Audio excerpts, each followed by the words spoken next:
Good afternoon, participants. Welcome to the last day sessions of Atal FDP program.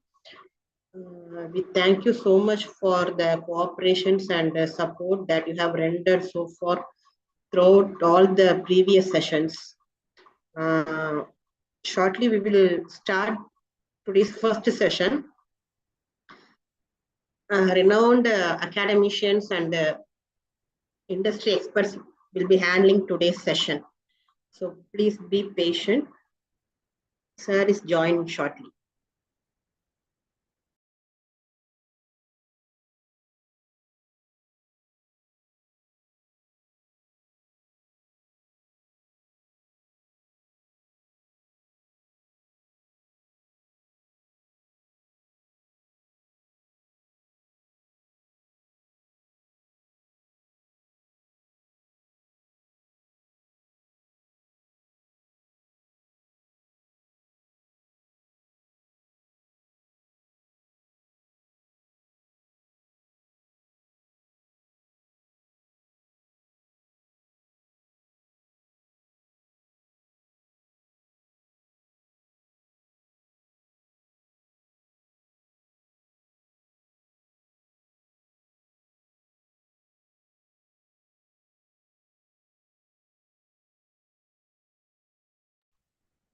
Welcome, Dr. Ganesh, sir.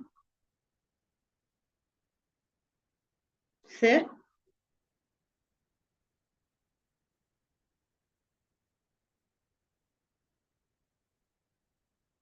can you able to handle the audio, sir?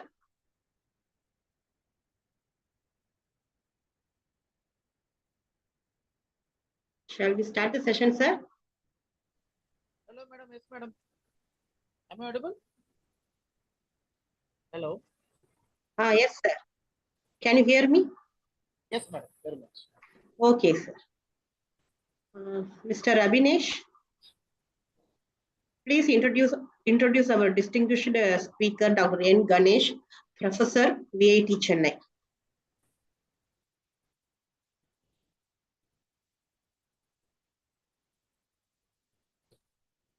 Mr. Abhinesh?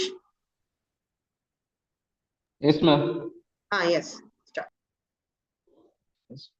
Very good afternoon to one and all present here. It's given me immense pleasure to extend a warm and heartfelt welcome to each of you for our faculty development program.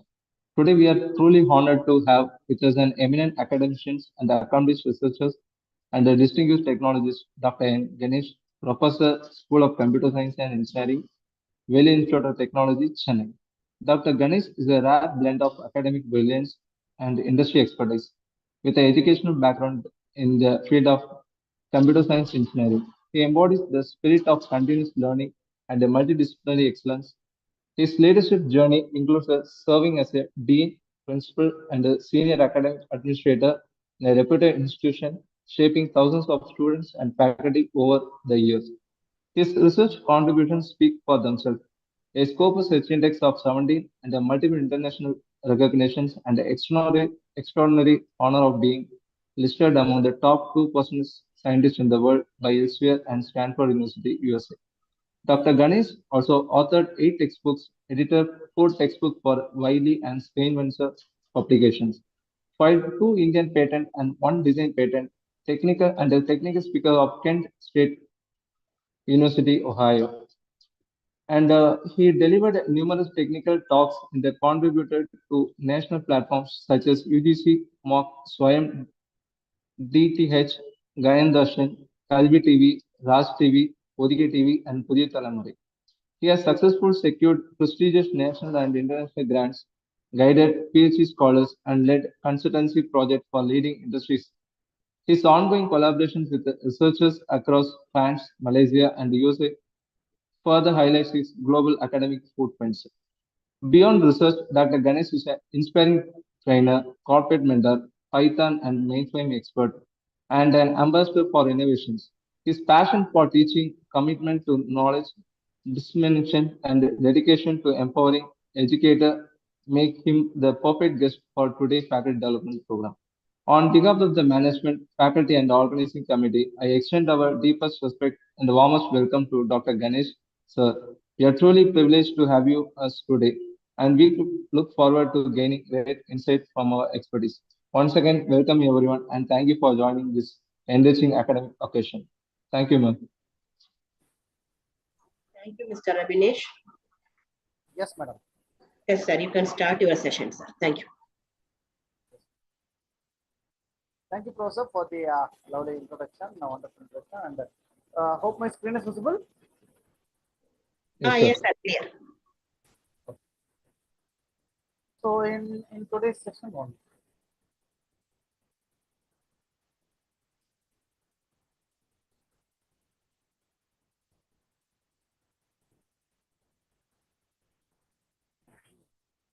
So, yes. So, good afternoon, everyone. Yes. As I said, I am Dr. Ganesh, Professor of School of Physics and Vellore Institute of Technology, Chennai campus, and I am recognized as one of the top 2% scientists in the world by Elsevier and the Stanford University, USA. And I work on multiple projects, many consultancy projects. Sir, excuse me, your audio is low, Too sir. low, sir. We couldn't hear. Now, the point over here is Can you like, please Sir? increase? on the topic. Ganesh, sir? Sir, your audio is too low. Sir, your audio is too low, sir. We couldn't hear you. Hello.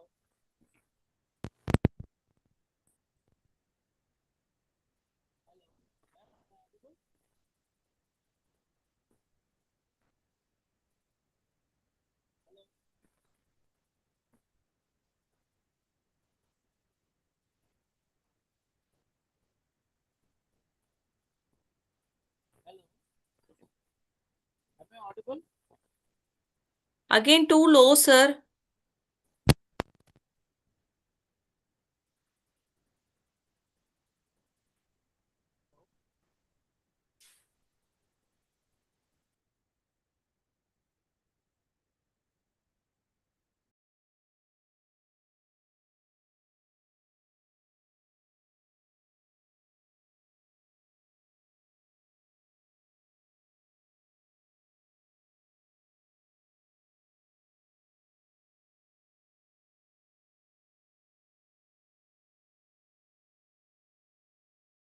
Can you able to hear us, sir? Hello? No, he is on mute. Am I audible now? Yes, yes. Yes, sir. Now we are okay. Okay. Yeah, because the issue in the online session is like we do not know whether people will be in a position to hear or not. So I keep on speaking, and if they are not able to hear, that becomes an issue. Okay, and Okay, sir. Thank you, sir. Thank you. today is going to be an afternoon session. I'm not sure, like I should not make people to sleep actually because Okay, thank you, sir. yes. So one moment, I just change.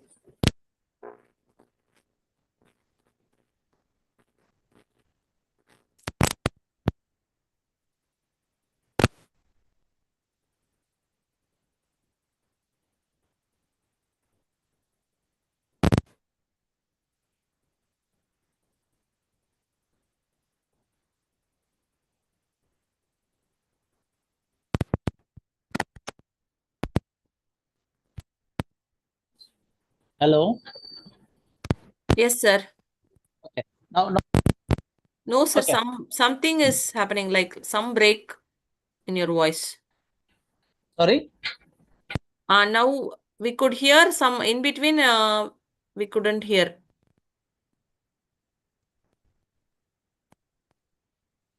Again, we are not able to hear.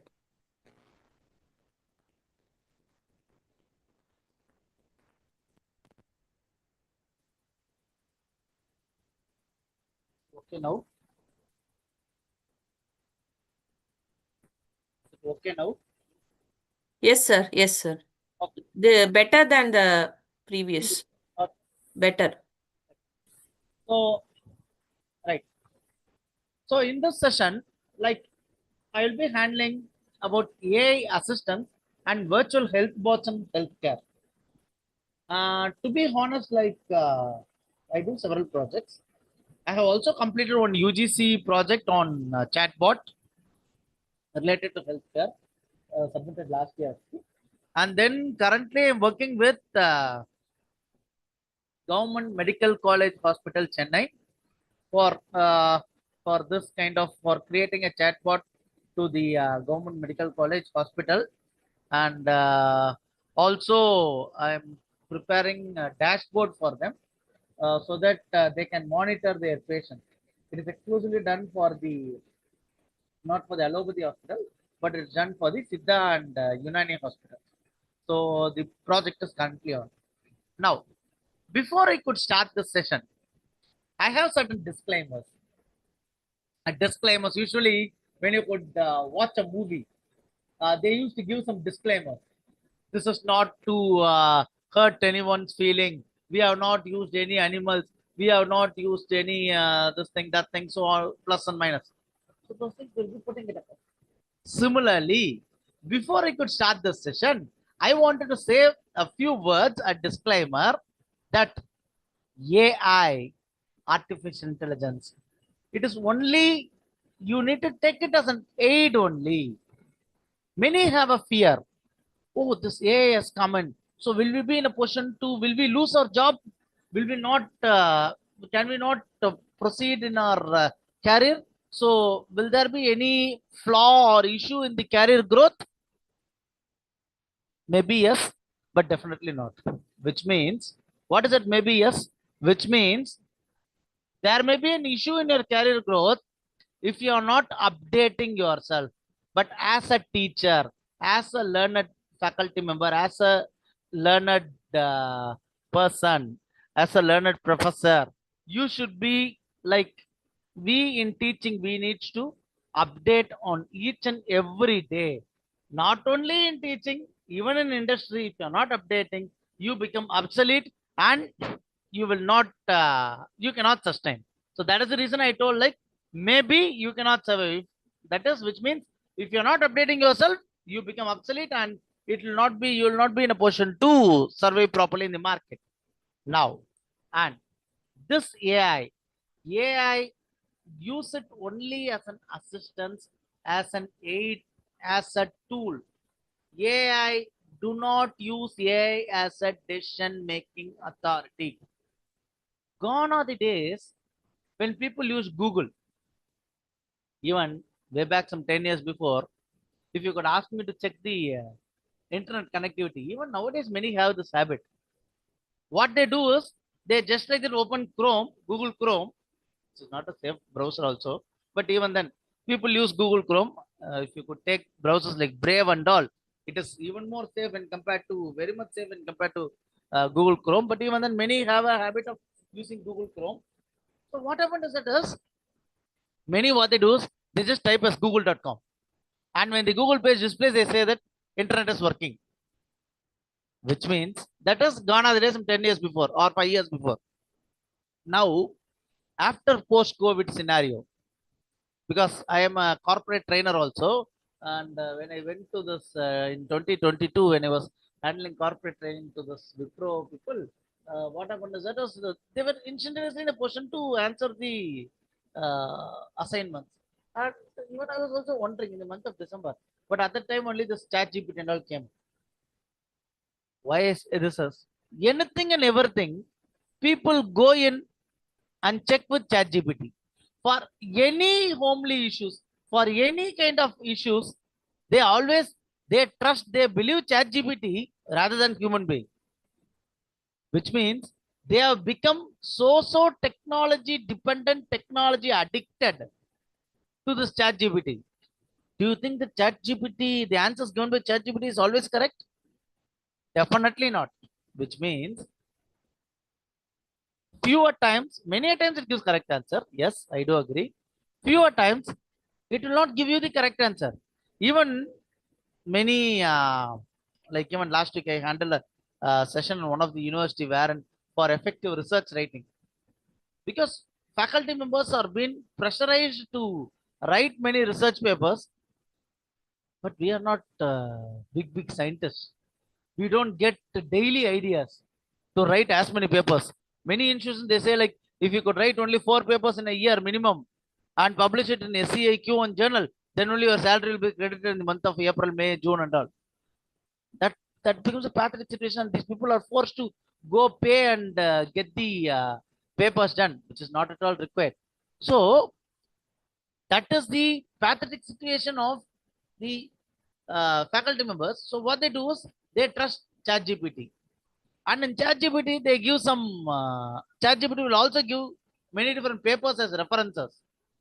Have you people ever tried those papers? Have you people ever tried to open all those papers? If you could try, most of the references that the ChatGPT gives will be false, which means it will just like it will give some reference to make sure it has some kind of relevance to the content. But many times the references given by ChatGPT is false. Why I say this?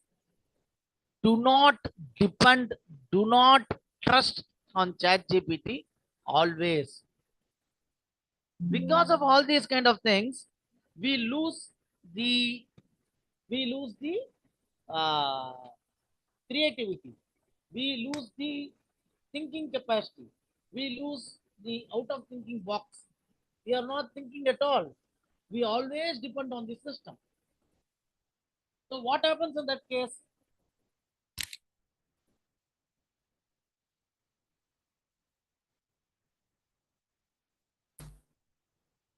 When you always think on the system, when you always depend on the system, it becomes an issue for you. Which means you don't think at all. And nowadays people, they don't speak with their kids or their spouse properly. They always use their mobile phone. They always go with the mobile phone. And Sir, your voice is again too low, sir. Sorry to disturb you. how about now? Now it's fine. Can you please recharge, sir? Sorry, madam. In laptop, the power is very low, I think. Yeah, I have. Uh, Right, madam. So that might be the reason. I just plugged in the switch, and that might be the reason. So much. but Okay. still it is low, your voice. I don't know why it is. Okay. Here the audio is full. Yeah, now okay, sir. Now okay. Now Please okay, right? continue like this, Maybe sir. you're moving. Your mic. Now, yes, sir. You're moving your mic or Okay. Now it is okay, right? Yes, sir. Yes, sir. better than that. Yes. So many trust only ChatGPT. So that should not be the case. Similarly, as a disclaimer, I will give you many AI assistants. I am not sure how many AI tools that you have used so far for your healthcare. If you have used, okay, fine. If you are hearing it for the first time, kindly make use of it, but only use it as an aid. Because many doctors, they get tensed often. They say like, sir, do not always go check with Google and come to us. Do not always post your questions based on the answers given by Google. Google may be wrong, and we know how to diagnose. This will be the answer by many of the doctors. When you could say like, no, I am a computer specialist, I am an expert, I am good at internet handling and all, the doctors will get tensed. So do not make the doctors to get tensed, but make known about this kind of AI tool available. As a context and disclaimer, I will be focusing on the existing AI health tools which is available in 2025, and I will be showcasing nearly for this session, since I'm given only 1.5 hours time, I'll be showcasing nearly 20 to 25 tools. Usually I showcase around 200 tools. So here I will showcase 20 to 25 tools. I do not know who the owner of any particular tool, which means there is no financial commitment with any other vendor. Just I will say that these tools are available, how it works, how to work on. And the examples that are given here, please use it for education and for the discussion. When you could see it to the show it to the doctors, they may get hints. So, and why did I give it as avoid entering personal health information status?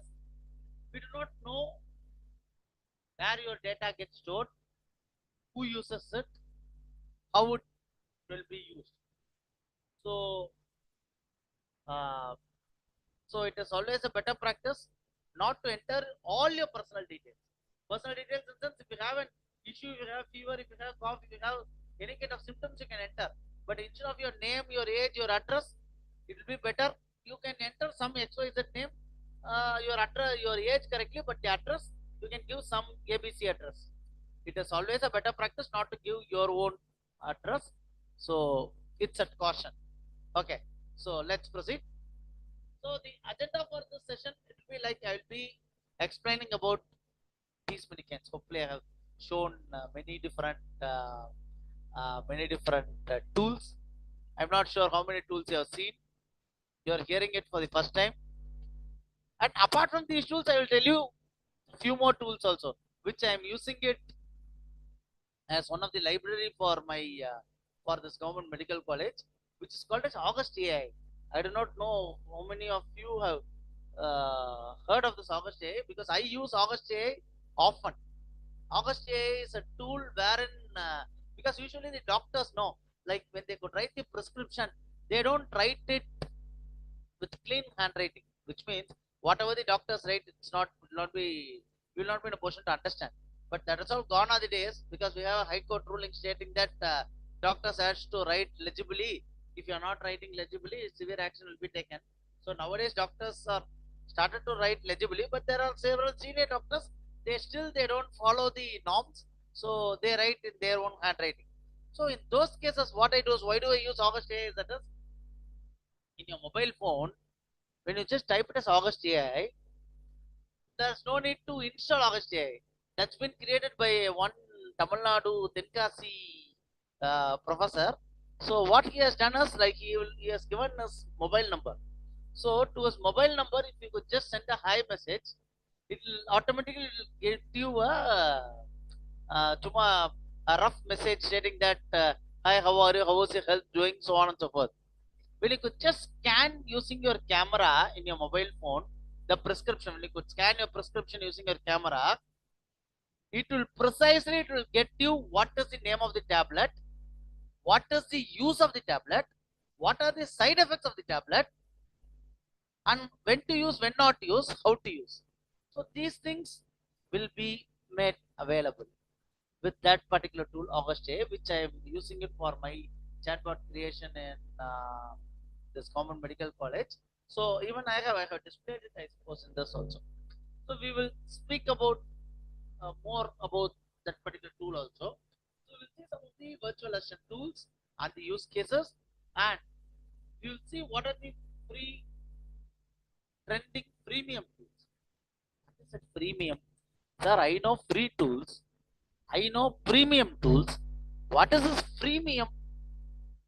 Freemium is free for 3 days, 1 week, 5 days.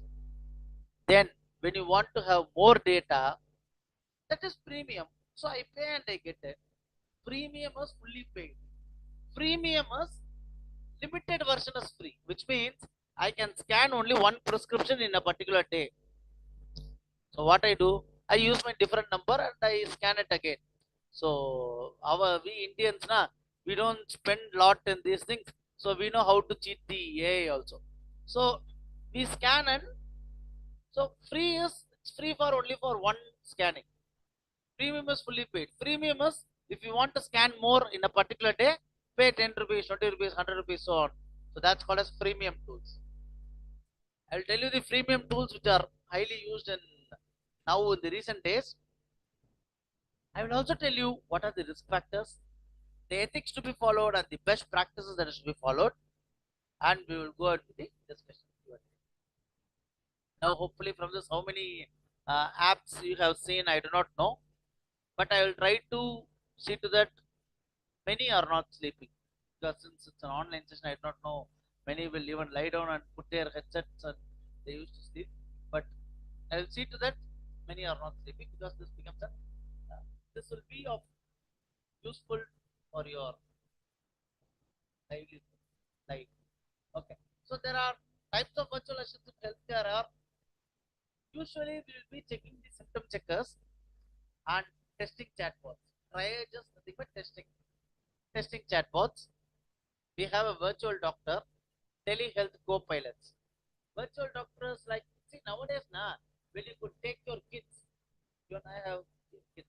So when you could take the kids to the pediatric specialist, when you go to the doctor, there will be somewhere around 30 to 40 kids will be sitting, and we will be the 41st kid. And for us, our kid is more important. When his fever is rising, we will go request the sister nurse over there. We will ask her to prioritize our token, and we will ask her to prioritize and make the doctor see. So that's what we do, because we get tensed, but we don't realize that the remaining 40 is also of the same sort.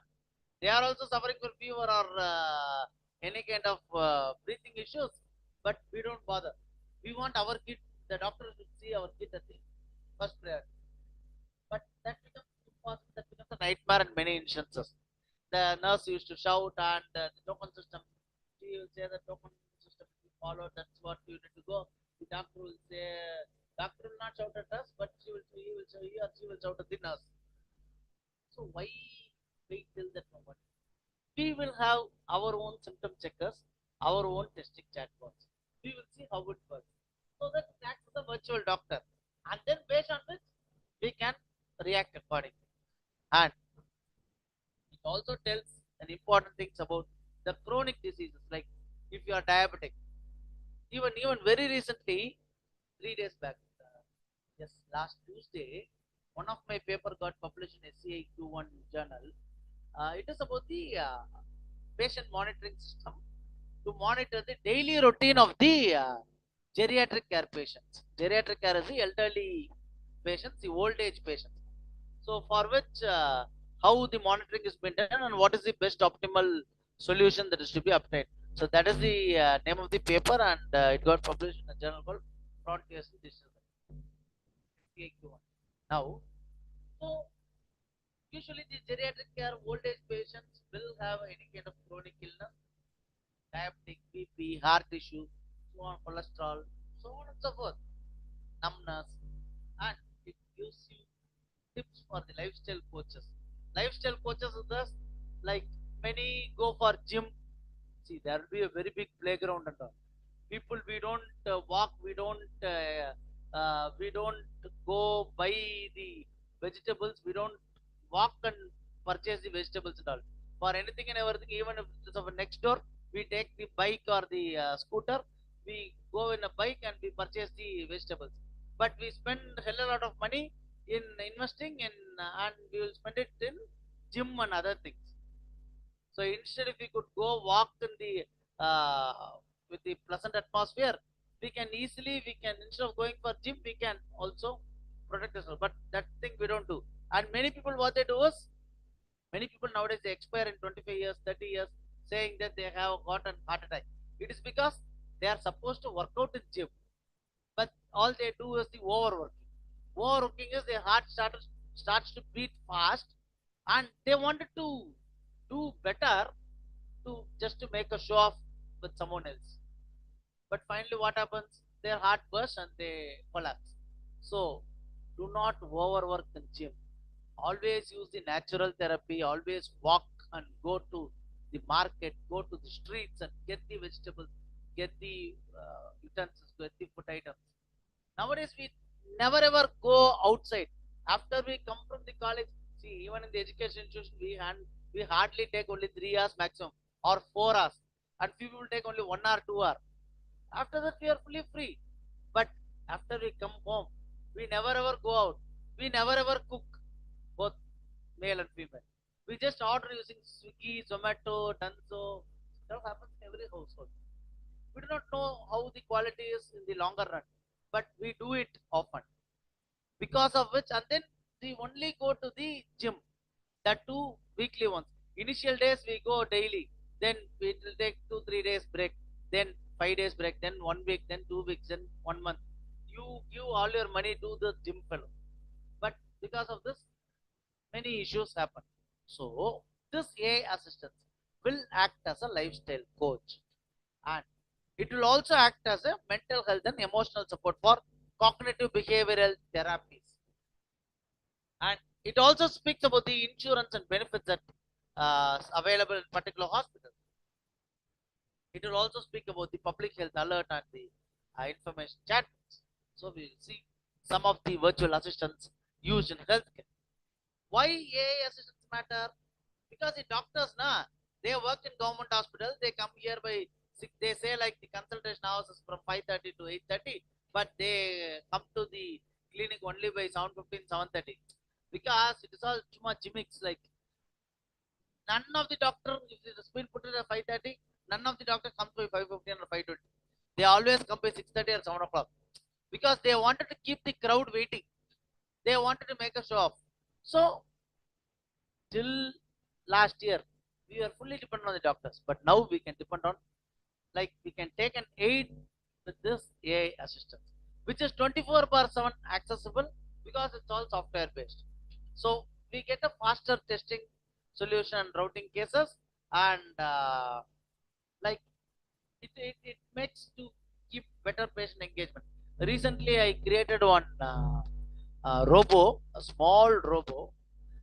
What it does is, it is for geriatric care patients, and I have 6 scholars wherein all my scholars work for geriatric care or for the healthcare applications or for pharmaceutical. One girl, she works for the maternal healthcare, uh, maternal healthcare, so on and so forth. So what happens is that is, here we created a robot before I could get my scholars. With the help of my UC students, I created a robot, and that robot I have placed it in my home because my mother is an aged mother. It actually speaks, it runs, it moves around, it dances, it makes you keep laughing. It's all preloaded. It's all preloaded, but even then it makes you keep laughing. It understands the queries, so on.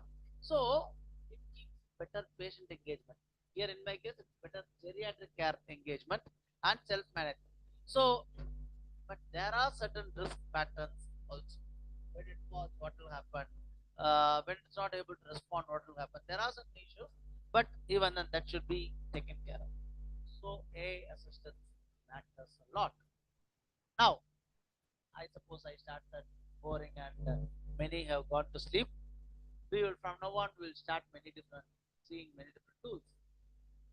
How many of you have heard of this tool called Ada Health? Ada Health is a very recent tool launched in the month of October only. It helps the user understand what are the symptoms that they have and what might be the possible conditions. See, our people, during normal days, they will speak normally. But when a guy falls ill, when a father falls ill, he will speak whatever has happened.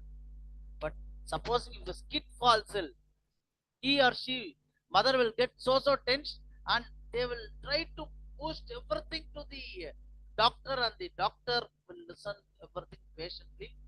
They want to make her kid become active instantaneously. Doctor is not a mandravadi. Doctor is not a magician. So like it, even for him, even if he gets fever or cough, even for him it takes 3 days for to get cured. But our Indian people, they don't understand the thing at all.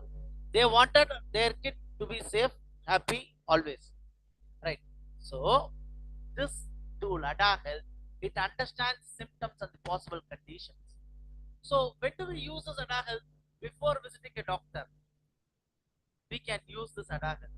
Nowadays, there are few hospitals in Chennai. There's an hospital in Rompet, one hospital in Ambattur. I do not want to name the hospitals. Those hospitals, in their web page itself, they use this tool Ada. What does it mean? Ada is a third-party tool. It's an AI assistance tool, just to make sure that pre-symptoms, to understand the pre-symptoms, people are using it. But what is the advantage of using it in a hospital website? They collect database. The data is more important. Data is the oil, wherein they will say like, we give you free treatment, we give you these many discounts. Come to us, come to us. Many a place hospital has become business.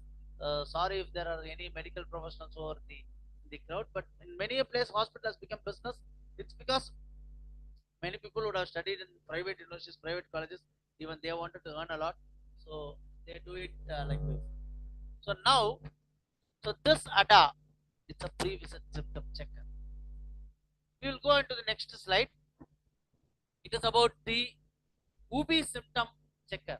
I do not know how many of you have heard of this UB symptom checker.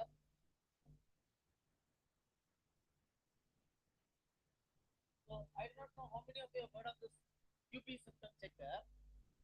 What it does is, hopefully you would have used this notebook LM, right?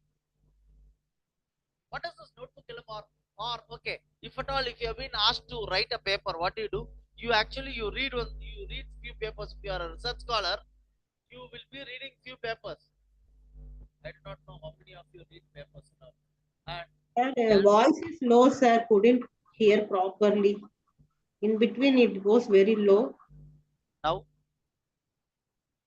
And now, okay, sir. Please align the mic as it is, sir. Please.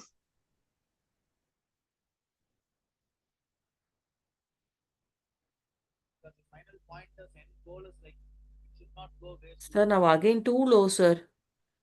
Sorry? That Can't even hear. That should be kind of takeaway. So it should not go waste. I will use a different headset. Sir, we are not able to hear anything, sir. Please Hello? remove the mic and you can directly speak, sir. One moment, I will Yeah, now okay. headset. One moment, or else. Remove the headset. I think there's a problem in your headset.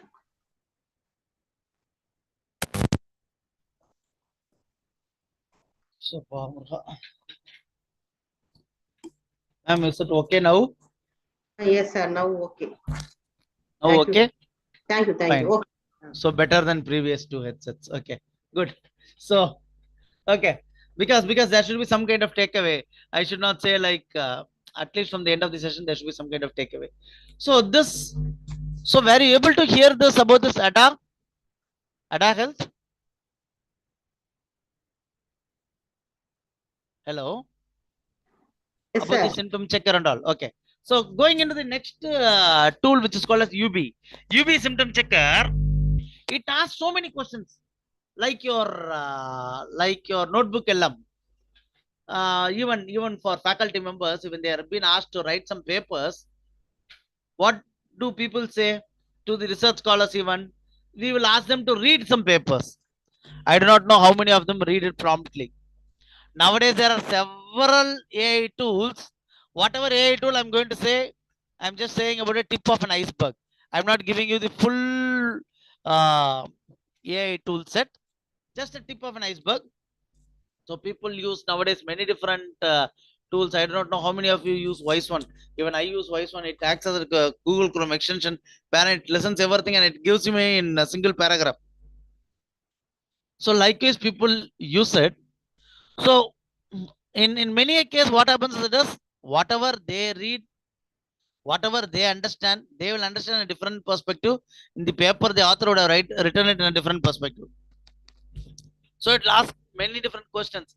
Similar to, if you're not able to understand what people do is nowadays they upload it in chat PDF, not in chat GPT. They upload it in chat PDF and they can post questions and they get good answers from the content, from the document or the PDF, whatever they have uploaded.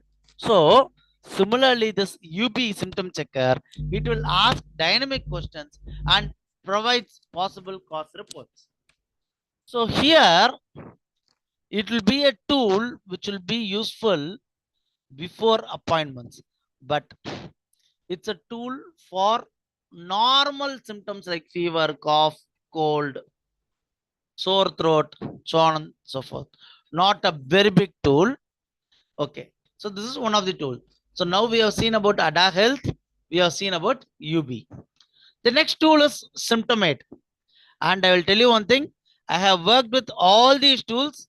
Only based on all these tools, I am able to create a chatbot and a dashboard for the Government Medical College Chennai to monitor the patient records that will be used by the doctors. So I request every one of you, if it is of an offline session, recently I went to one college, engineering college, wherein I gave a offline session for 4 hours. If it is an offline session, I can make them work on all these tools. Since it's an online session and since it's only of 1.5 hour duration, I wanted everyone to make use of it, make effective use of all these tools, check it in Google, check how it works. So the Symptomate is a multi-symptom checker. So now we have seen Atta Health, we have seen UB. Third tool is Symptomate. It will analyze multiple symptoms with risk factors to suggest likely conditions. What does it mean? Not everyone will be in a position, like supposing if you're so tired, if your dad or if your mom was so tired, what we usually do if you're so tired? We go to the hospital, we go to the bed, and we ask the doctor to put drips to uh, to uh, to inculcate this uh, glucose syringe. And usually, what the doctors do is they do not give drips to the old age patients who are suffering with heart attack. Because if they are with heart patients, if they are a heart patient, when you give drops, when you give drips, the heart beating increases a lot, and it will cause major issues. So that might be the reason the doctors will not give drips to the heart patients. So when you are a heart patient, you might be a diabetic guy. When you are a diabetic guy, you might have hypertension also. So which means there are multiple symptoms to be checked before concluding with any decisions. So this tool Symptomate will analyze all the multiple symptoms with all the kind of risk factors to suggest likely conditions. And it is used for basic testing and to educate the patient, not the caretaker. To educate the patient, it will make sure the patient does not feel hurt or will not have any kind of fear if they have been asked to go for a surgery even. So that is the speciality of Symptomate. And I will tell you, none of the tool is fully free. Why? If it is fully free, then how will this AI people, how will they make business? Anything and everything is business. In optimization, there is a theorem called as no free lunch theorem, which means no theorem will work fine for all possible solutions. Each theorem will be better in each different ways, but it is not better in all the senses. Similarly, no tool is fully free. If they're going to give it fully free, they will not be in a position to have their business. And nowadays, all these tools are being used by these kind of medical representatives. They create all these tools, and because to go to the next level of marketing, the medical billing companies have created all these kind of tools with the help of AI team. So this is used for basic testing and for patient education. Then the fourth tool that is to be seen is Docus AI. Again, I do not know how many are using this tool. Docus AI is a very good tool. It is a speaking tool, which means you can say, hi XYZ, like I am feeling so tired. From morning I have a kind of body ache, body pain, and I have slight fever, and I have a kind of dressy nose. And so what might be the symptom? So it will say, okay, how old are you? That doctor, that AI tool will ask you, how old are you? Are you male or you female? Do you have any kind of limitations? Do you have any kind of allergies in any kind of medicines? Are you allergic towards sulfur medicines? Are you allergic towards any kind of medicines? He will say yes or no. I am not allergic. Yes, I am allergic. So when he's going to say, based on the questions, this Docus AI will make the kind of symptom checking. It is a tool which is released in the first week of November, and hence, as on date, it has been given as a free online symptom checking tool. but I'm not sure for how many days it will be free. And I'll tell you one thing, the session that I took last week is different from the session that I'm taking today. What does it mean? If you had attended my session last week in some other university, some other campus, some other institution, the topics that I would have covered will be entirely different from the topic that I'm covering today. What does it mean? The session that I am going to handle next week will be different from the session that I have handled today. Which means today, as of this moment, this Docker AI is a free online symptom checking tool. Tomorrow or today evening itself, we do not know whether this tool becomes free or a paid tool. That is again a disclaimer. You cannot say like on that day this fellow came, he told this tool, that tool, but when I checked, it is asking for payment. Yes, to have business, people will ask for payment, but as on date, since it's a new tool launched in the month of November 2025, it's a free online symptom checking tool. So it will help you like before consulting a doctor. Now, what our general mentality is, we go in with already we will be having many questions. This tool and all, it will give you even more questions. We will write all those questions. We will blast it on the doctors. The doctor will also say patiently, please do not watch Google and come to my clinic. Don't ask so many questions. Please trust us. But we never ever trust the doctors. We always trust the Google. We always trust the ChatGPT. But we don't trust the doctors nowadays. Because again, the doctors are many doctors are of business minded people. So they wanted to do business. We wanted to cure ourselves. So we don't have trust to anyone to the fullest extent. It's general. There are certain exceptional cases also. So this is one of the online symptom checking tool, fourth tool called Docus AI.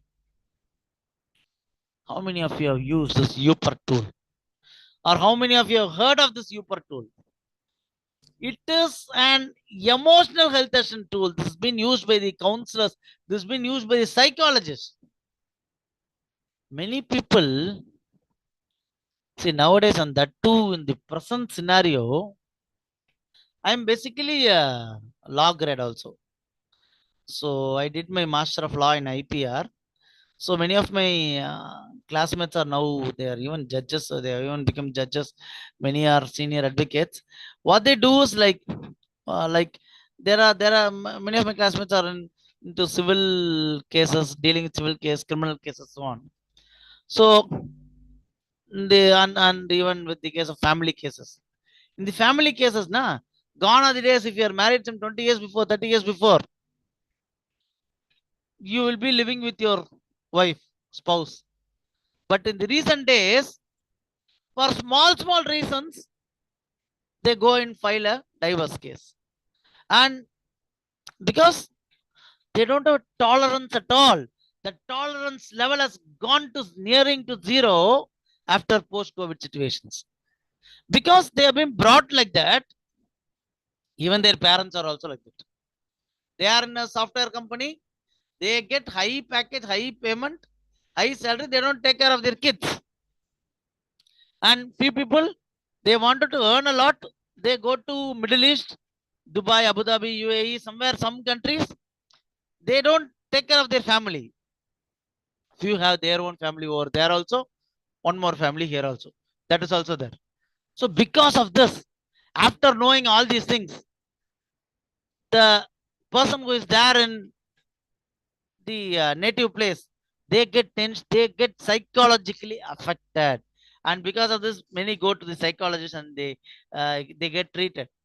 So here, this UPER tool, it is an emotional health assessment tool which provides conversational support, mood tracking, which we deal with called as cognitive behavioral therapy style exercises.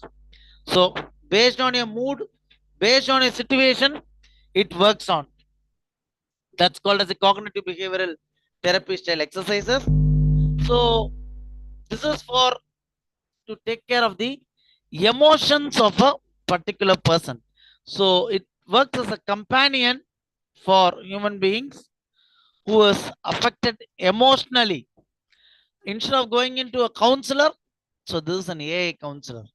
If you want to go to the counselor, before going into the counselor, you can also use this tool, Yoper tool, and you can also get an online free counseling with this tool. It's a new tool.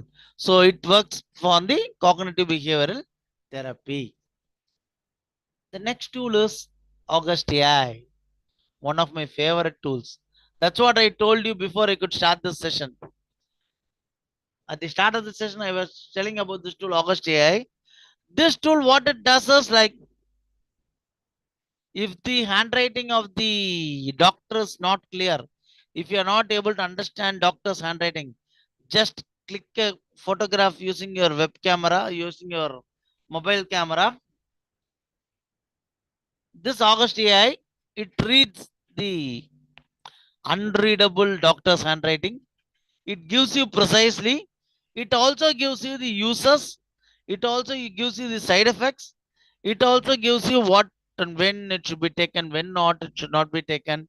It also gives you decisions based on your age factor, your other symptom oriented factors. So it's a very good tool, August AI, where I'm using these libraries in my own project that is to be submitted to this Government Medical College Hospital. So this tool, you can use it for an individual as well for the team wellness or the employee wellness programs. The next tool is called as CodeMD. Again, CodeMD. What it does, this CodeMD, it not only questions you, it not only provides you the answer, but it explains the symptoms and it suggests and it gives you suggestion what to discuss with the doctor, what not to discuss with the doctor. It will say, if you ask these many questions, the doctor will get tense. So please don't ask this question in this order, but ask the same question in a different set of order, so that the doctor will not get tense. So likewise, this CodeMD works on. So what happens is that it suggests what to discuss with the doctor, and this one, so which means that when do we use this tool? We'll be using this tool before going and meeting a doctor. Before going and meeting a doctor. Okay. Now, so what happens is that it explains all the symptoms. What is to be asked to the doctors. So it's in short, it's called as Dr. Cody. So if you are free, you can also have a look at this Dr. Cody, and you can get this logo which has been put up at the top right hand corner. That is a logo, and it is not a tool. It is a tool. It is not only a software tool. It is also a chatbot. It is also a automated assistive chatbot. So this is one of the chatbot called as CodeMD. Next tool is called as a Healthly.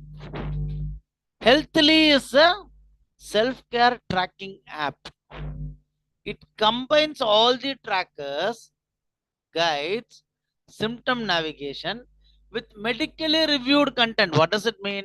This Healthly, apart from your queries, it will ask you to upload the X-ray images, DICOM images, the kind of textual images, textual contents, the kind of pharmaceutical medicines that the previous doctor has suggested.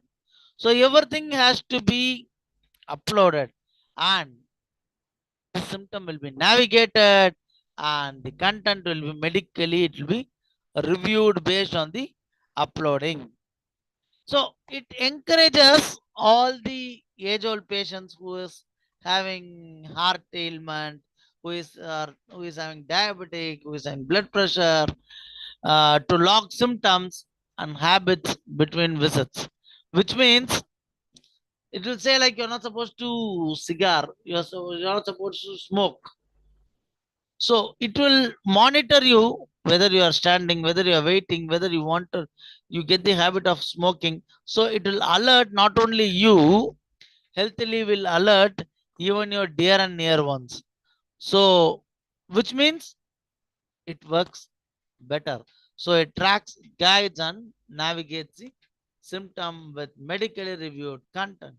That's called as healthily. So the next tool is BI Health. I'm not sure how many of you know this BI Health. It is again a conversational tool which gives you specificity.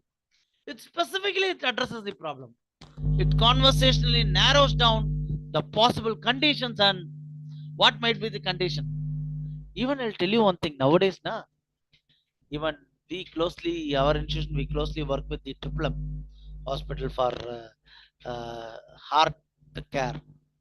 So we prepare certain even plastic based vessels, and there's a possibility that even we used to go give it to them. So this BI Health, what it does is it narrows down the possible conditions. It tells you how it works. But again, as a caution, all these tools, I have given you the disclaimer at the start of the session. Since it's the mid of the session, I want to give you the disclaimer again. All these tools use only as an aid. Please do not use it as a decision making. Decision making, all clinical trials, it is to be done only by the medical practitioners, not by engineers, not by faculty members. Just like that, take it as a recommendation so that you know how it is going on. So it is used as a first entry point. Not only that, this BI Health, apart from narrowing down the possible symptoms and solutions, it also states like what are the insurance agencies available, what sort of hospital websites are available, which hospital deals with what type of insurance, so that you can go take your near and dear ones to that particular hospital. That's the speciality of this BI Health, which is not there in the earlier tools like CodeMD chatbots or other August AI or other ADAT tools. So only BI Health supports even with the terms of insurance and the hospital website for testing. Then the next tool is called K Health. This K Health, again, this K Health is a very new tool launched in the month of November. It is a free symptom tool with insights, and but during the launch itself, these people are given like you can upload only three medical reports, more than which you are supposed to pay. But it also supports, it also gives you the list of doctors who can come and meet your near and dear at your residence itself, at your home itself. But even then, you're going to pay. That is a secondary thing. But the doctors, instead of you going and waiting in the hospital, waiting for several hours together, if you could make the doctor come home and visit your house, you will be happy. The elderly will be happy. The affected person will be happy. The doctor will be happy because he gets good payment. When you go to the hospital, when you meet him, you get a payment. You give them a payment of 500 rupees, 700 rupees per consultation. But when he comes, he will charge 4,000 rupees per consultation, per visit. So this K Health, it's been used by many of the doctors nowadays. Although it's launched only in the first week of November, many doctors are promoting this K Health because they get a kind of virtual doctor visits availability. And here the model is trained. I suppose internally it uses the YOLO model. What is YOLO? You only look once. So it uses this YOLO model, and it actually it creates it works based on the trained data sets, and it gives you many different business models based on the available telemedicines, human telemedicines.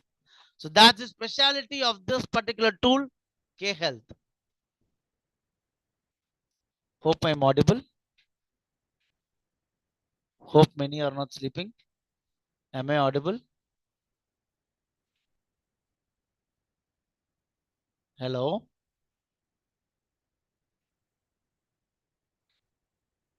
Hello. Hope I'm audible, right? Yes, sir, you're audible. Yes, sir, clear. Okay. Because afternoon session, No, sir, no, few sir. more We are number of following. Nothing, sir. things. Many will go to sleep. So only just to Everyone make is sure. No, following. sir, everyone is alert. They are messaging. They are in the Okay, chat good. box. Good. Please go on, continue. So fine. So the next tool is called a Sensely tool. It is also called as Molly tool. I do not know whether Carolite has developed this tool, but even then, it is called as Molly tool in common. It is a virtual nurse avatar, which means this tool is a need of the hour for the younger generation. We leave off our parents, we go to job, and we meet them only at the night. We start early in the morning with 7 a.m. and reach home by 9 p.m. or 10 p.m. Until that, our parents will be lonely. So this tool, it is a virtual nurse avatar tool.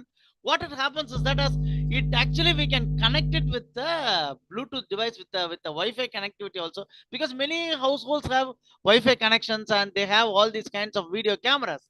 So what it does is it connects to the video device, so it also tracks the movement of the patients, the old age people, the elderly people, and it acts as a virtual nurse. And with this tool, you can record your voice, because there are few people, even uh, even like if I go to my if I go to outstation, many of the aged people now who are above 80 years, they wanted their son to give the tablets or the daughter to give the tablets, which nowadays which becomes practically impossible, because not all days are Sundays, which means all days we cannot stay with our parents, with our with our elderly people. They wanted us to stay. They will say, you leave all your job, you be here, you sit with me, you be here, you assist me. Then who will fund our family? Who will take care of our family? So we need to take care of our parents as well, virtually, physically, starting from morning till night. But night we need to reach them, we need to speak to them. Many people have a habit, old people, they wanted their son or daughter to give the medicines. So this sensory Molly avatar, what it does is we can record our voice. Even I use this tool in my home, so only I'm saying this. So we can record our voice like, அம்மா மணி 10 மணி ஆயிடுச்சு, இந்த மாத்திரை எடுத்துக்கங்க, எடுத்துக்கிட்டீங்களா? So when people could hear this voice, the aged people, they will think like, oh, it's my son's voice. Oh, it's 10, I need to take the medicine. Then since there is a camera, virtual video cam that is available on the premise, if that particular aged people, if he or she is not taking it in the next 10 minutes, it will again send an alert. 10 நிமிஷம் ஆச்சேமா, ஒன்னும் மாத்திரை எடுத்துக்கலையா? So what happens is that again it will check whether you are taking the medicine or not, whether you are checking whether you are taking the correct medicine or not. If not, it will alert the near and dear ones, like your mom is not waking up, she is sleeping, she has not taken the medicine, she has missed it out. Now this tool, it has come with an added feature. You can connect it to the calling bell of your home. Few people, if they see the aged people they wanted to be treated as a young kid, which is not possible in the morning hours, because in the morning, and that if you are faculty also, every second counts. If you are late by 2 seconds, 3 seconds, your principal stands in front of your class. He or she will say, why you are late to the class? If you are going to be late, why you are here? Leave the job, or he or she will give memo. That is a usual common scenario that is happening. So we, for us in the morning, every second counts. But for them, they wanted them to be treated as a kid. So it will, you can connect it to a calling bell. It will automatically ring the calling bell. Like, because these people will, at times, when you are not listening to your parents, they get tense. They don't speak to you for 1 or 2 days. And Okay, this they will realize that this is an automated message. Amma saptingla, amma matra pottingla, appa saptingla. So this is all automated message. So they will not respond at all because they have very big ego and all. So they don't respond at all. So it will automatically connect to the you can connect it to the external calling bell. So immediately a bell will ring. So they will realize, okay, someone has come out, someone has come, so I need to go peep. And there, this again, if you could have one more camera, it will say like, it is me, kindly take the medicines. So you wherein you can make sure that your near and dear is lively, they are active, they are able to take the medicines. So it will guide the users through all these kind of symptom checks, chronic diseases, follow up. I will tell you one thing, all these tools, if you could use it in a regular basis, it will work more precisely than a human being. Even a human being, when you could have a housemaid in your home, initial days for the first 10 days, she will come by 7 o'clock. Then she will come by 7:15 a.m. Then she will come by 7:30 a.m. Then she will ask for Saturday, Sunday holiday. Then she will ask for weekly twice holiday. Then she will start to shout. But all these machines, it will never ever shout. Either it will work or it will not work. Either it will be free or it will become premium or it will become freemium. So only this thing is available, and hence maybe it is called as Molly tool. So it's a sensory tool. So it integrates with the chronic programs like exclusively for the geriatric care patients. It deals with the heart failures, chronic obstructive pulmonary diseases. What is that pulmonary diseases? It is in short called a COPD. I gave it a COPD, then I now only expanded it. Like breathing issues. Many aged people now they suffer with this kind of breathing disabilities because of the heart failure. Their heart pumping rate, if it is low, heart failure is different from heart attack. Heart failure will happen to many old age patients wherein their heart pumping rate, it will go down to 30%, 20%. So when it goes down, again their breathing capacity also will decrease. So this Sensely Molly, you can fit into the oxygen sensor mission so that it will act as a virtual nurse avatar. So again, see, I am not or I do not know who the owner of the Sensely and all. I'm not promoting any kind of tool. It is just one other tool. So you can make use of this tool because since I use few tools, I just wanted to make known to the general public as well. This is one of the CBT tools. What is CBT? In fact, some 2 slides before I told about CBT. Cognitive behavior therapy for psychologically affected patients. Age-old patients, they will be psychologically affected. So it offers cognitive-based therapy, inspired tools, and anonymous emotional support. It is a chatbot. It is a mental health chatbot. But again, I will say, if you could use so many tools, always tools are tools. Human touch is always required. When you could touch your parents, when you could touch your elderly, that has greater impact than if they are being touched by a robot. So always, any tool that might come in, always human touch is required. Human speaking is required. Again, why I say this is, there are tools, but always human is human, machines are machines. So this Visa tool, it is used as a low intensity tool that supports human therapists with safety boundaries. What does it mean? This tool is used to monitor whether they have fall down, or what makes them to fall down, or how is their walking style. This tool I am integrating with my own tool to check the like it has been given as a trial round to the orthopedic doctor, wherein he is testing it to the kind of patients who comes on day one his working style. Day 10, how is working style has changed. Day 20, how is working style has changed. So, day 1, that for person, the patient would have been mentally affected. Oh, my entire family is at loss. See, only because of me, I only support my entire family. I am the bread and butter. Without me walking, without me going and purchasing all these stuffs, my wife, she never steps out of the door after she comes home, or even she sleeps at the home. She only watches the Big Boss serial and other type of serials. She never cooks also. But now, if I am affected, how my family will be?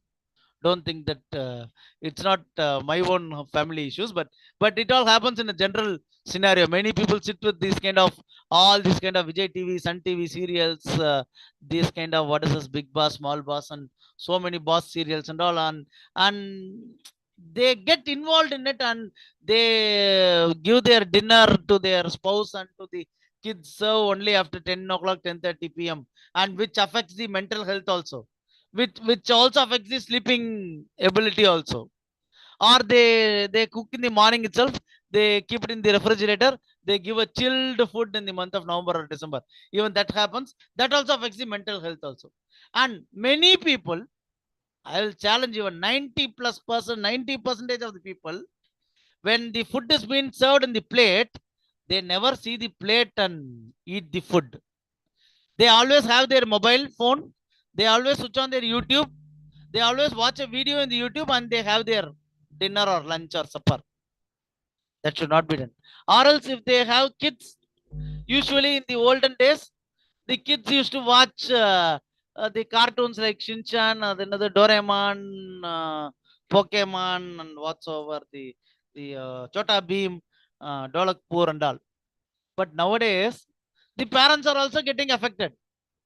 They are also getting addicted in watching all these kind of Nobita serials, all these kind of Doraemon, Chinchan, so on and so forth.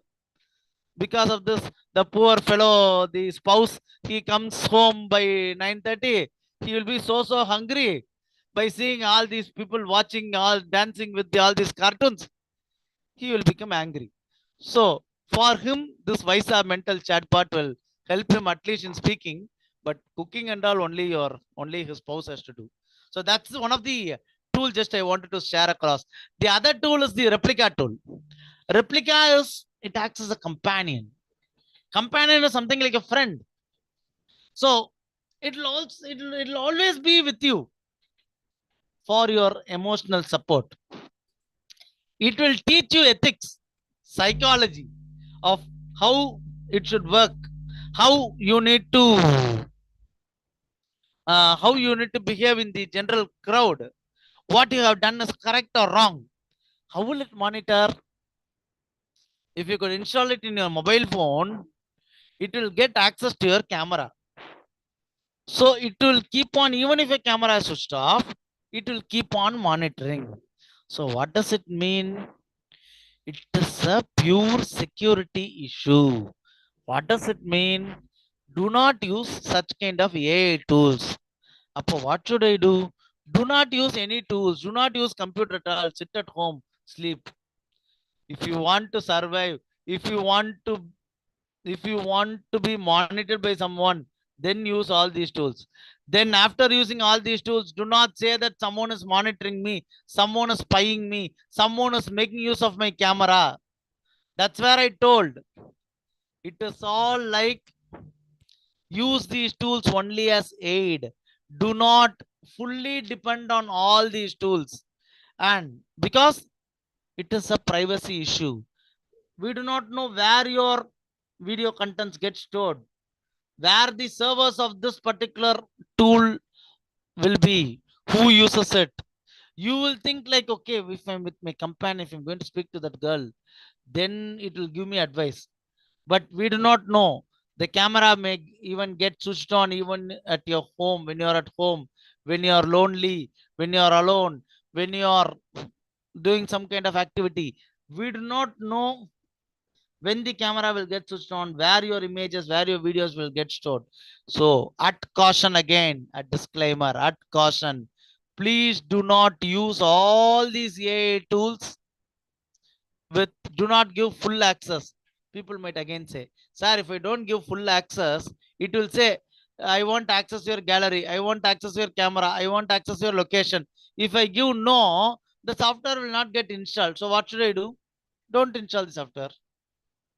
See, you give all provisions, you give all privileges, you give all preferences to the software, and then you go to the cyber cell and then you make a complaint that my camera has been hacked, my mobile has been hacked. You wanted all your sophisticated lifestyle, then you will be the sufferer. So, when you use AI, we do not know who will monitor your household activities. We do not know who will monitor the contents, the photographs, the other secured photographs that you have taken, which has been stored in your mobile phones. Everything can be accessed, because if we are going to give access to the allow access to the gallery, allow access to the camera, everything, precise location, anything and everything can be accessed. So again, at caution, very much care, take very much care of using all these tools. I do not know. Do not say that this fellow, this came in, this speaker came in, he gave so many tools, I used it. At caution, it is left to you. Then this chatbot, WHO, World Health Organization, they have a health alert chatbot. Even today, you could have seen in the TV channels today morning, there would have been a TV news flashing it out. There's a fever called as Japanese fever. Japanese fever affects the brain and you get a kind of brain fever. And very recently, we also had this, there's an amoeba that hits the head and you get this kind of brain fever, and it is becoming popular, common in Kerala state. So when you could have all these kind of issues, you get an alert from this WHO is World Health Organization, and it's a chatbot. And I will tell you one thing: when you are in so many WhatsApp group, that is again a big disturbance, biggest disturbance. Chuma people create many different WhatsApp group, and they never ever demolish or destroy the WhatsApp group after completion. And from there, after 2 years time, we get a message, good morning message, happy morning, how are you message. And because of this, many relationship takes place. Because of Instagram and all, many relationships take place, many relationship breaks out, many fights happen in the family. So it is again at your concern to have as many chatbots, as many groups in WhatsApp. If you want to have peace of mind, my sincere suggestion is do not use a smart mobile phone at all. Do not use mobile phone at all. அப்போல்லாம் இருக்க முடியாது sir. Even I cannot be. Without, see, for every 20 minutes, we have a habit nowadays. For every 20 minutes, we just take our mobile phone, we just check anyone has texted, any WhatsApp message has come in. If it has not come, we will keep the mobile phone again in the pocket. Again, the next 10 minutes, we'll check whether anyone has texted. No message, again we'll keep. Again, next 10 minutes, we'll check whether any message has come, no message has come. Then what you will do? I will not keep it inside. Usually what I will do is, I will start a conversation. Hi, how are you? Had your lunch? Had your dinner? அவன் சாப்பிட்டானா சாப்பிடலன்னா அதெல்லாம் தெரியாது. I'll just give it as, hi, how are you? Had your lunch or had your dinner? So the conversation starts. So we have become mobile dependent. We have become technology dependent. Nowadays, we are not able to live without WhatsApp. We are not able to live without the kind of mobile phones. So, and this will destroy your inner peace of mind. But this is again, you can say, sir, who is a very it's a health alert chatbot, can I use it? Yes, you are at liberty to use it, but these are the precautions that you need to take care before using any kind of chatbots.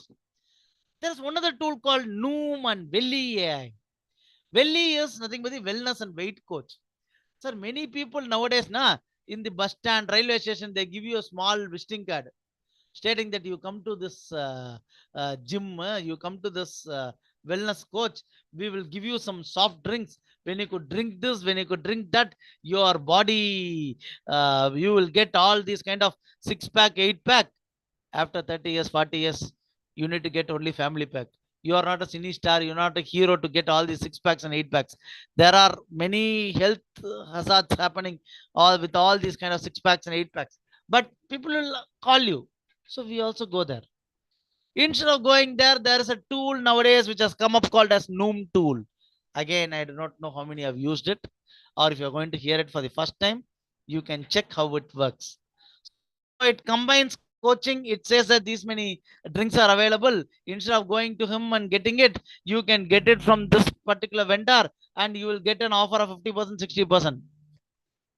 And if there are any wellness coach, sorry, I'm not disturbing your business, but even then there is an option available. It should be known to the general public. The Noom tool will give all these kind of syrups and soft drinks that these people give it in the wellness coach. Now you can market like this.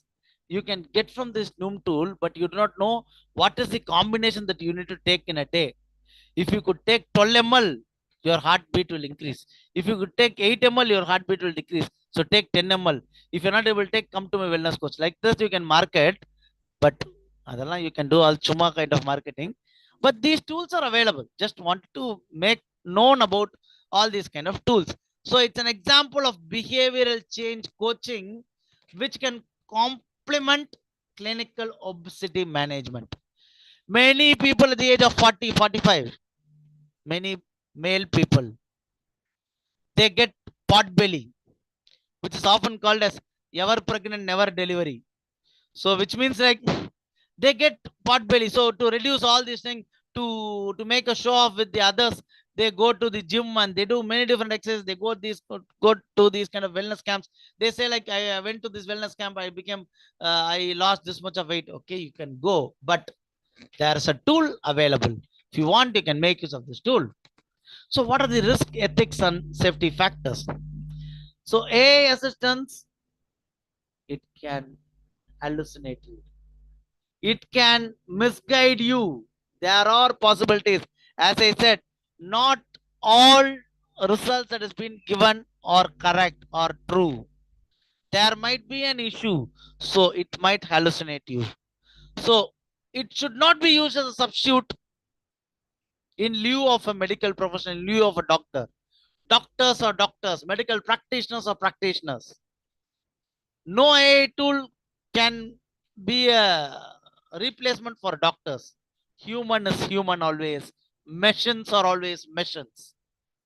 Data privacy, data tracking, video camera tracking, consent, security. See, according to me, I don't recommend any of these tools. I don't recommend any of these tools. These tools are only aid. So they should follow all these kind of legal local regulations, and it should comply with the regulations. We do not know how long it will comply and when, at what time people will see. And that is the reason many sites have started to show many different unwanted images, unwanted videographs. So without the consent of the individual, when they are lonely, the camera gets switched on and something happens. So at caution, at very much caution. So continuous clinical validation monitoring is essential, or else please do not use any of these tools. The key takeaways of this session are AI assistants are now embedded across all the health journey. Many of the hospitals have AI assistants. Many of the hospitals nowadays, they do kind of robotic surgery.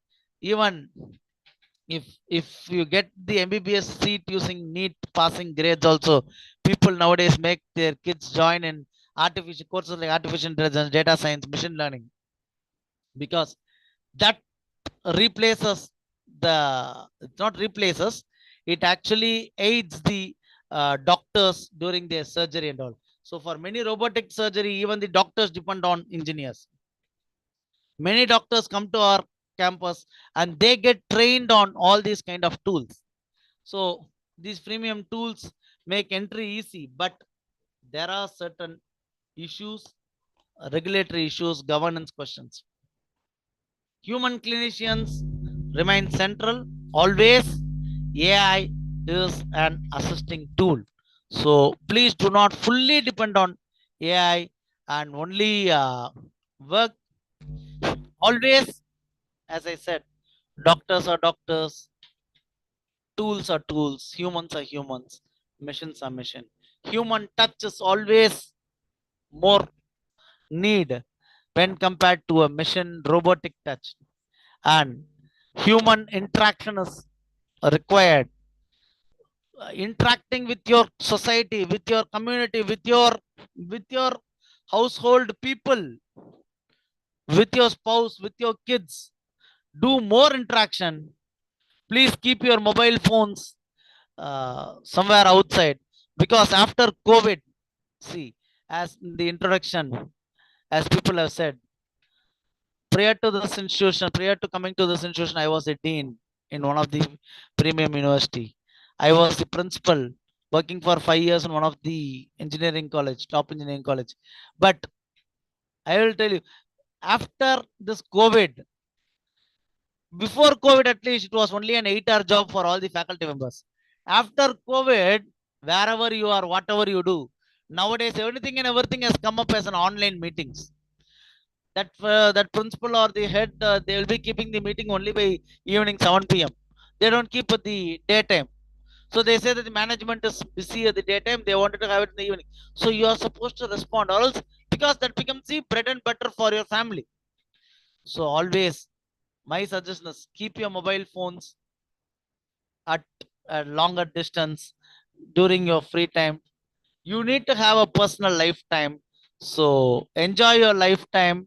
So enjoy your personal space, personal life, enjoy with your family, which means, like, even after you come home, this fellow has said to keep the mobile phone outside.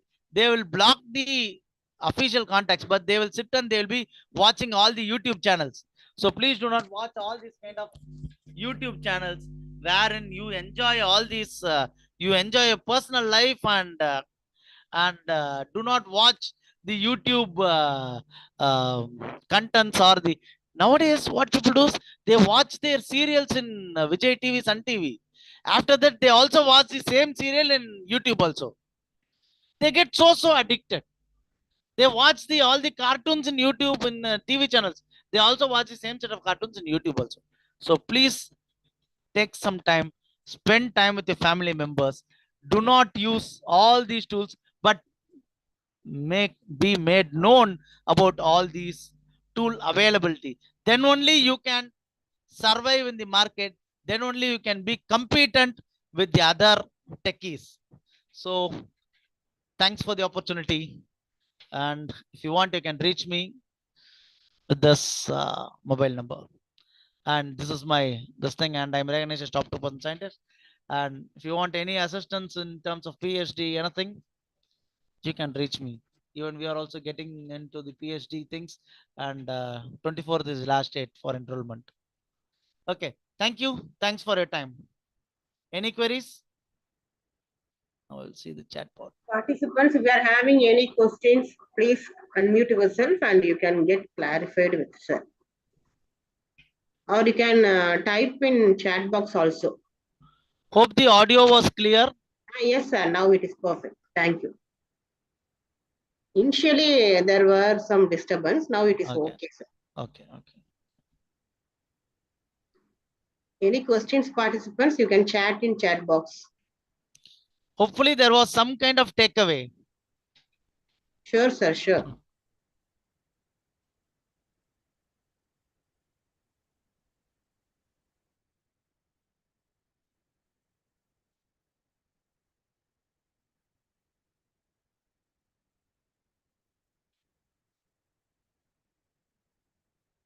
So I can stop sharing.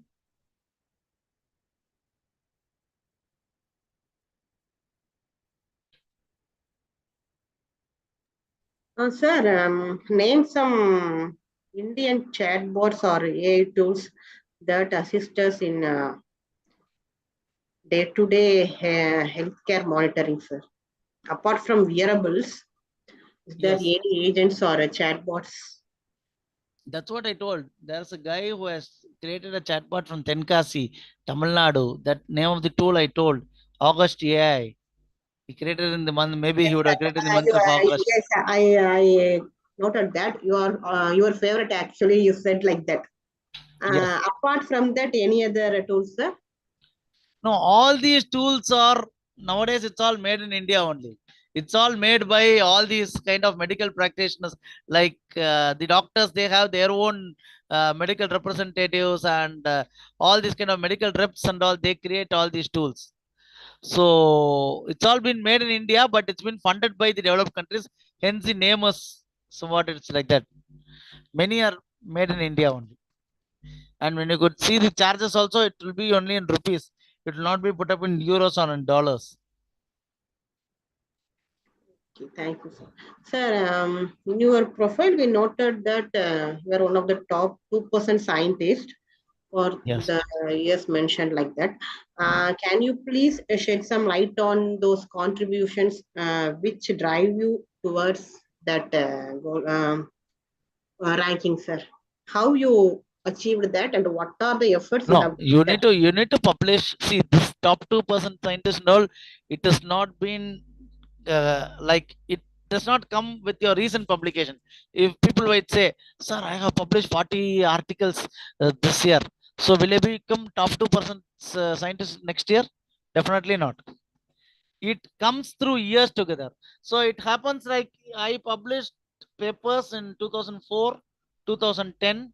After completing my post graduation, 2004 I published, and then 2010. Those papers, not even a single Indian has cited. So only foreign people have cited, and I never ever say ask people to cite. I don't know who has cited. So the more number of citation takes place, and that's the reason for the top 2% scientists nowadays. So it comes through years together. If you have sowed the seed for this year, you become a top 2% scientist in next 5 years or 6 years.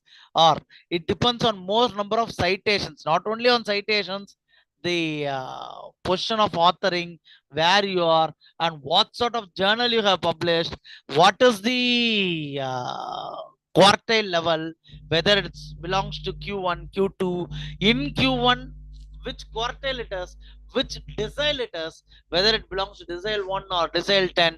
So it all matters. What is the impact factor? Who has cited? And who are your corresponding authors, co-authors?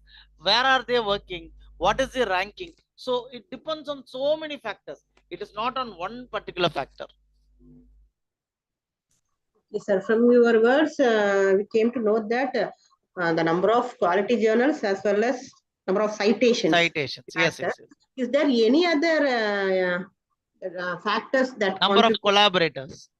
Uh, Collaborators from institutions. That matters a lot. Any projects or proposals, funding? There are several projects, proposals which has been called for by government of India nowadays, because everyone wants to have it as make in India products, and there are several things that are being called for. It is so they are also considered for this ranking, sir, or only journals? Sorry? The projects, the quality of projects and the number of projects that we contributed are also considered for this top 2% scientist ranking, or only journals? No, only journal publication. Okay. Only publications, nothing to do with the projects. Okay, sir. That is different, this is different. Okay, sure. Participants, if you are having any need any clarifications, please. There is one question. What are the ongoing research problems in healthcare that need to be addressed? Yes, like that she is asking. There are several problems that are there. We need to see anything and everything. If you could integrate with AI, if you could give some kind of novelty in which, so that those problems can be taken care of. See, if you could take the ICMR website, Indian Council of Medical Research, which has their office in Chennai, also near Ayapakkam. So there's an office, ICMR. They've come up with many different project grants every month. And see, very recently, even my next cabin friend has got one to find the dengue, malaria mosquitoes which breeds in the water logs. So for that, she has got 35, 37 lakhs. So which means that there are, see, the government is willing to fund. We need to identify what is the call that is for and how to address it. So if you could integrate with AI, then definitely you can get the project. And the way of writing, way of making the project attractive, the way of writing matters a lot.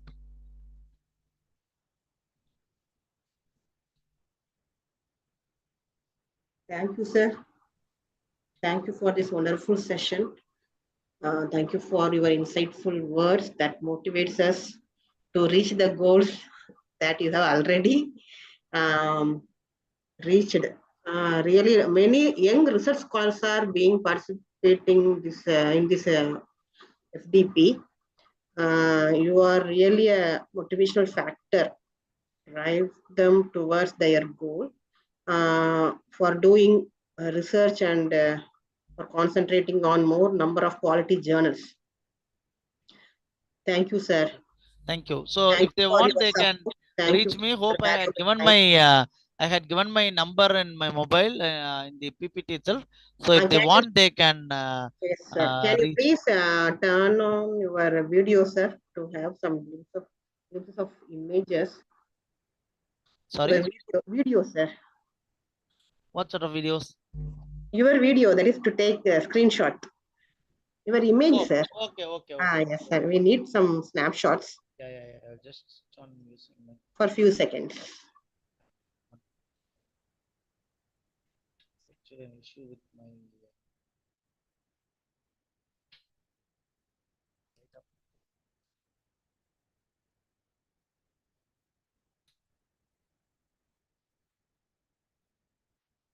Recording in progress.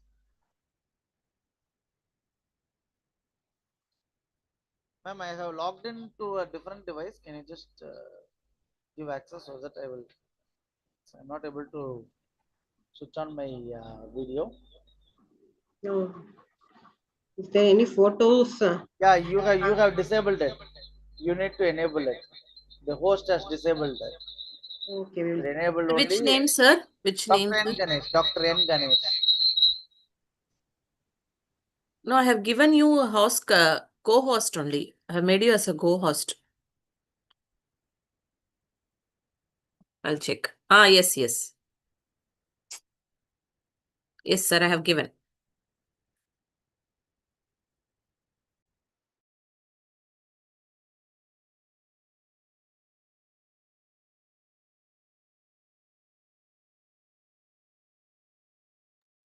Okay, sir. Thank you, sir. Thank you so much for your efforts and for your support. Thank you, sir. Thank you so much, sir. Thank you. So I leave the session. Thank you. Yes, sir. Please.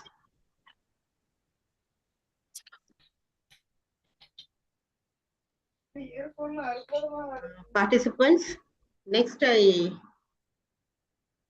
invite Dr. Monica, HOD Computer Science, Computer Science Department, School of Arts and Science, to invite our distinguished chief guest come speaker of the next session. Madam, please. Audio video. I'm honored to welcome Mr. Arun Kumar, Vice President of Retech Solution Private Limited and Retech Lasers Private Limited as our esteemed chief guest today. Mr. Arun Kumar is an accomplished technologist and industry leader with over 15 years of experience across laser technology, power electronics, embedded systems, and advanced manufacturing solutions. He currently superheads Retech Solutions, an innovative group of companies specializing in engineering student projects, internships, laser cutting machines, and emerging technologies. Under his leadership, Retech is presently engaged in manufacturing of advanced fiber metal cutting machines, including the latest high-speed, high-precision cutting of GI, MS, and stainless steel materials.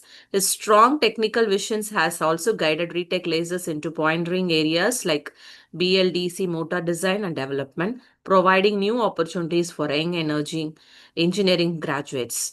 Mr. Arun Kumar holds an impressive academic background, including ME in VLSI design from ARM College of Engineering, BE in Electronics and Electrical and Electronics Engineering, Diploma in Electronics and Communication Engineering, Postgraduate Diploma in Plastic Processing Technology from CIPET, Research in Renewable Energy Management Systems at Hindustan University. He has professional expertise in multiple domains such as power electronics and drives, VLSI image processing, robotics design, lean product development, and embedded development. His forward-looking interests includes future technologies like eVTOL missions for next generation mobility. Beyond this technical accomplishments, he is deeply committed to empowering students and fostering innovation among young engineers, making him an inspiring role model for aspiring technologies. We are privileged to have Mr. Arun Kumar with us today as a speaker, and we warmly welcome him to our program. Over to you, sir. Thank you, madam. Mr. Arun Kumar, please take over the session. Thank you. Yes, ma'am. Ma'am, screen is visible, ma'am? Yes, yes. sir. Yes. Share Yeah, your fine, ma'am. Thank you. Yes, ma'am. Ma'am, if you share. take the Yeah. I can enable my disable Okay, my.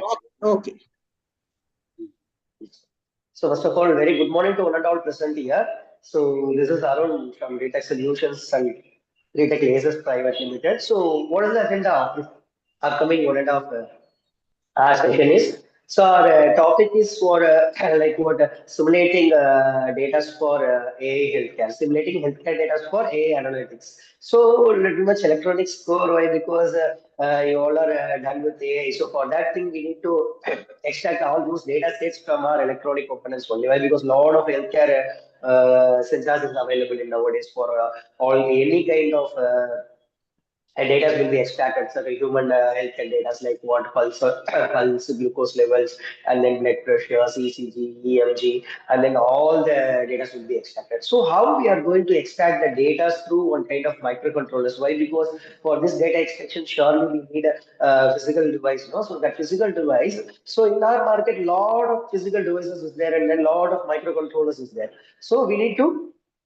select the components. The selection of components is much more important. Why? Because which is the better components is suitable to extract the data for our healthcare applications. For any kind of AI applications, we need to construct a big level of data sets, right? So for that data sets, so how we are going to extract the data sets, how we are going to save the data sets in our cloud. Why? Because large number of data sets we need for our application.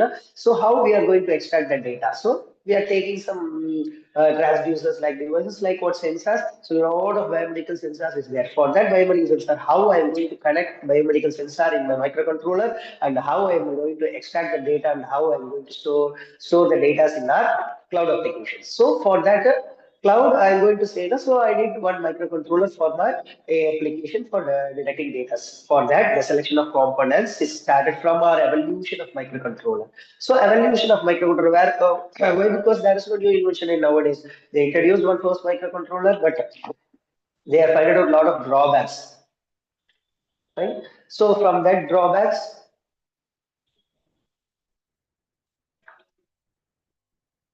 video. Just a minute, sorry.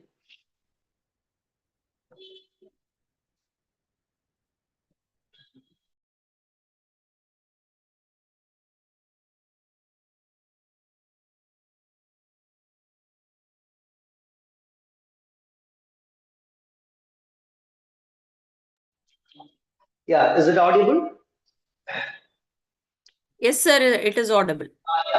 Yeah, thank you, ma'am. So we can start from our evolution of microcontroller. Why? Because there is a lot of microcontrollers in our market to extend the data. So we can start from our 805. Why? Because there is no new invention in nowadays. They introduced one first microcontroller. They have found out a lot of drawbacks, and then they are proposed into new things. So how we are going to analyze these? So what is the advanced technologies presented in nowadays in all the microcontrollers? We can easily analyze that thing. So, but before that, we can we can know about the drawbacks of existing microcontroller. We can easily analyze the advantages of at present microcontroller, right? So let us start with 8051 microcontroller. This is the evolution of microcontroller. 8051 pick ARM, AVR boards, and then Beagle board processor, Arduino, and then ESP8266 Node MCU as a inbuilt Wi-Fi module for IoT applications. So let us start with our 8051 microcontroller. I personally find out 5 major drawbacks of 8051 microcontroller.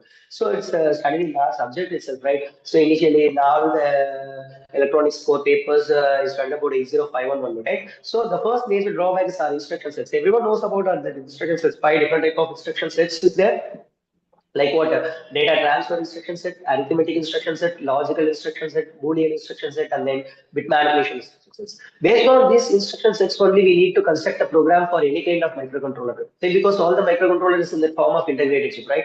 So on the type of integrated chip, we need to program the integrated chip through this kind of instruction sets only. Totally, we are having 246 instruction sets in my 8051 microcontroller. Fine. So for simple addition, subtraction, multipliers, demultipliers, encoders, decoders, multiplexers, demultiplexers, for that thing itself, we need to know 246 instruction sets to construct a program. This one giving one big programming complexity for us. Why? Because in nowadays we are having a lot of advanced programming language. For Python, C, C++, like so, we need to add 2 integers. Means easily we can put any place like 1 integer n equal to 1, n1 equal to 2, and then print of n1 plus n2 equal to 3. It's easily executed, right? Why I need to know 246 instruction sets to construct a program? This one giving one big programming complexity for us. So only I'm considering the data, the instruction sets in my 8051 microcontroller is my first drawback. Fine. So I will use some examples for data transfer instruction sets like that, right? So this is the better examples for data transfer instruction sets like what move A comma B is one command is there, move data will be there, move with external memory, move with core memory, exchange data, and push and pop will be the better examples for data transfer instruction sets. So we need to move that data from one register to another register. Now we need to use this kind of data transfer instruction sets, right? So the next one.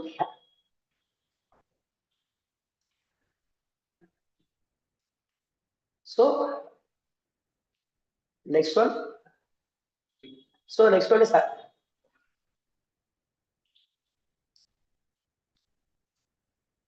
so this is the better example for arithmetic instruction sets. Add, C, subtraction, multiplication, division, increment, decrement. This is the better example for arithmetic instruction sets. And then addition, subtraction, multiplication. These are all the better examples we are using in our 8051 microcontroller. Add A, comma, registers R0, minus A equal to A plus R0. These are the better examples. And then these all are the logical instruction sets. We are using that lots of logical operations like what AND, OR, XOR, NOT. This kind of instruction sets coming under logical instruction sets. Right, and then this kind of instruction sets coming under Boolean instruction set that set B clear, CPL clear, C set BC, like that. So these are the better examples for Boolean instruction sets. Based on this instruction sets only, we need to construct a program for our 8051 microcontroller. This is our bit manipulation instruction sets, set bit, clear bit, CPL bit, like that. So and then ADC. The second major thing is ADC. Why? Because we all are taken take what like what healthcare applications. Right? For that healthcare applications, a lot of healthcare applications coming under one type of analog parameters. Right? So which of the values are digital values and which of the values are analog values? Why? Because all the microcontrollers works based on binary zeros and ones. You can't able to work in the form of analog. So surely we need this analog to digital conversion in all the microcontrollers. So why? Because, for example, we can take temperature will be the major parameter for our healthcare application. Means we need to monitor the temperature. So how we are going to extract the temperature by connecting one kind of temperature sensor and we are getting the value from our human body. So on that time, so the parameter of temperature is coming under one type of analog parameter, right? So analog value. So which one are the values for analog values? Which one are the values we can't able to see? We can feel it. That kind of values for analog values. For example, temperature, we can feel it, but we can't able to see. That is analog value. Voice signal, we can feel it, we can't able to see. That is one type of analog value. And then acceleration, displacement, pressure, these all kind of values are coming under one type of analog values. These kind of analog parameters we need to monitor through. We need to monitor and we need to save in our cloud. We need to we need to have a analog to digital conversion in our microcontroller. Unfortunately, in our 8051 microcontroller, we are not having inbuilt analog to digital conversion. to convert analog to digital values. So they are using one external analog to digital conversion named as MCT3008 as shown in this slide. So this MCT3008 is one 16-pin integrated chip.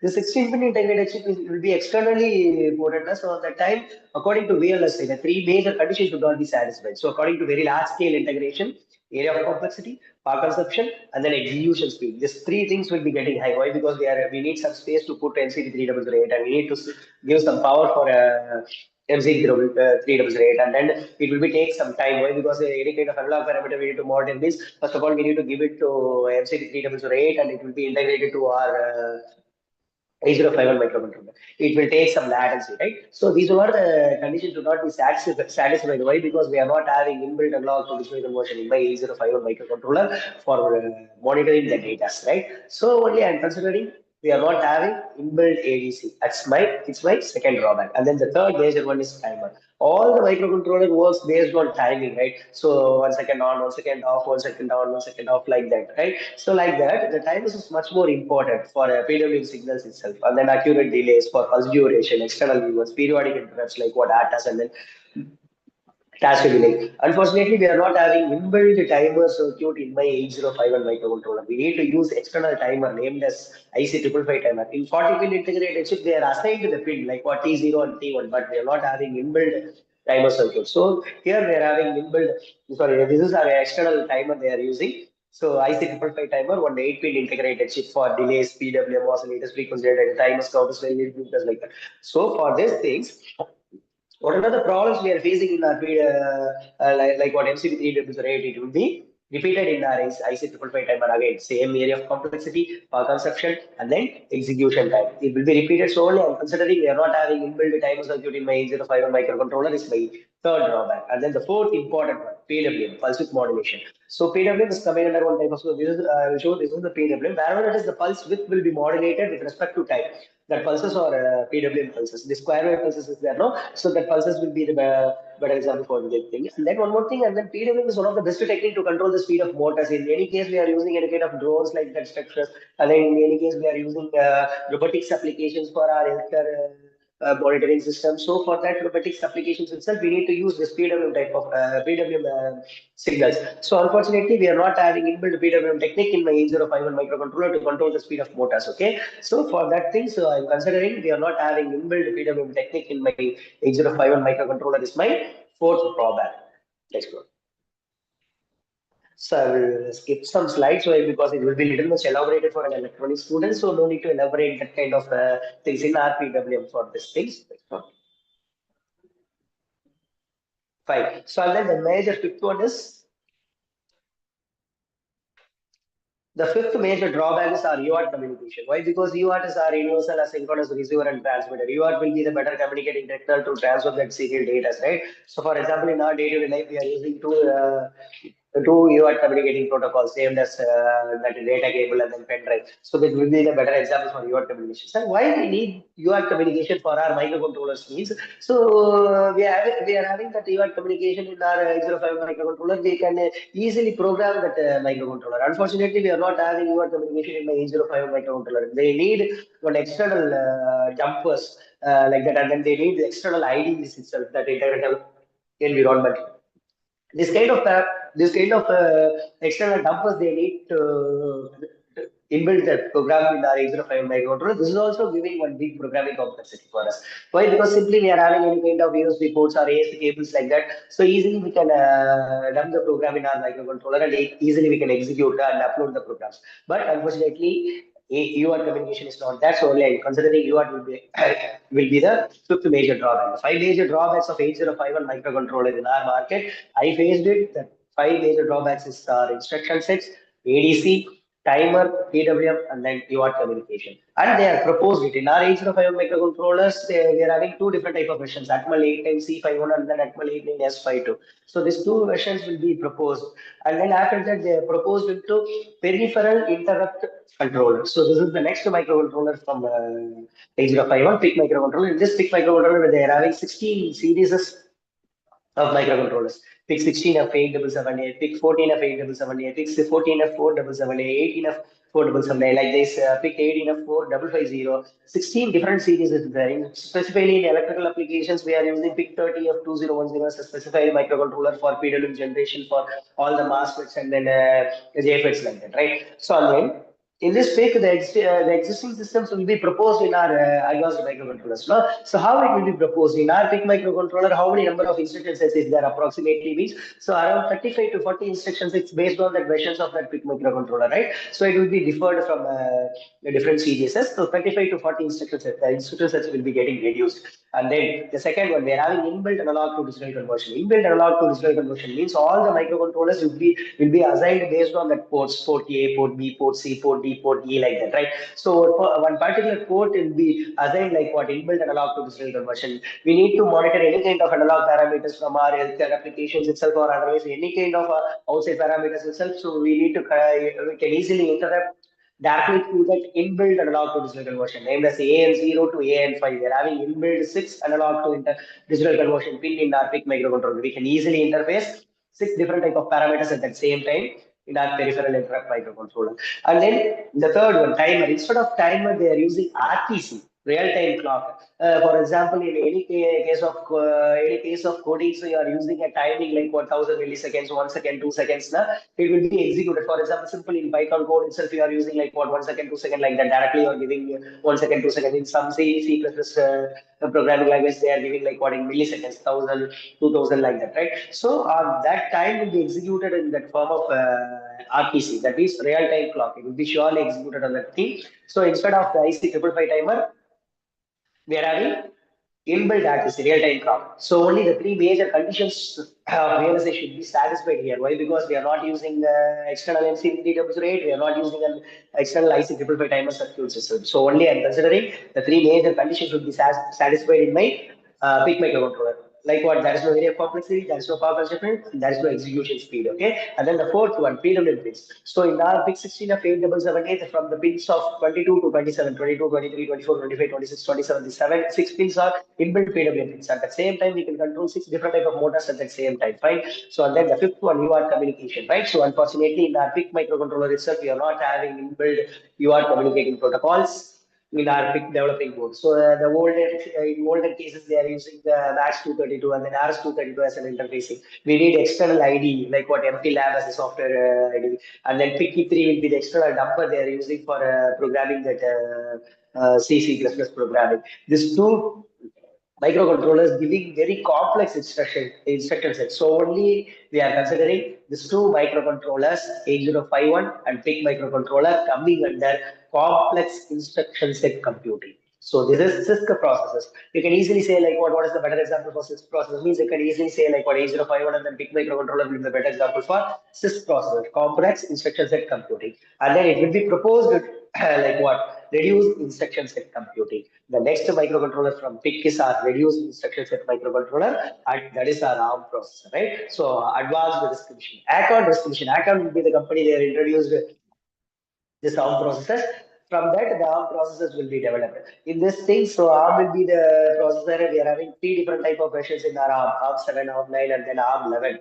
So ARM 11 processors nowadays we are using as like what Raspberry Pi, right? So that BCM2A865 is the processor exactly used in our Raspberry Pi 4 Plus model, and then they are added some peripheral devices. Based on that peripheral devices, they are developed one processor developing board. That the developing board on that developing board in our Raspberry Pi itself, we are not having one major thing. Why? Because no one can choose that Raspberry Pi for data collections like that. Why? Because the Raspberry Pi is specially made for OpenCV and then OCR applications, open computer vision and then optical character recognition applications. Why? Because the 5 major drawbacks we see in our 8051 and then 8051 and then PIC microcontroller. No? So on the thing in our Raspberry Pi itself, we are not having inbuilt analog to digital conversion to convert analog values to digital. So only we can't able to use our data monitoring system for our healthcare applications is not possible. Why? Because any kind of data, maybe for like what temperature, ECG signals, EEG signals, EHG signals, all the kind of human parameters will be coming in the form of analog values. So only we need analog to digital conversion for our microcontroller today for monitoring the data. So unfortunately, in our Raspberry Pi, we are not having analog to digital conversion. So only I'm not choosing Raspberry Pi. And then one more thing, you all are from computer science domain, you are well learned about very strong in your programming languages like what Python, C++, like that. We are from electronics core and electrical core, now we got able to do that process, right? So like that, for that thing, so it's not user friendly devices, and then it's not compact in size, and then it's not cost effective. Why? Because 7,500 rupees is the maximum cost of a Raspberry Pi 4 Plus model. In any case, we are selecting any kind of applications. We need to concentrate like what user friendly device, compact in size, then cost effective. These kind of parameters only we need to concentrate in them, right? So unfortunately, so only we are not taking Raspberry Pi as a microcontroller for our data collection applications. Fine. So this is the mini CPU. So and then ARM Cortex versions is there. ARM Cortex M0 to M18 processors nowadays they are using. 2007 in our country they are introduced the first iPhone now. So that is LPC 1768 100-pin integrated chip is there. No, this 100-pin integrated chip only they are introduced in our first iPhone. Nowadays they are using X18 processors like that. On that X18 processor in iPhone they are using ARM Cortex M18 processors only. Fine. So this is ARM version. So you can't be able to buy one kind of iPhone and we can collect the data like that, right? So this is not cost effective. So only I'm not selecting ARM Cortex as a version for my data collection applications. And then AVR will be the next processor they introduced, but it will be the failure processor. Why? Because this is one 8-bit microcontroller only. It having the same reduced instructions that computing, fast instructions as execution. But in nowadays we are not using any kind of AVR processing anywhere. Fine. So and then one more model is the failure model is there. So the BeagleBone board. So I will show him. So the BeagleBone is a low cost and then credit card size and open source development board developed with the BeagleBoard foundation. It is a similar concept to Raspberry Pi, but better suited for embedded real-time control applications. Fine only. So, but it is also the speed of that processor and the operating frequency of that processor will be a little much low. So only they are not using BeagleBone board in nowadays. And then they are proposed into the easiest microcontroller, one compact in size, user-friendly, very low instruction sets, and then we are having all those applications like that. For that thing, we go for an Arduino as a microcontroller, right? In nowadays, Arduino is specially made for data collections and then specially made for PWM control. We are having inbuilt PWM pins itself, right? So like that, how the 5 major drawbacks will be proposed in our Arduino microcontroller, easily we can analyze it. So how many number of instruction sets in our 805 microcontroller? Around 246. In PIC 35, in Arduino 23. So sorry, in Raspberry Pi 23 instruction sets is there. So for my Arduino applications, so totally we are having only 12 instruction sets in my Arduino microcontroller. And then A0 to A5, inbuilt 6 analog to display conversion pins is there. We can easily monitor any kind of analog parameters at the same time, fine. So and then third one timer, we are having inbuilt RTC in our Arduino microcontroller itself. In Arduino, we are using Atmega 328 as a microcontroller, inbuilt microcontroller. We are adding a lot of peripheral devices and then we make a developing board, right? So on that thing, the timer is over. And then fourth one is PWM. So Arduino, a lot of people use Arduino things. So that 0 and 1 pin will be that TX and RX transmitter and receiver. Other than pins, other than TX and RX will be digital PWMs. At the same time, we can control multiple number of motors itself, right? And then in Arduino, we are having 4 versions. Fifth one is reward communication. Sorry, the reward communication, we are having ASP to USB cable, Arduino serial port cable to USB universal serial bus. We are having through that cable easily. We are having an open source ID in our Play Store itself. Easily we can download it and we can type the program in embedded C programming languages. Little much case sensitive only, right? So we can easily type the program that will be embedded in our Arduino microcontroller. So after that, and they are proposed 4 different type of Arduino microcontrollers. Arduino, Arduino Nano, Arduino Mega, and then Arduino Pro Mini is the versions. But so we are extracting the data through Arduino. But here we need to transfer the data through internet and store in that form of Excels or CSV files like that. So for that thing, we need to transfer the data and save the data through internet. So we need some internet access. In older days we are having internet accessibility like what? Through LAN ports.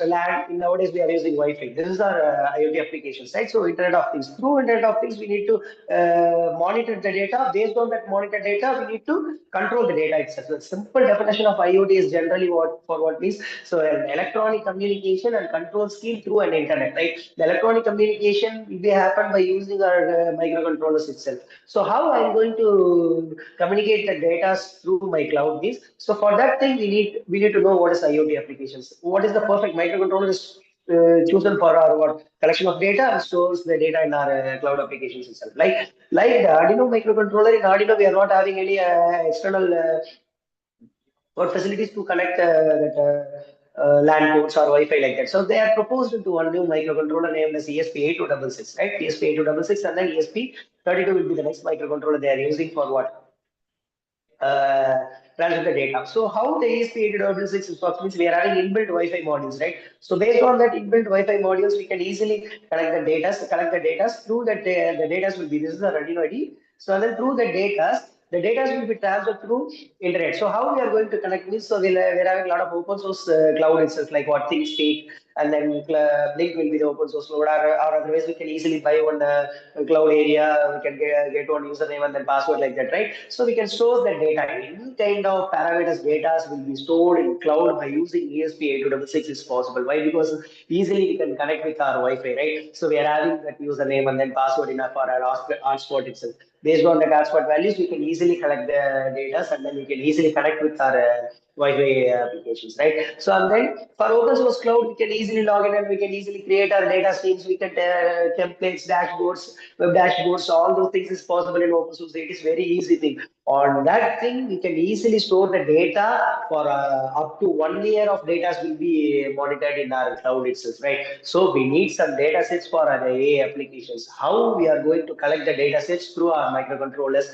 is the task for us. So this is the better way of approaching the microcontrollers. Why? Because the selection of components is much more important, and that selection of components, I'm going to select Arduino as a microcontroller is enough to collect the data sets. Okay, so why? Because we can easily interface multiple number of sensors at the same time for a collection of data sets and store in that open source cloud, like what IoT applications platform, open source IoT platforms like what ThinkSpeak and then cloud will be. Is it possible? Fine. So then we are collected the data sets. So how we are going to implement the data sets in our AI applications? Fine. So unfortunately, I'm not continuing my session, so I will hand over my session to my colleague, Mr. Shriram. They will continue that AI part for you. Fine. So thank you so much. They will continue.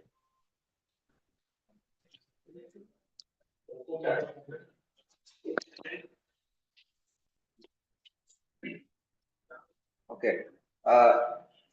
Hello, sir. Am I audible? Yes, you're audible. Yeah. Okay, ma'am. So,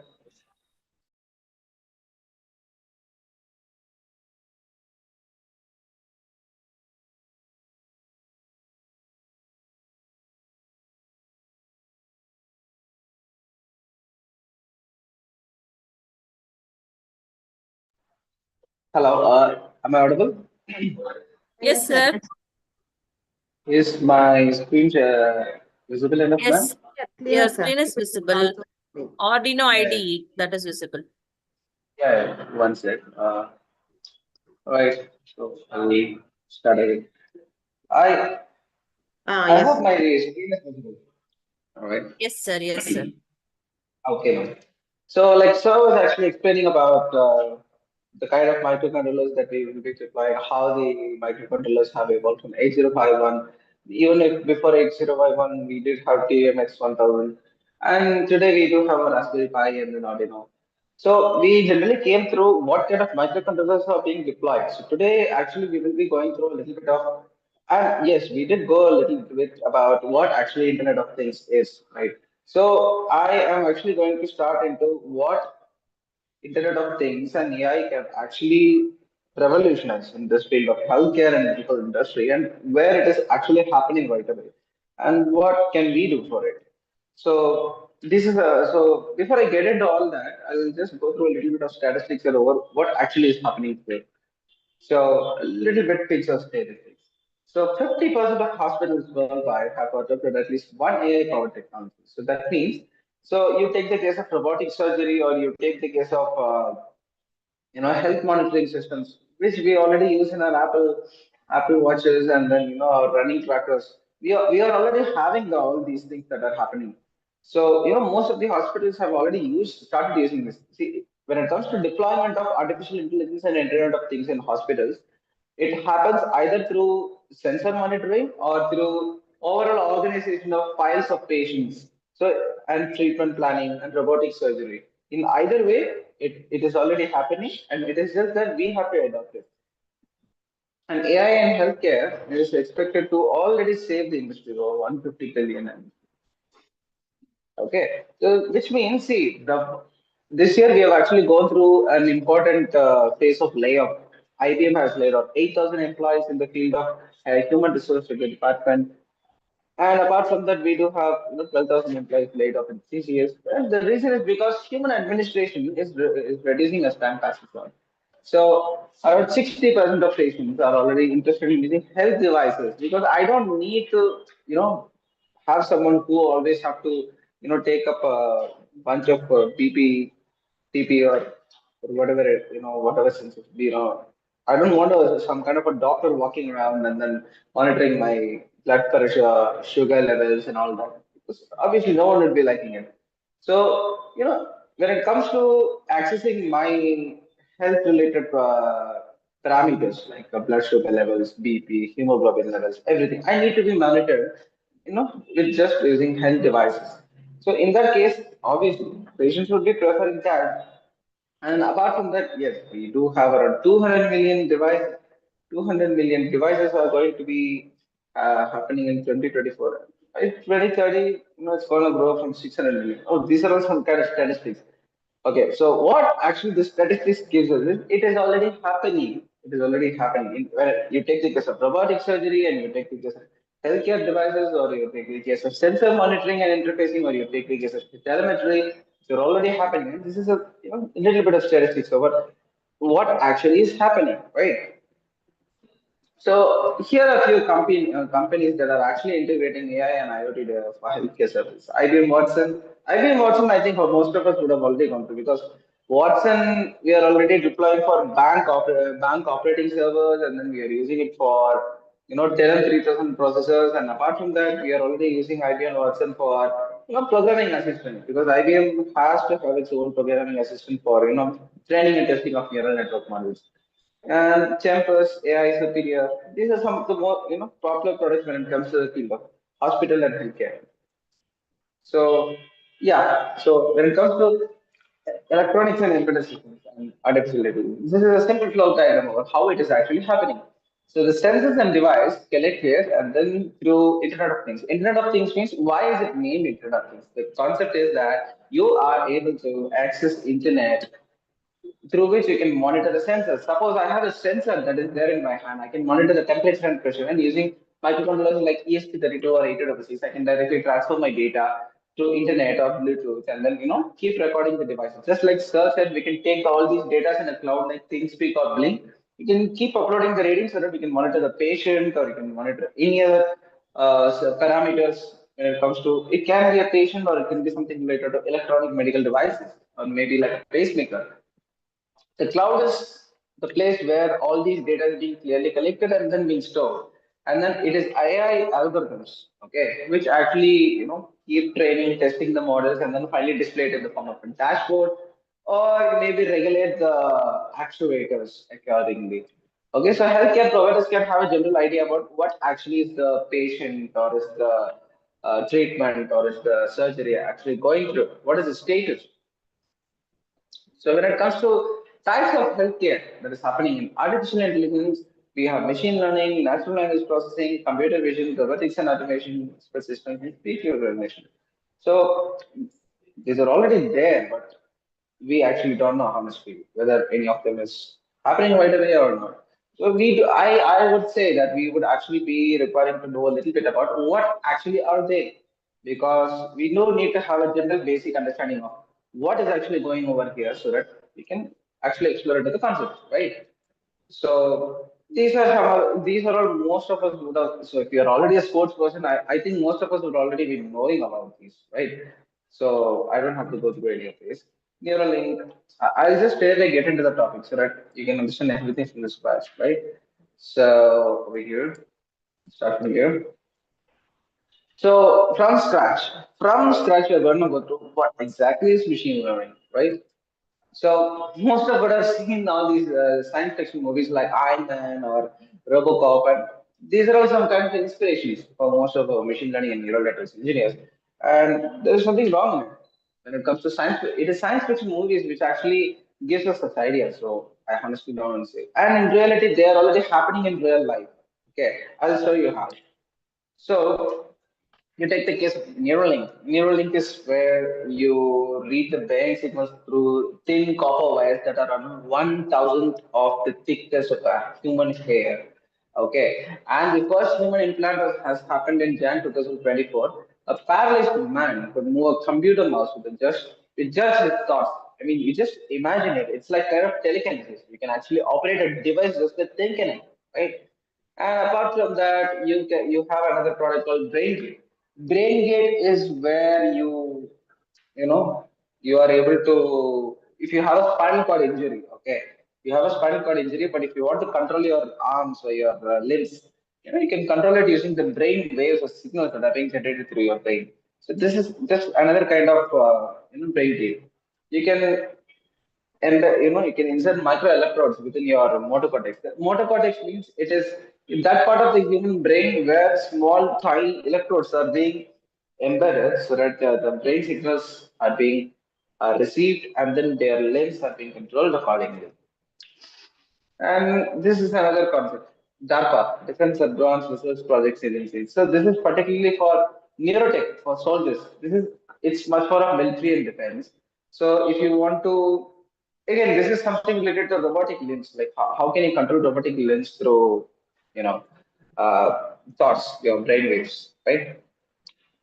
So let's straight away get into what is the concept of artificial intelligence. Artificial intelligence is simulation of human intelligence processed by machines. So the idea is that you make a machine think, but it's not like you make the machine think like a human. The way a human thinks and the way machines think, they're two different things, right? Because machines can understand everything in the form of bits, ones and zeros. Okay, so every data that is being passed on to it has to be converted into readable bits for the computer so that it is able to recognize them and perform some complex calculations in vectors and matrices for training and development of models, and then finally deploy it into their prediction system so that we can get the right kind of answer.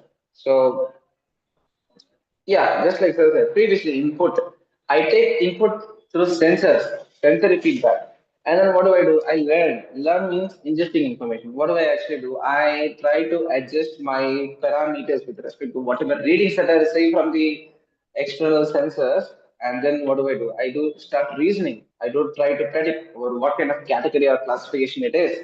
And then finally, I got the correct result. So suppose if I had really made a mistake, I would self-correct myself. So one best example that I would say is a practical example, right? Like for example, I have some kind of what do you say? I have a few set of numbers. Okay, so 1, 2, 2, 4, 3, 6, 4, 8. And if I ask you what is 7, the chances are that most of us are responded by 14, right? How did we find it is 14?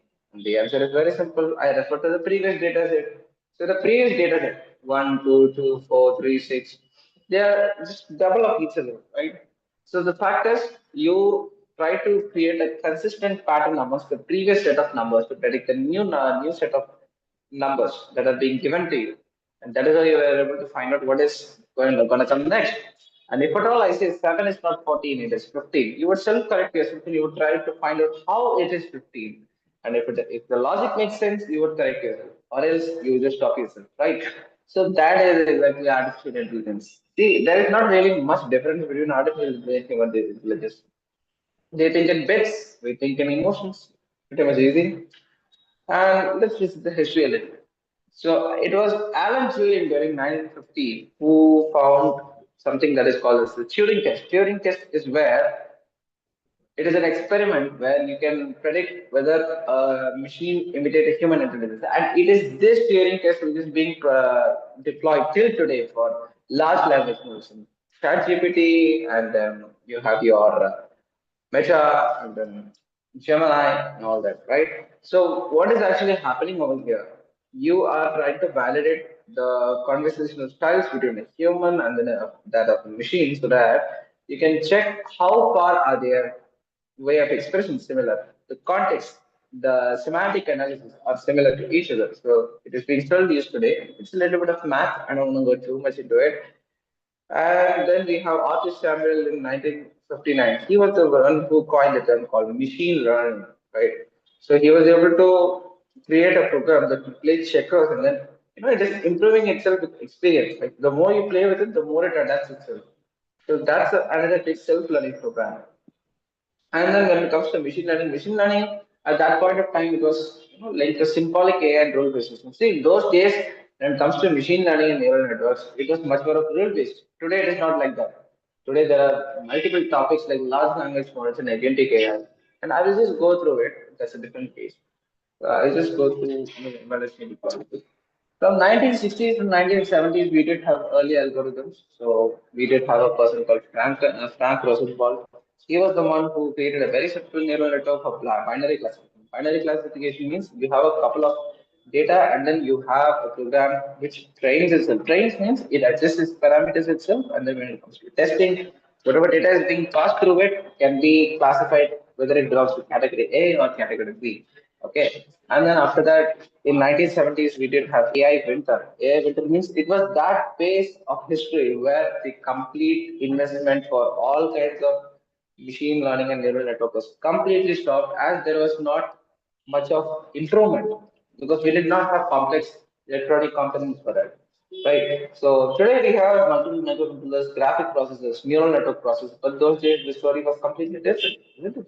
So that's called AI winter. And after that, we did have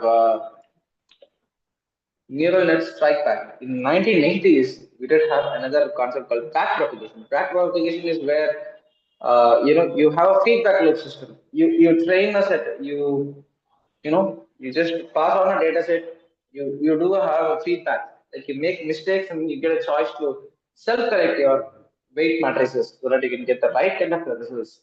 And then we have some popular algorithms like decision tree, like ID3 or Quinlan, basic Ensemble. Ensemble means it's a mixture of neural network models. So apart from that, we did have static machine learning growth in 1990s. I mean, sorry, statistical machine learning growth from that because we needed a statistical mathematical approach to when it comes to predicting and testing models, right? So we had some algorithms like support vector machines, Snape-based, hidden Markov models. These are all related to probabilistic theory. Okay, so HMM and SVM are most important today for large language models and natural language processing. And now another big trend that we have is reinforcement learning. Reinforcement learning is where you deploy a program called agent, and then you deploy, and then you create an environment, and the agent interacts with the external environment outside, and then tries to find out, am I doing the test and am I doing the wrong? So penalty and score functions. So if I perform better, my score function improves better. The agent is programmed in such a way that it performs all kinds of actions to improve its score and reduce its penalty. Right. And in 2000s, we did have big data and methods. So we did have real world applications, we did have image processing methods growing on, digital signal processing algorithms that are being popular. And, on the other side, parallelly, we are already embracing, the revelation of microcontrollers like Arduino is something quite old. And then today we have Raspberry Pi. Raspberry is something today which is most popular because it is very easy when it comes to performing neural network calculations within the microcontroller. Okay, you don't need an external device for it. You need only peripheral devices. It itself is a pocket computer, right? So in 2010s, we had something called as deep learning revolution. Deep learning revolutions happened because we started developing graphic processors. During 2000, NVIDIA X500 was the first graphic processor which is being introduced into the market. So we can train and test development model just like that at the speed of a day or two for complex epochs or complex iterations. Multiple iterations can be done through parallel processors called graphic processors. And we all know about graphic processors, right? NVIDIA, AMD Ryzen, right? Snapdragon. These are all some popular graphic processors. Okay. So and then happened ImageNet. ImageNet is something where it's kind of a convolutional neural network. You divide an image into different kind of pixels, and then you take them as arrays and matrices, and then you keep pre-processing them, and then finally you reduce it to a single line vector for classifying it, and that's called ImageNet.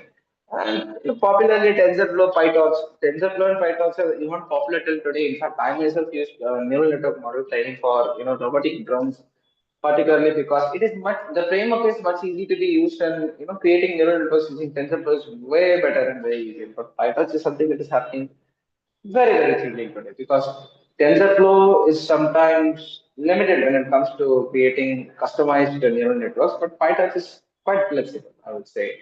And then we had convolutional neural networks, recursive neural networks, LSTMs, and then transformers. Transformers is something that is happening here today because transformer neural network model is something which is being used for products like Gemini and ChatGPT because it is complex when it comes to running, but it responds better when it comes to deploying large language models. So it is transformer model which is particularly used for voice assistance, auto tagging photos, translation, and autonomous devices, vehicles. So I don't want to go through all this. Yeah, we'll go a little bit about how actual neural network relatable to this. A biological neural network consists of neurons connected by synapses, and each neuron contains emits signals, electrical impulses from other neurons. If the signal is too strong enough, it fires and gives signal to the next neuron. And the strength of synapses, that is synaptic weight, okay, it is what that determines how influential, like how far one neuron can transmit data to the other. And that just keeps changing over time. Okay? With respect to the strength of neurons, they just keep changing for every millisecond, probably. So we have artificial neural networks. So artificial neural networks is something, it is quite inspired from natural neurons. The way of connection and the way of creating arrays and matrices, they're all almost similar, but nodes are in the form of numbers or matrices.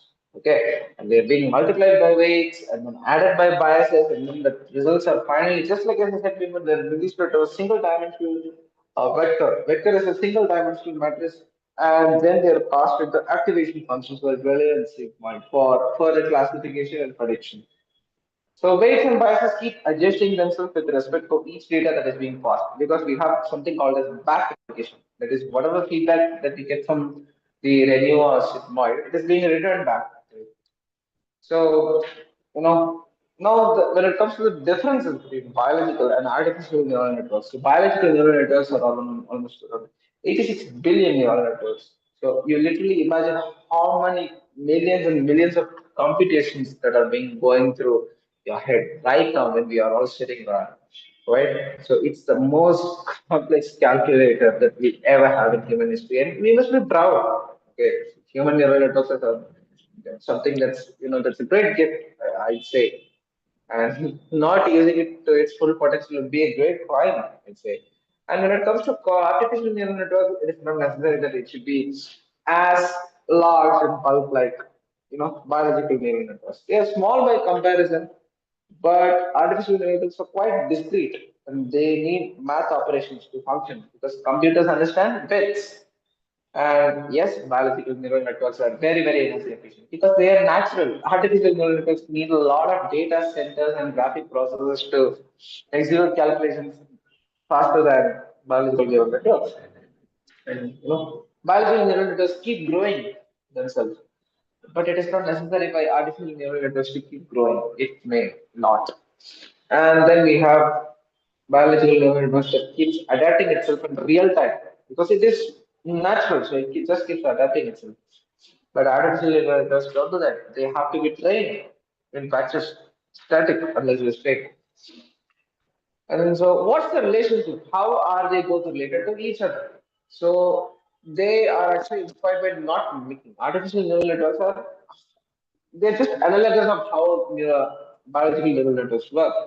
So the perceptron and then deep learning models. So the growth of neurology is what has indirectly influenced the growth of artificial neural. So when you try to create how a neuron is being connected in the form of arrays and vectors, there you have artificial neural networks happening. And then we have real-time language, it's called natural language processing. Natural language processing is where you speak in words, which is being converted into maps, multi-vector embedization maps. Okay, so the words are mapped to vectors, the vectors are being stored, and then responses are being generated through different complexity, constant, and arithmetic matrix operations. And finally, the regenerated matrices are converted into text and then given back to you. So if you think a machine or a neural network is talking to you, it doesn't. It is just predicting and giving you responses in between. So please don't think that it is literally trying to understand everything that you do. It really doesn't happen like that. Okay. Some real-time examples, I'd say, Siri. Siri is part of natural language processing. And then we have Apple's virtual assistant, natural language processing. And we have already such products happening in our market.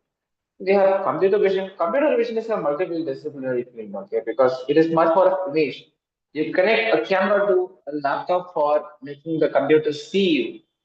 But if you enable the same laptop to recognize objects that are within the camera, that's for computer vision, right? Because you enable it to recognize objects and interact with the external environment.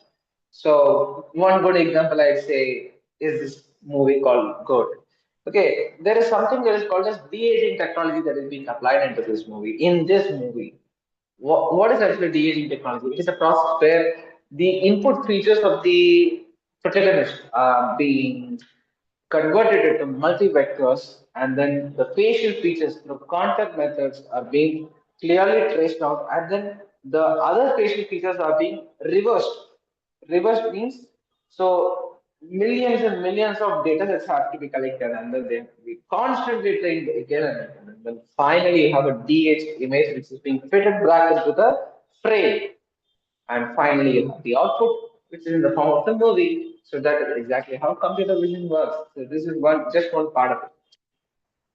So when it comes to healthcare, I honestly don't want to say about how healthcare is related to machine learning because ChatGPT and Perplexity has literally become our mental therapists. To be very very honest, because whether you have a girlfriend or you have a boyfriend or you have some kind of interaction, everything can be easily done to ChatGPT or Perplexity because they're really that interactive, right?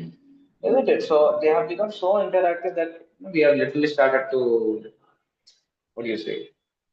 They have become quite uh, relatable. You really don't know. So just like previously, Ganesh sir was saying, like, yes, that is the reality. They have become so close to us. Every data that is, every single word that we speak or every single image that we watch, they are collected through cameras and sensors. See, there is no escape from this digital world. The world has already transitioned to it, and we do have some. Okay, see, negative cases. Yes, we do have a few because what do you say? Yes, we recently came across a news where one boy from US killed himself because he was not able to. He was in love with a chatbot, right? I mean, most of us would have heard about all these news, right? People suiciding for chatbots in AI, and we have AI girlfriend chatbots, which really give that kind of a conversation so cleverly that even our spouse or girlfriend may not give to us, right? Yes, there are such things happening into it, but it's something that is already happening. It's unescapable. It's either that we learn to embrace it or we just completely refrain from all of it, right? So that's kind of hard, but honestly, that's the best way by which you can welcome the future. Now, when it comes to types of AI, we have narrow AI and then general AI. So narrow AI is something where it is specialized in predicting the kind of objective that for one particular task. It may be a it's okay. I'll put a very simple definition. A narrow AI is where it is a master of one. General AI is like a jack of all trades, but it is not a master of one. It is not a master of everything. It is a master. It is a jack of all trades, and narrow AI is pro at something. Okay. For example, if you take the case of Codex, Codex is a good programming agent, but we don't use Codex for what do you say, all that sort of chatting and all voice enabled assistant, all that. But when it comes to similarly for browsing things, we use Perplexity. But when it comes to general AI is something where it understands human emotions much better and much clearer. Okay. So in that case, we would obviously go to general voice enabled ChatGPT or Perplexity because they interact with us. They understand human emotions by the tone and voice that we give. So human emotions, along with jack of all trades, that's general AI. Now, machine learning. What is machine learning in particular? The subset of artificial intelligence. So it is one particular subdivision from where AI has actually come into the emergence. So it is a very statistical approach where we try to observe the previous pattern, we try to connect them through weights and biases, and then finally retrace the pattern and then apply for upcoming data for better prediction. Okay.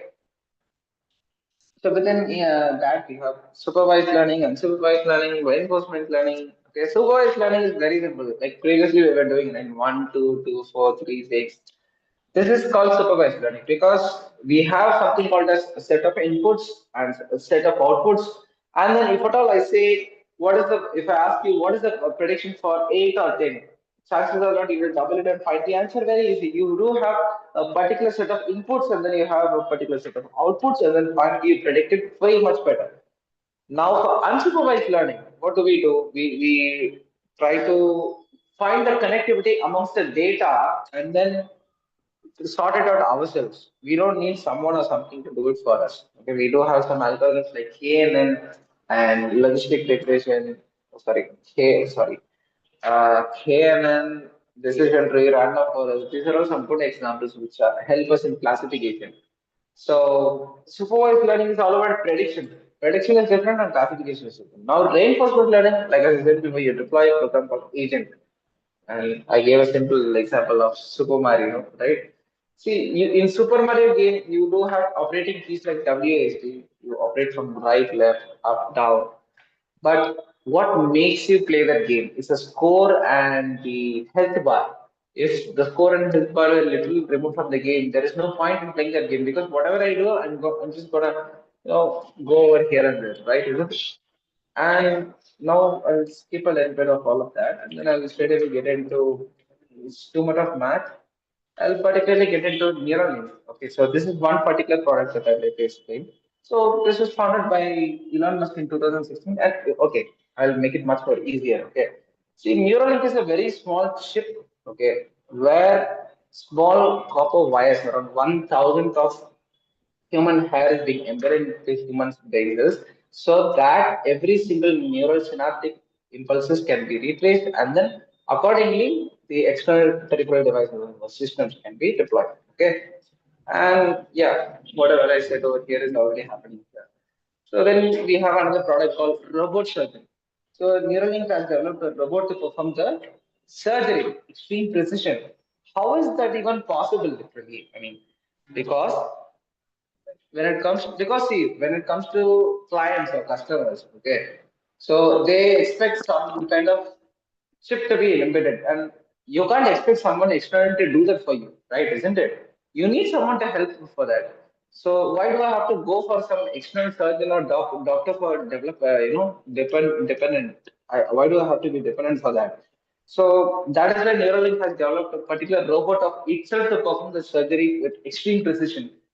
So, see, when it comes to brain surgery, you literally have to be very, very careful about how you embed each single copper strand into your brain.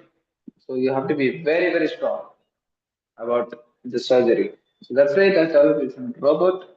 And then we have wireless data transmission. Data transmission, how does it happen? It can happen through an internet or Bluetooth signals, right?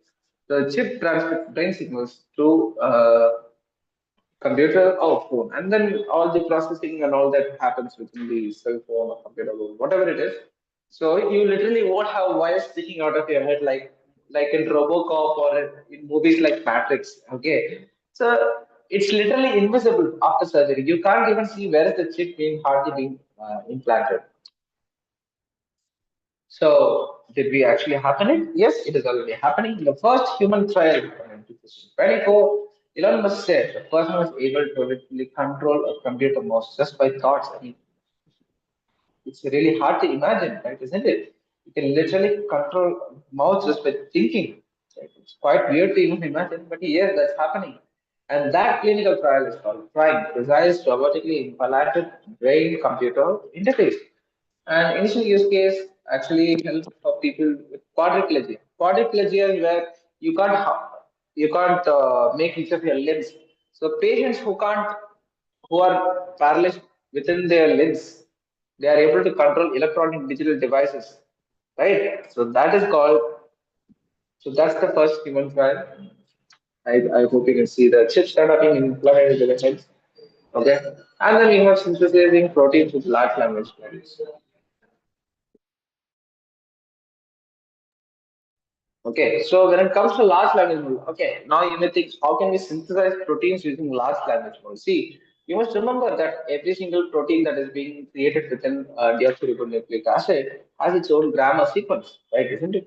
So if you start tracing the grammar, since we would have studied in our 11th and 12th about A, D, G, S, and all that, right? So there is a particular specific way of tracing them and then connecting them with each other. Now, what if we find the grammar behind it and then map them into multi-vector embedization, and then we generate a set of sequences and then create something, maybe a biological cell, and that's called synthesizing proteins with large language models, isn't it? So there's a big grammatical concept behind it. I'll go through that. And yes, we have proteins like methionine, glycine, leucine. They can be viewed as a sentence. Like so, just like how I was telling about natural language processing, right? So in natural language processing, what we do, like if I'm saying a sentence like "Hello, hi, how are you?" So every single word, along with their literal meaning, semantic analysis, and vector embedization, are being used to regenerate another set of sentences so that we can regenerate the sentences accordingly and then return back to the user. So the same technique is being applied over here. I mean, literally, it's quite mind blowing because it's hard to even imagine. But for a few set of biologists, it would be quite interesting. And another case study, the Da Vinci surgical system. It is completely built for robotic surgery. Now, just imagine if there is a doctor in China and a patient is like somewhere in the US. If I want to do a surgery, what do? I don't have to take a flight again and then probably travel over here and there, right? Isn't it? So, what if I have a robot where I can just control a few set of my hands and then do a robotic surgeries from somewhere in US with extreme precision, and that's what Da Vinci surgical system has actually made possible. And another interesting fact is there are AI elements which are being embedded into it because when it comes to suppose you are doing a brain surgery or you're doing a brain tumor removal or a tonsils removal, you need extreme precision because every single move may affect a nearby neuron or maybe even affect the difference between life and death. So for extreme precision, we have neural networks models like YOLO, which train and test object detection models, just like what Dr. Ganesan sir has said. We need extreme complex models, which require thousands and thousands of data sets to be trained and well tested so that we get the right kind of precision. Okay. Human errors cannot be a factor when it comes to extreme precision based surgery. So in this case of Da Vinci surgical systems, we have something called a surgeon's console. So suppose you are a surgeon, you're sitting in an operating table, you have a pack of tweezers and the forceps and all that within your hand. Now, what if I have a few set of instruments very similar to that? Like I can just mimic that and then see myself through it and just mimic it. It's like a video game, a joystick, right? That is exactly what is happening here. Okay, and then minimally invasive approaches with a small 1 to 2 centimeter incision. Incision means it's a small cut. Within even small cut based precisions, we can do such complex surgeries, just like laparoscopy. Okay, and then we have other sports-based products. Okay, category sports wearables, smart footwear, jerseys and apparel, training equipment, smart stadiums. And when it comes to sports wearables, like for example, just imagine you have a wristband within your hand. You have an app called Strava, which monitors your heartbeat, and then it monitors the pace, the cadence that you take for each running for kilometers when you are running for long distance running. It's literally quite interesting, right? Isn't it? Because you're able to monitor how fast are you running, what is your reading of heartbeat, and at the same time, what is your blood sugar levels. That is exactly what has been made possible over here. So these are some particular products that I'd like to show you. Okay. So this is called Cannibal Sportswear, and then we have smart shoes. What does smart shoes do? Smart footwear actually has embedded sensors to measure speed. This is what we call it as telemetry. Telemetry measures the speed, acceleration, and pressure points. Okay, why do I need pressure points? Because every single step that you take, whether you're landing on your heel or you're landing on your toes, everything matters a lot, so that you don't end up in an ankle sprain, right? Isn't it? And then we have one particular product that I actually want to explain about today. Because if any one of you have seen the movie F1, you would have seen, for Formula One races who would be wearing helmets and they would be monitoring the tire pressures, speed, charge of battery, the voltage that is being supplied, the braking systems. Everything is being updated by the ones who are sitting behind, right? For both the drivers as well as the ones who guide behind, the technical engineers.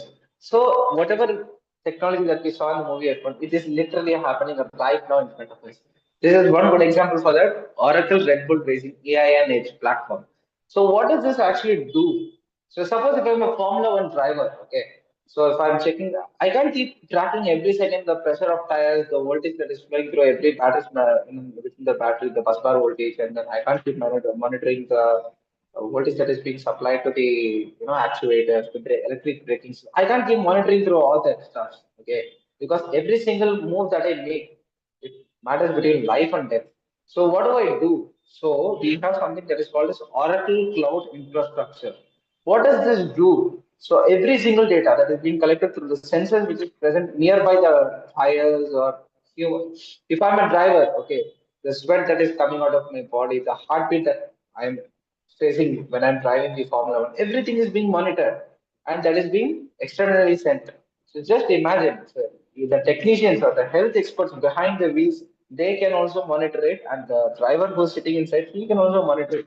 That's called AGI. AGI is where every computation is literally happening over here, and the data is externally transmitted for the external data analyst or the technical technicians for sitting down and monitoring it, right? So every computation happens within that edge, within that boundary. It does not cross beyond that.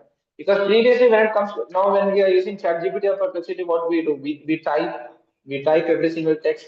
It gets uploaded to the cloud and it gets transferred to the data servers. The computation is being performed and then it is being sent back to internet, right? But what if I say everything happens over here?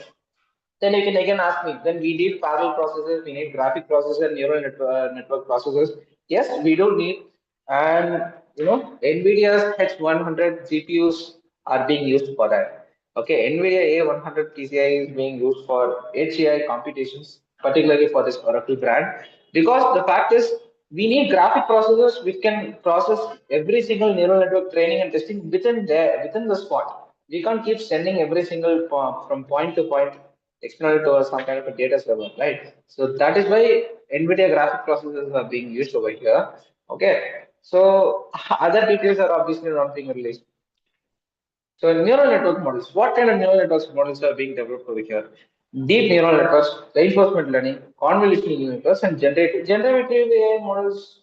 Yes, because suppose if the data, so if I'm a Formula One driver, my blood sugar levels, my blood pressure, the hemoglobin levels, everything needs to be monitored so that the user doesn't die in between. Okay, because Formula One racing, as I said before, physics matters a lot.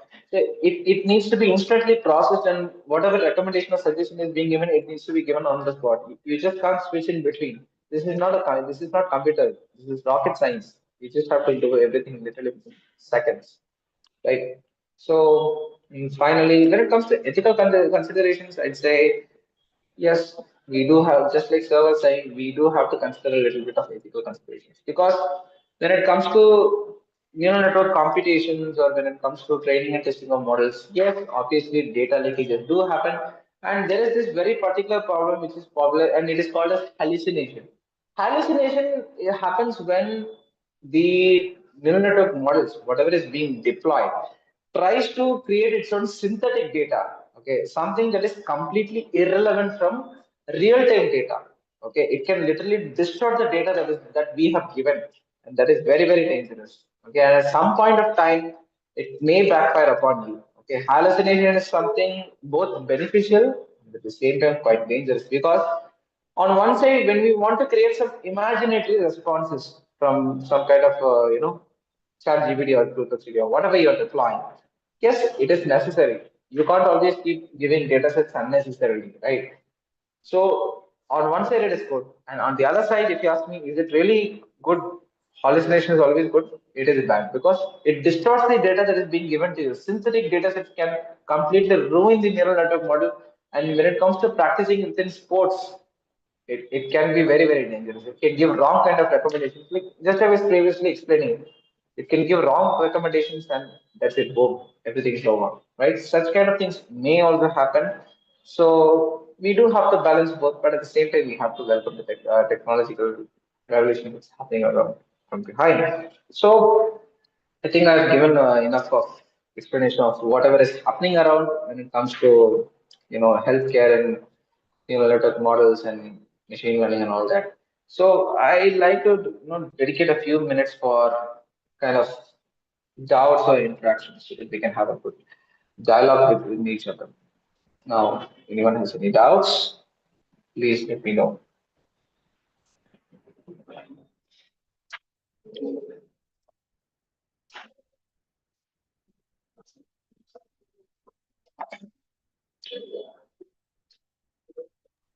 Thank you, sir. Participants, please ask your doubts. Otherwise, type in chat box.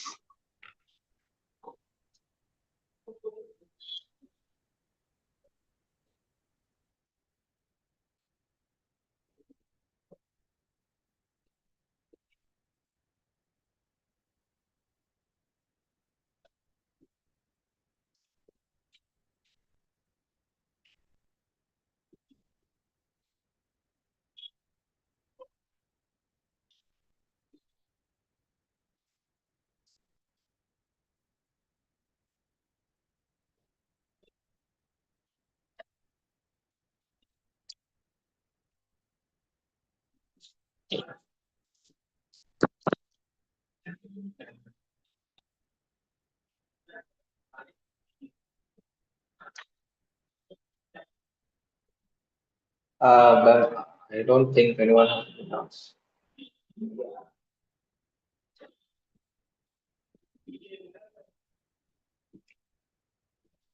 Sir, please share your contact details. If they are having any doubts or need any assistance in this domain, they can send mail to you and you can further help them, sir. Well, yeah, like if you want to really reach us, you can probably reach Mr. Arun Kumar. He'll again got back to me. So that wouldn't be a problem, I think. So if any students or faculty, anyone has any doubts, so you can just interact right away. On the spot, any doubts, you can ask right now. Maybe if you have doubts, you can reach Mr. Arun Kumar. I think that would be much more better.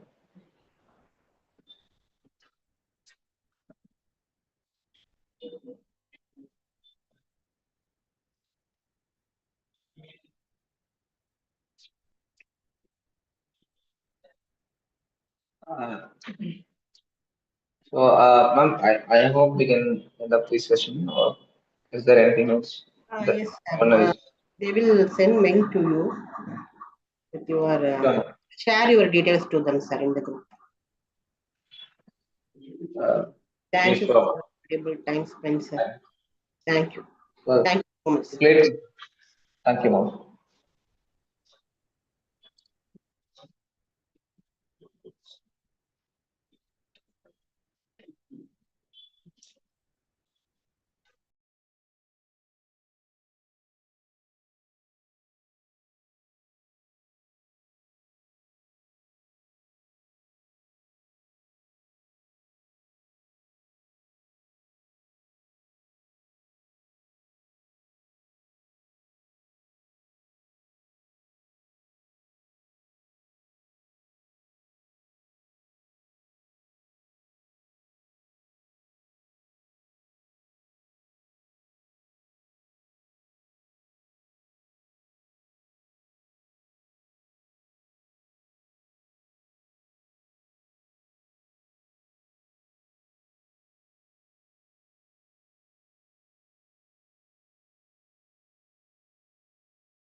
Dear participants, please wait.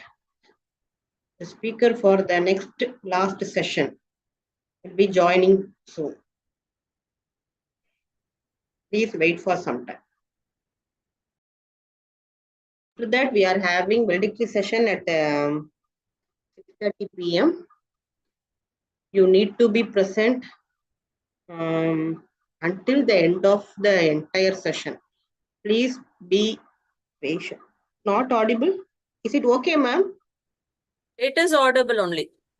Someone is typing as not audible.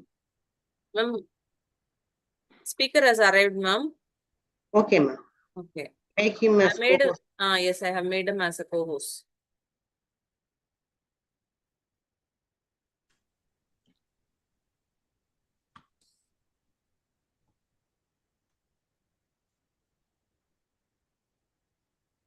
Shall we start?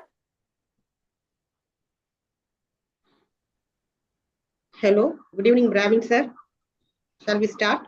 Yes, ma'am. Good evening. Yes. Few minutes.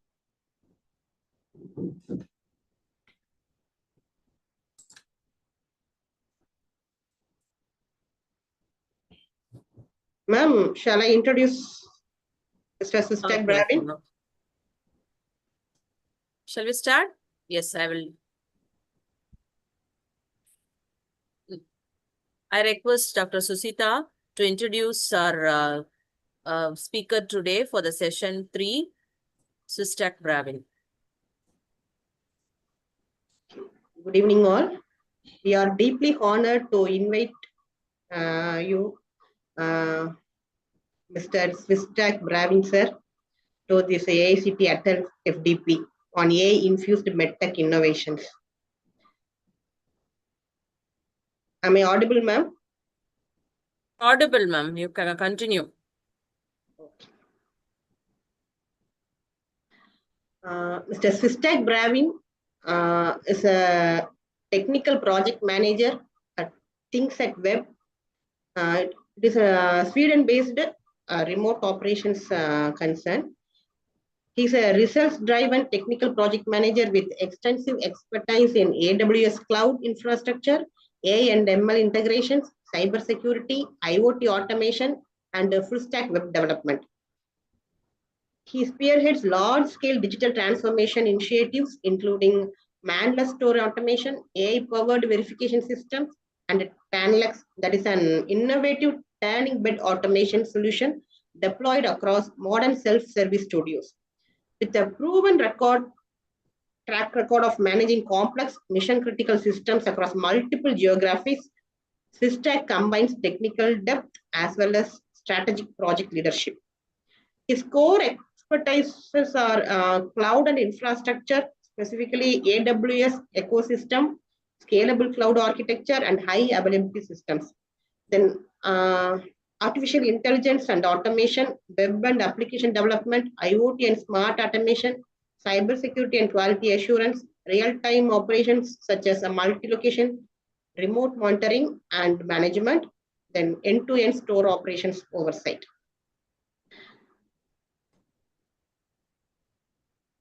His much expertise on cloud, and then Python language frameworks, IoT and hardware such as Raspberry Pi, Shelly, Teltonica, security tools such as Burpsuit, system audit frameworks.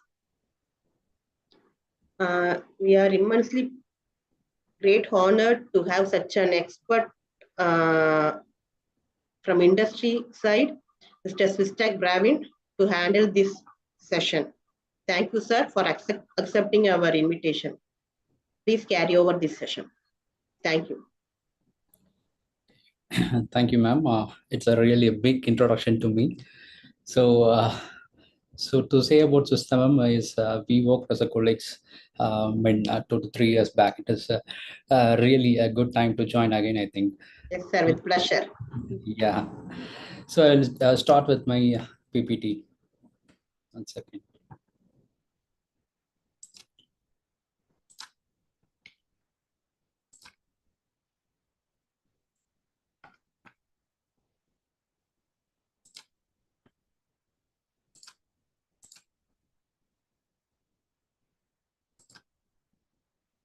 Is my screen visible, ma'am?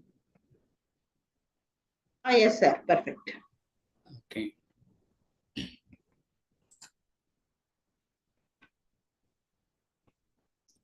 Okay, ma'am. Like if it is not audible, just Yes, sir. Sure. yeah. So today, the topic that is given to me is like predictive analytics using AI tools in healthcare. So as the topic suggests, so it means that the data that we are going to handle is more of sensitive. The thing like usually AI will have many algorithm to handle such vast data, but the data that we are going to see today is more about healthcare, which is related to human beings. So since it is related to human, the data automatically became more sensitive. As you all know that the data that if we use to illustrate a product, it is completely in a different view because we can play around with the product. But that is not the case here because that the data, which is actually a human value, so we are going to make use of it and we are going to produce an innovative result to improve the health of a human being. So we cannot do something wrong with that data. So that is a topic given to me today. So let's go through the topic. Okay. So the first key takeaways, so the entire session, what I'm going to cover is like these are the things. First of all, like immediately whenever AI is coming into a platform, the immediate question that comes to everyone's mind is whether the AI is going to replace the current doctors or the current engineer in that way. So I'm pretty much sure that the first key takeaway, what I am going to say here is, it is not the case because AI is going to act as a co-pilot to the doctors. It is not like AI is going to replace completely the doctor segments or any technicians or any clinical specialists. It is not going to replace, but it is going to be acting as a co-pilot for all the scenarios. So this is the first important. I thought like it is most important key takeaways to cover in this segment. The next point is like whenever like we are preparing as a specialist or as a student or any staff, even a staff can do this material, like they are preparing an algorithm to prepare analysis and research to find something innovative. So during the course of time they are like for example, say they about to find an answer for research which is going to be a value like A. In the main course, while reaching the specific point as A, they will interrupt and they will find some other new discoveries like B. So which is completely out of nowhere and which is like an inference from the research they are going in. So all this can be accumulated, all this can be done using this AI. So that is a second valid point that I'm going to conquer here because I think that is more important too. And the last one is like the predictive AI analysis, which is like when we are sick we are going to doctor, but what if like we can discover our disease pretty much early. So that is a scenario that is an important topic because that is a topic given to me. So that is a major point that I'm going to cover. So what happens if I'm like earlierly like pretty much quick I'm discovering my disease and I'm going into the doctor. So what happens in that scenario? So all those case scenarios I'm going to discuss in more details in this upcoming slides. Okay. So the first point, like I'm going to compare the products with the humans. Why this is because we know that as in the diagram, you can see there is watch production is going on. So how the watch is produced? Initially, we will have an analog watch, so which is going to show only the time.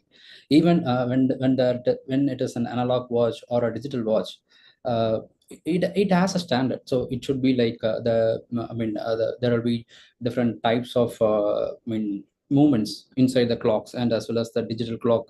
If you think about it, the time will be going for 60 seconds, it will be increasing the minutes. In that way there is a rules and regulations for that. So there is some standard procedure to make a watch. So the next level after analog and digital, it comes like a smartwatch. So what is the smartwatch? It is going to track our movements. It is going to show our BP. It is going to show etc. Like WhatsApp messages, call. Innovatively, they made something. So how they made such a complex information into the smartwatches? Like they are going to build a single watch. First of all, with the research, they are going to build a single watch, and in the single watch, what they will do is they will put all this research purpose. Like for example, how we can show the time, how we can show the map, how we can show the call, how we can show the messages. All things will be inaugurated. I mean, all things will be put together into a single product, and they will make it as a research work, and they will publish that. Like they will release that watch. So with that, like all people will be satisfied. Once the certification is reached, what they will do is they will put together this rules and regulation, and they will make it as a standardization procedure. And with the standard procedure, they will make all the watches.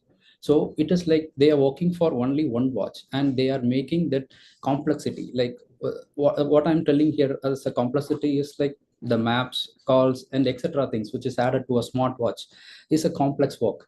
So for a single product, they are involving all the stuffs to make it, and make this complex product as a simple one by using the standardization procedure. So once it is made standard, what we can do is we can develop more such products. But it is not the case in human form. So that is where the healthcare has been challenged.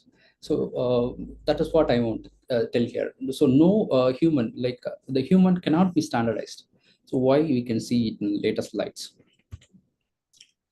So here in the healthcare product, like in the healthcare predictive or the AI algorithm, or like the product that we are going to discuss is ourselves, not the other etc. items like watch or any other product. We are going to keep ourselves as a product there. So that is the complexity. There comes the complexity, because here, similar to the watches, not all human beings are same. So each and every human beings differ biologically, and they have their different opinions, different thoughts, different blood groups, and everything differs. So whenever we are preparing, say, simple, a medicine, or we are prescribing a medicine to a person, it is not going to apply for all person, because it somewhere it is going to be in a different way. I'm not telling for all specific diseases. For somewhere it is going to be changed, because it depends upon the human being. For example, you can think about a person with some mental disease. For example, he might be an accident. Like for example, he might be worried about something. So we cannot go and approach this person with the same way like we treat with the other person. So each person should be treated in a separate way. So that is the thing I'm going to say here. Like, so what I'm trying to say here is like, human cannot be standardized. We cannot put a standard method over human. So everyone needs a different approach. We cannot go with the same playbook to approach a human being and give the same level of medicine or same level of treatment to all the persons. So this is the biggest challenge here in the healthcare. The real irony here is like we discover many devices. So like earlier there is no device, but later on there is a CT scan which is available for rich people. Later now it is available in the, if you take a map around like 5 to 10 kilometers, there are almost 2 to 3 or at least 5 CT scan center, and it is cost is almost reduced, which is like in the early 80s it is too much costly, and only rich people will afford taking the CT scan. Now it is not there. The CT scan can be taken by all. That the provision is given in that way. But what happens is like we introduce many devices. So not only CT scan, many such devices are introduced. But what is the scenario is, what it works is it works individually perfect. Like for example, for consent, for certain person it works perfect, but in the case of some person, that those tests may result in failure, or that is not needed. And that's what I'm trying to say. So there is some we innovated, and the innovation helps individually but not globally in the sense, like I'm talking about the complexity. It is not going to be implemented in all the patients. So in that way, there is some discrepancy in that. So what we can do is we can go for a new mode of thought. So what is that thought is like, instead of standardizing, like we can, if there is a treatment that need to be done, you need to do this scan. Instead of saying so, we can standardize things and we can wrap it. So instead of like reducing the complexity, what we can do is we can wrap things. So when we are talking about this wrapping, there comes the future, like as we predicted, like AI. Using AI, we can wrap the things together. So how we can see it here. So this you all know, I think, like this you all may come across. This is nothing but a ChatGPT window. So whatever you type in, you will get the answer. So before this, we need to think about the history here. So when I'm talking about this wrapping, so I'm talking generally, I'm with this example, I can explain you that. So here comes the wrapping environment, which is ChatGPT. So before the introduction of ChatGPT, if you need an answer, so what you will do is you will be going into google.com and you will be searching for the website. I mean, you'll be searching for a text. And what happens is Google will go through some algorithms and it will bring in more 200 or 300 pages, which is like the top ranked pages will be shown in the first page and you are allowed to see that page. But the option is like you will pick one among 200, and you'll if there is no answer that you expect, you'll go to the next page. In that way, you'll be skipping on the pages. So that is what happened in the previous era, but now it is different. So what we have in front of us is a wrapping up for whole things. So that is what I'm trying to convey here. So we want an answer, and what we'll do is we have a question, and the question should be asked properly here. So one thing about this ChatGPT is it gives everything, but the thing what we need, if you want the expected answer, you should prompt it correctly.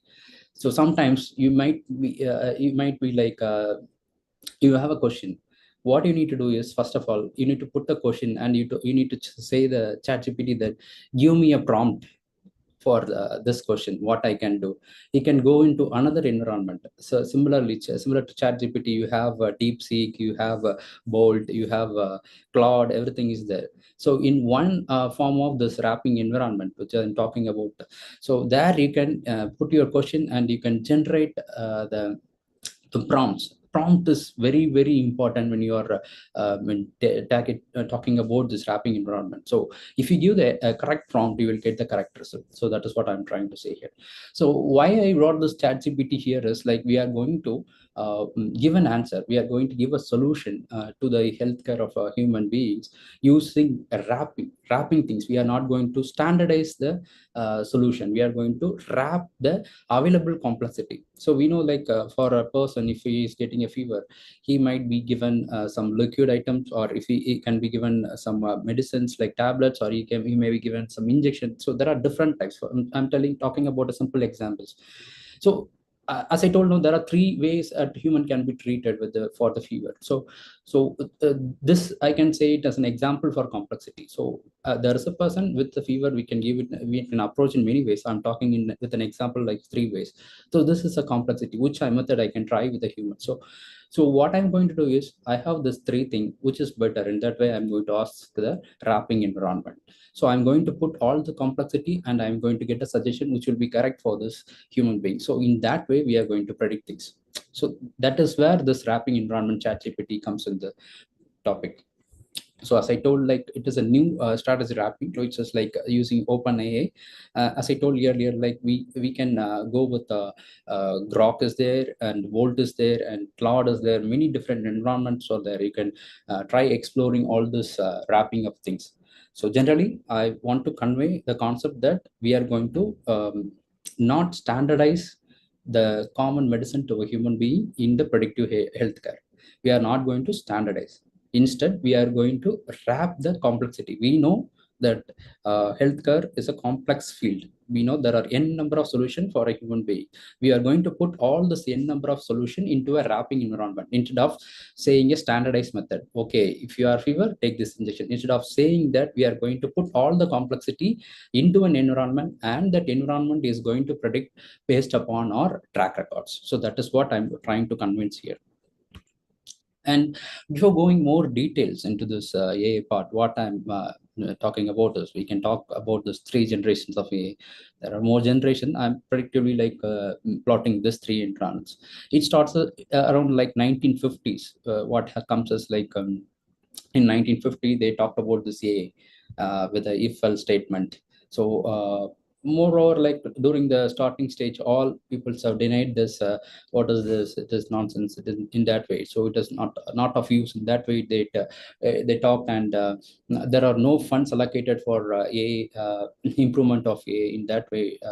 It was went, and in the generation 2, like you can see there, with the help of mathematics, AI discovered the weather pattern. So people started believing during this generation too. So it is a long journey from 1950s to the 20th century, like from 2005 or something, where the AI started booming.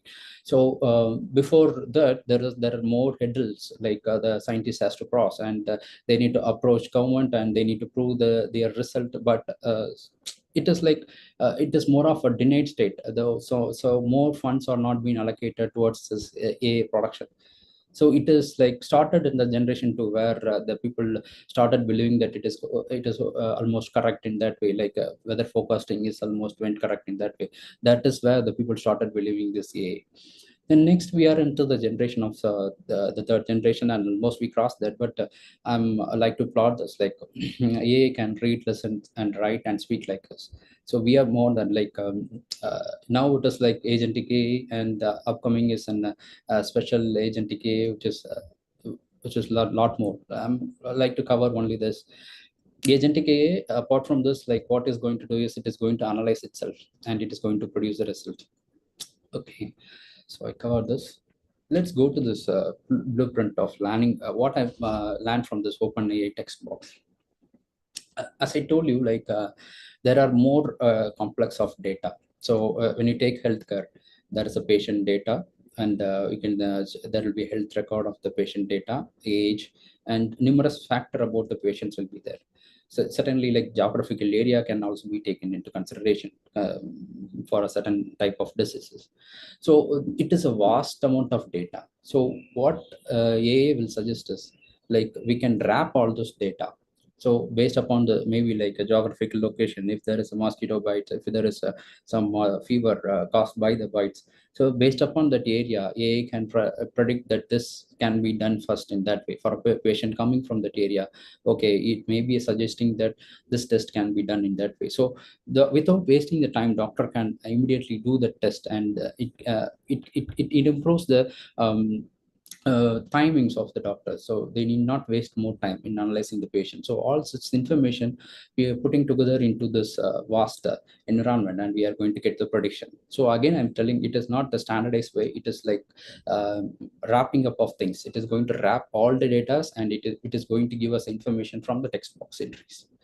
So the goal here is like not eliminating the complexity. That is what I told. Like I'm not going to eliminate. So I'm not talking about I'm going to remove the complete complexity of a healthcare environment. It is not the fact. I'm going to put everything, every complexity together. So what will be the best suggestion depends upon the data that we are going to give. So that is the thing. Okay. So before going much deeper, like let's talk about this environment. Like there is an hospital, and you can see in the diagram there are more people waiting in the hospital. What exactly will happen is like there will be a people in charge to handle all these patients. So at some scenario, the people when the people is going on increasingly coming, what will happen is the people will pan out. Like as indicated, there is a battery discharge in the people's head. So they can't cover almost all the people. They will be drained out. So this is what happening now. Like it is more difficult to handle large volume of crowd.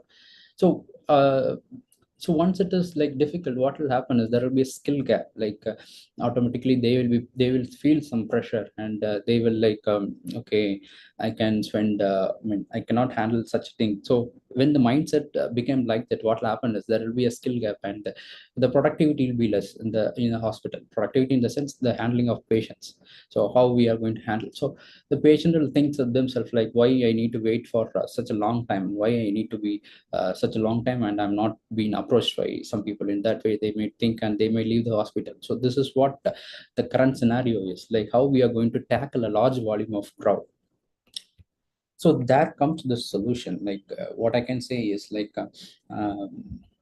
yeah, the doctor can be presented with a phone, like the doctor, whoever is going to meet the patient. What we can do is we can place a phone on the table, and they can make an interaction with the patient. So what AI will do is like they will get the inference between the doctor, what they are communicating between the doctor and the patient, and they will make a confirmation. Okay, this is the disease, and what I need to predict. In that way, the AI will prepare all the list. Like if when you are visiting a doctor, he needs to maintain more number of records. You need to have a, record of writings, like what patient answered, and what is the prescription I gave, and when he need to come back.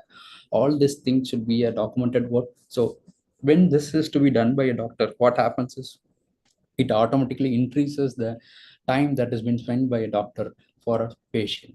So how we can solve this is like through this AI mode, which is like a tool, we can say. And with that tool, what we can say is like we can give and record all the statement between the doctor and the patient, and from there we can create a table, or we can maintain the patient record. So whenever the patient is visiting again, so easily that when seeing the name of the patient, a doctor can retrieve all the data, and he can remember. And continuous recording, like for example, if a patient is visiting a day one, and if he is coming back after a month or a year, he will maintain the old record too, and we can have the history of patient. And it is easy for the doctor, and there will be some personal touch between the patient and the doctor. So that way we can improve, like our main goal is to satisfy the patient.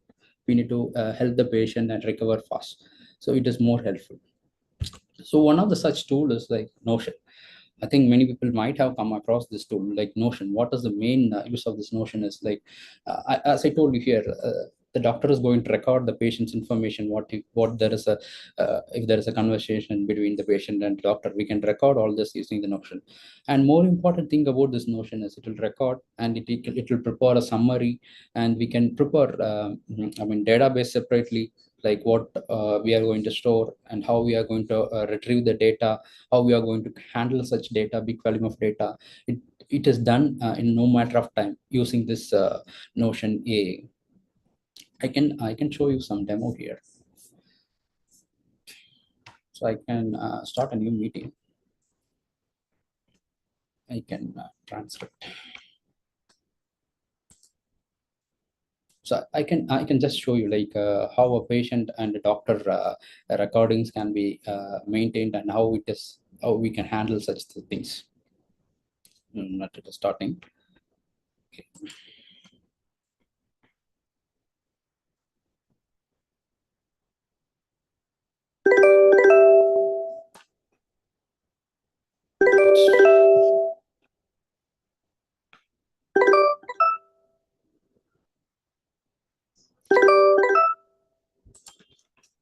Sorry.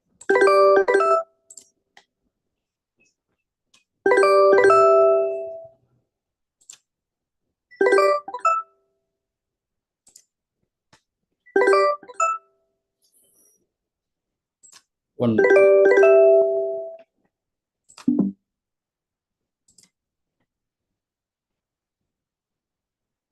One second, sorry. Okay, thank you. Sure, you can. It's asking permission. 1 second. No problem, sir.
Okay.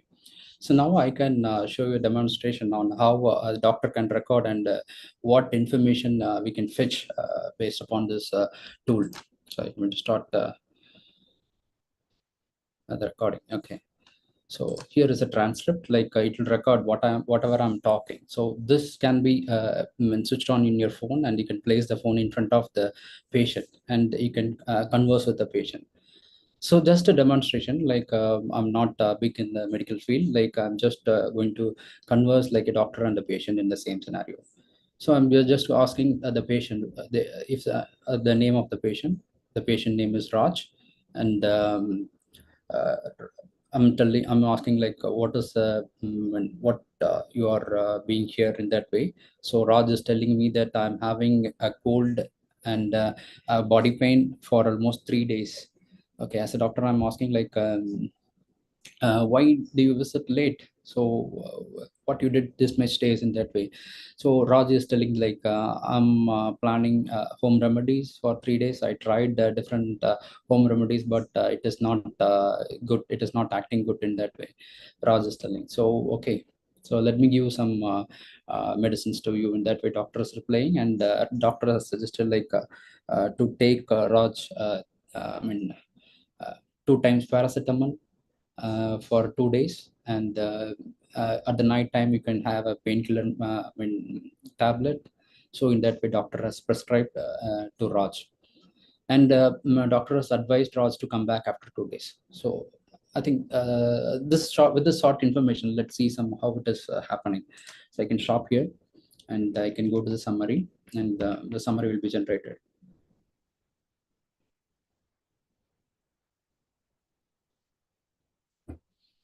Okay. So these are the things that I previously spoke. Okay. So this is a summary like that happened between me and Raj. Since I start recording this during our,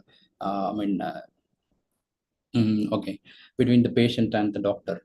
So here it is pretty much clear that all the thing that is important things has been recorded here. And if you want the entire detailed conversation, it will be recorded here. So what we can do further is like, I can use this tool. So you can see here there is a tool at the top bottom approach here. So when I click this, I can say this, like I can ask this, create a patient. Just I can type in registration DB that way. So it will create a patient registration DB. So it will take some time. It is creating the database actually. In our, usually what we'll do is like we will be creating an database, and we'll link the database to the ERP. So all things will be there. So here you see, I just recorded a meeting between me and patient. And what I did is like I asked the patient. I asked this Notion tool to create a DB for me. This is the first time I'm going to create the DB. So next time what I'm doing is, if there is any further conversation with the different patient, what I'll do is simply add this record that is a command I'm going to give. So what it does is it created a patient registration DB with all these fields. So if you want any other fields, you can add here too. So consider this, like if you are going to create a DB, and if you are going to write a code, and if you are going to handle all the validation, it will take like hour or 2 hours for a specialized person. So see, in front of you, I just created a patient registration ERP segment within minutes. So it is there here. So you can see here, patient name, address, allergies, blood group, all details. Like if you want to change any field, you can input and you can change. So now what I'm going to do is make an entry of this patient. So this is what I'm going to put in. So we had a discussion, like I had a discussion with the patient, and what I did is like I just created a table in front of you. I created a view in front of you, and it is going to create a record for me. So you can see here. So all the necessary fields have been generated. The patient name will be Raj, and the conversation, you can add on more fields, and you can get the contact number. Other things you can be filled. Okay, so what is the prescription, what is the medicine he gave, all these things will be there. So you can as we do it as much like quicker, so I thought like we can segregate all this information into different columns.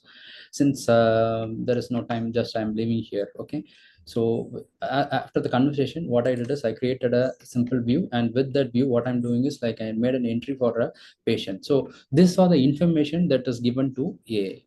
So that is what I want to tell here. Okay, so I hope you understand what actually I meant about this. Like the doctor will listen to the patient, and meanwhile we can record all the conversation that happens between a doctor and the patient.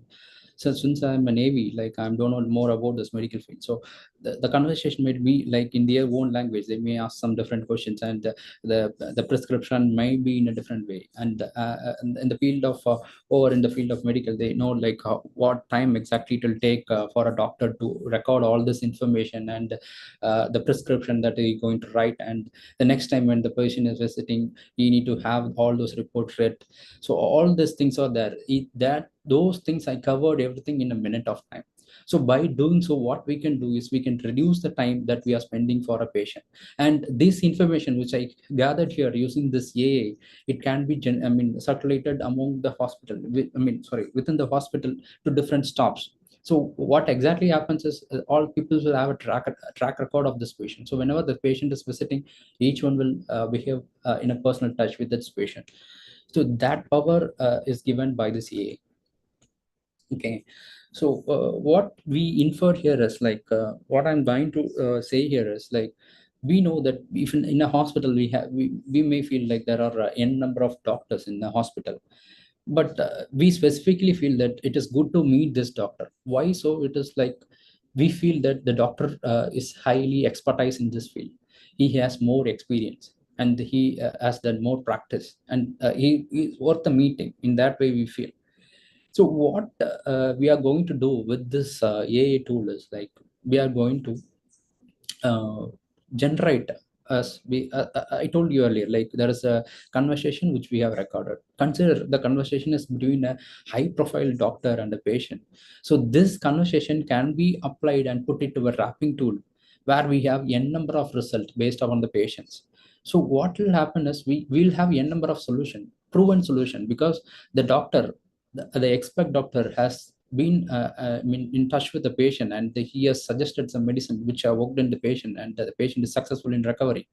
So we have the data. So as a new doctor or a clinical assistant or the technicians, they can go through with this data, and they themselves can be okay, confidence in giving an assistant to another person. So by doing so, what will happen is there will be a good label against your hospital. So that is what it will happen.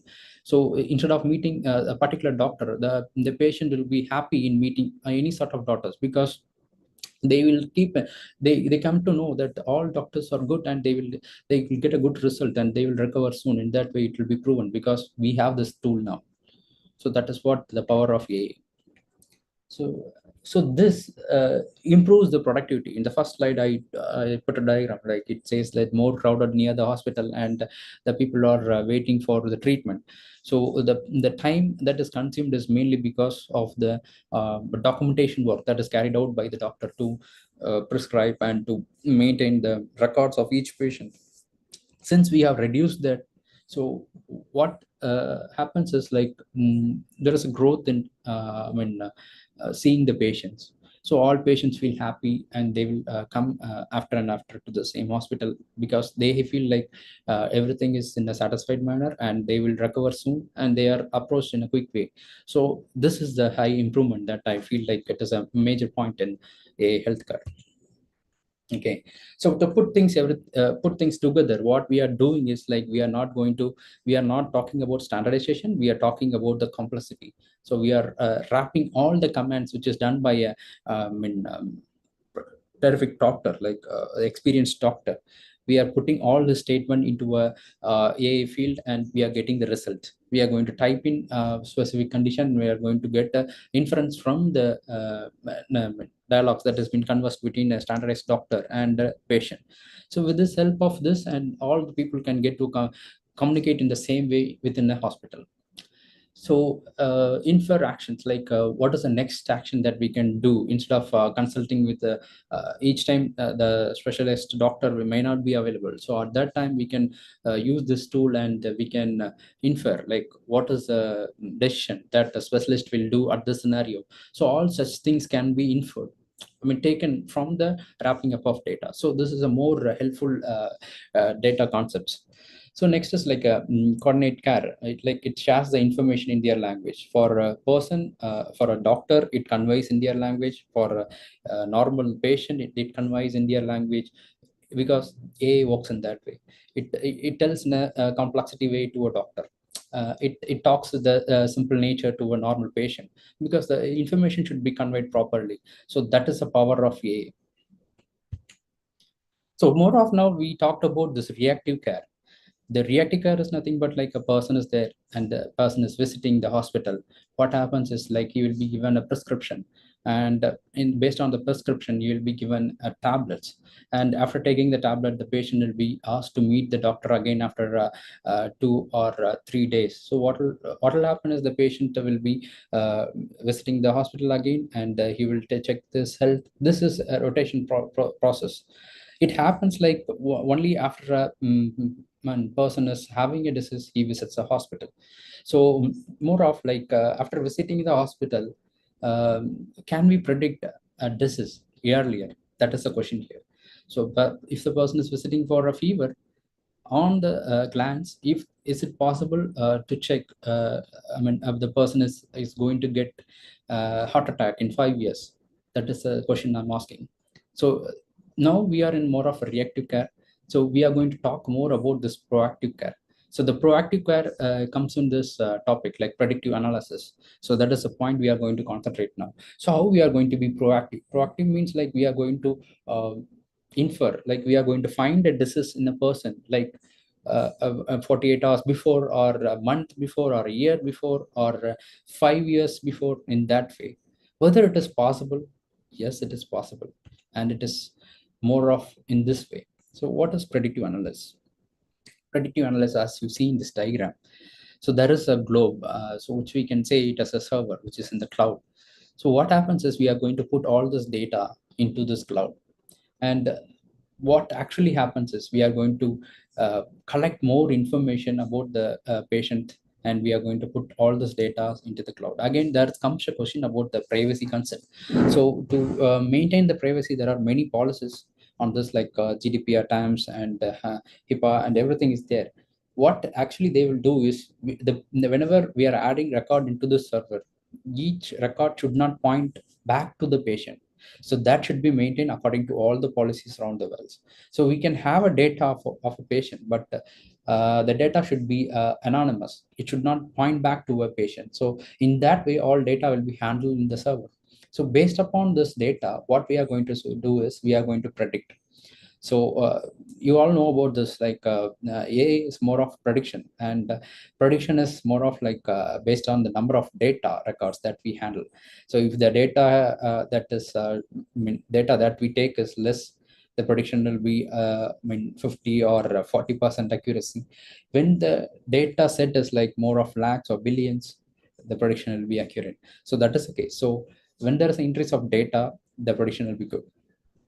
So we are going to predictive analysis. So it is more of about reading the history of data, and we are going to predict, and we are going to infer. So this person is having such disease. So that is the information I'm going to tell here. Okay. Can we predict a disease before symptoms even shows? We know that when we are visiting a hospital, so the doctor will look at our eyes, and they will have a check in our heartbeat.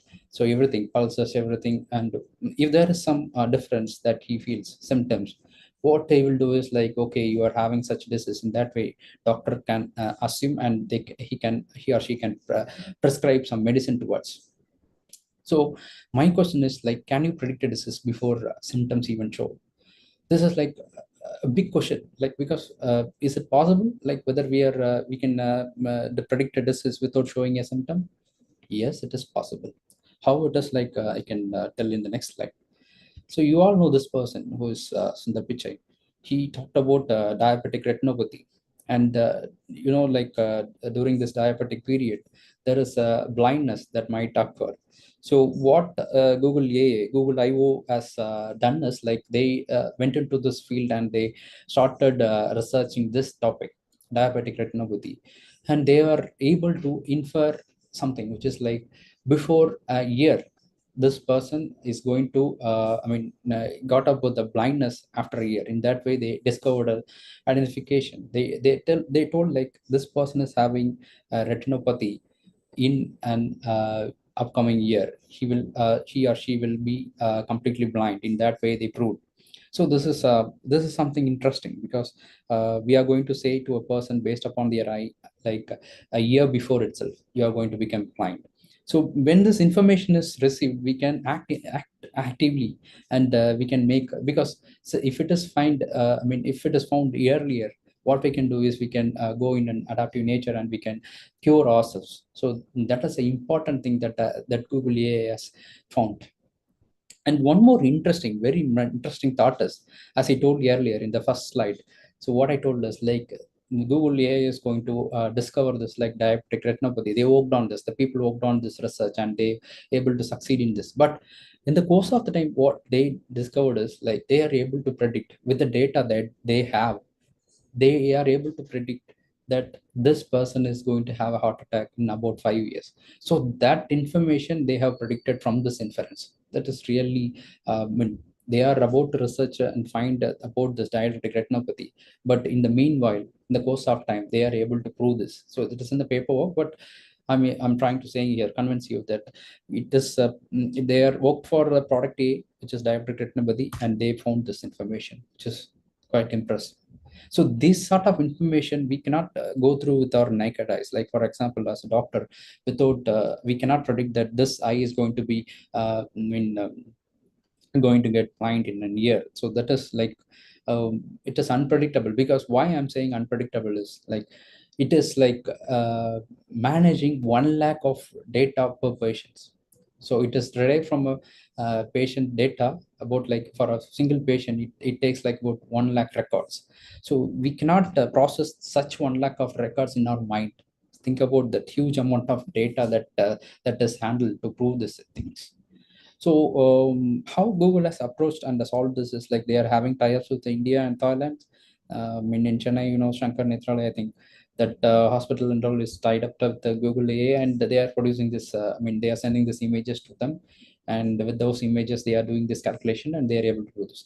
So, what is a major inference, like, why the Google is discovering such a field is, like, they want to have this throughout the globe. What idea is that if you need a treatment in the early days, we need to visit a city. So that is the case. Still now, I think it is the case. In a rural area, it is pretty much difficult to have a highly talented technicians to solve all these cases. So what the village people need to do is they need to travel a long distance. So, but by using this approach, like, we can solve that. Yeah, I will come up with the other slides and can talk about this later. So other interesting thing is, like, as I told you, like, predicting medical events. So you can see here that there is a whole patient record. As you see here, there are enormous record encounters when the patient is admitted, and the lab test, and the medical reports, vital signs, and the procedure that is went through the patients, and different notes that is given by the doctors, and what diagnosis the patient has went in. So all such data you can maintain and you can predict. So all these things can be, I think probably a doctor can handle a person, or almost like a 10%. I think more than that, it is pretty much difficult to look into this such vast amount of data and keep everything in your mind. So it is really difficult. So what the Google is inferring is, like, with this record, the Google is able to tell that in a 48 hours, this patient is going to be admitted. So think about it. So with all this record, the Google is able to predict that this person is surely going to admit. That is the inference that the Google is saying. If it is the inference, what we can do is like, yes, I'm going to be admitted in 2 days. What I take a treatment now itself. So that is a thing that come across all your mind. So that is what happening. That is what going to happen. So it's interesting. I talked about this earlier, like how this process is captured. Let's talk more detail about this. So we talked about this retinopathy, and what thing is like the people's image, eye will be captured, and it will be sent as a digital image to the AI analysis deep learning methods. There are enormous method. We'll talk later about this methods. So what will happen is we'll be capturing the image of a person, like eye of a person, and the eye will be sent to the AI analysis team, AI analysis part. And what they will do is they will do this analysis thing, and they will scan for any presence of any diseases, signs of any diseases. And based on that, here I put as a doctor, we can put as an algorithm or something in that place. So what they will do is like they will predict, okay, this person is having such disease in that way. So think about the scenario. I'm capturing if there is a person visiting a hospital in rural area, what a doctor can do. The doctor might be a new person who is appointed in the village, the rural area. So he might not be a specialist, but the minute details he might miss. So what he can do is like he can capture the eye of a person in the camera, and he can feed into this analysis tool, whichever it is. Like if it is in the hospital surroundings, you can make use of that, or you can use the cloud tools. So once he is uploading that images, the doctor can infer, like after the image analysis that is done by this AI tool, doctor can infer and find that, okay, these are some suggestions which is given by this AI tool. Okay, this person is going to have some diseases. In that way, the doctor can infer. So by this, what happens is they expect accesses around the world, because as I told you earlier, experts are very few when you take in the rural area compared to the city side. So by doing this type of AI researches and AI improvements, what we can achieve is in every nook and corners, all the doctors will be in a high expert state, because we are going to follow rules, or we are going to follow a method whichever the expert doctor has done, because we are having this AI field now. Okay. So the one major thing I want to talk here is the image analysis. So since we talked about this AI retinopathy and the image processing, what I'm going to talk here is about AWS recognition. So it is a pretty interesting HPC. So I told like HPC, why? Because it is a high power cloud computing component. Why? It is because like AWS recognition is nothing but it is going to analyze your images. It's more of it talks in images. In that way you can think. Whenever you upload an image to this tool, what it will do is like it will infer, and it will find some innovative labels or labels that you are going to pinpoint. So all things will be given by these things. So why we know that we have n number of algorithm predefined, or which can be developed by students and faculties, and or myself a coder. We can develop more algorithm. One thing we are missing, that is like everybody can have a same algorithm which is there in the AWS, or which is there in n number of platform. So maybe like not equally, maybe like in a high manner, it can be highly accurate than the AWS recognition algorithm. But one thing we will miss is like the amount of data that we train. So when we talk about the data, so AI, first itself I told like it is not the accuracy. It is like about the training of data. So as while we are born, like all the human beings are in the same state, but some of the people may differ. How they are differ is mainly because of their experience, or how the persons they are approaching, or the meetings, or the way they deal their life. So that is the difference that makes a person completely different. So more of AWS recognition is also at the same time. We may have an algorithm, better algorithm compared to this AWS recognition and some other SageMaker, which I'm going to talk later. So we may develop a better algorithm than this, but the picture that we put into this is like we need a big set of data to train our algorithm, which we will miss definitely, because in AWS they have trained with large amount of data sets and it is readily available for us to use. So since we are dealing with more sensitive data, since it is more about this healthcare, we can go and use this AWS recognition directly. So this is a sample picture, this is a sample picture which is available in this AWS recognition itself. So as you can see, once you upload the picture, here I'm not talking about this, we can think about the eye picture here. So if you see this picture, it detects multiple labels there. You can see in the results column, it predicts a city, road, street, urban, person, and more details are there. I didn't take that, but yeah, it can predict all the labels in this. And more of AWS recognition can tell and can classify that whether the image upload is appropriate, whether the image is correct in that way. So let me settle here. So what it sees in healthcare is like, this is a common approach. This is more about a sample photo, and it tells about the different labels that is involved in this picture. So to talk about this healthcare concept, what exactly AWS recognition will do is like it will detect an object detection. Okay, there is a picture. While taking a picture of an eye, you cannot focus on particularly on the eye of a human being because there may be some hesitation among them. It is not going to be a lens or a view that that is directly fixed to the eyes of a human being. We are going to have a camera in our hand. So what we are going to do is it is going to detect that object and it is going to crop that object. So that thing can be achieved this by using this AWS recognition. And another thing is like face analysis, which we'll talk about this in the later session. And the other thing is text detection. Like as I told you, like in the picture, when you take a photo and when you upload that, it will extract the text from it, and based on the text, whatever format it may be, like maybe like a book or something, it will extract all the text and it will give to you.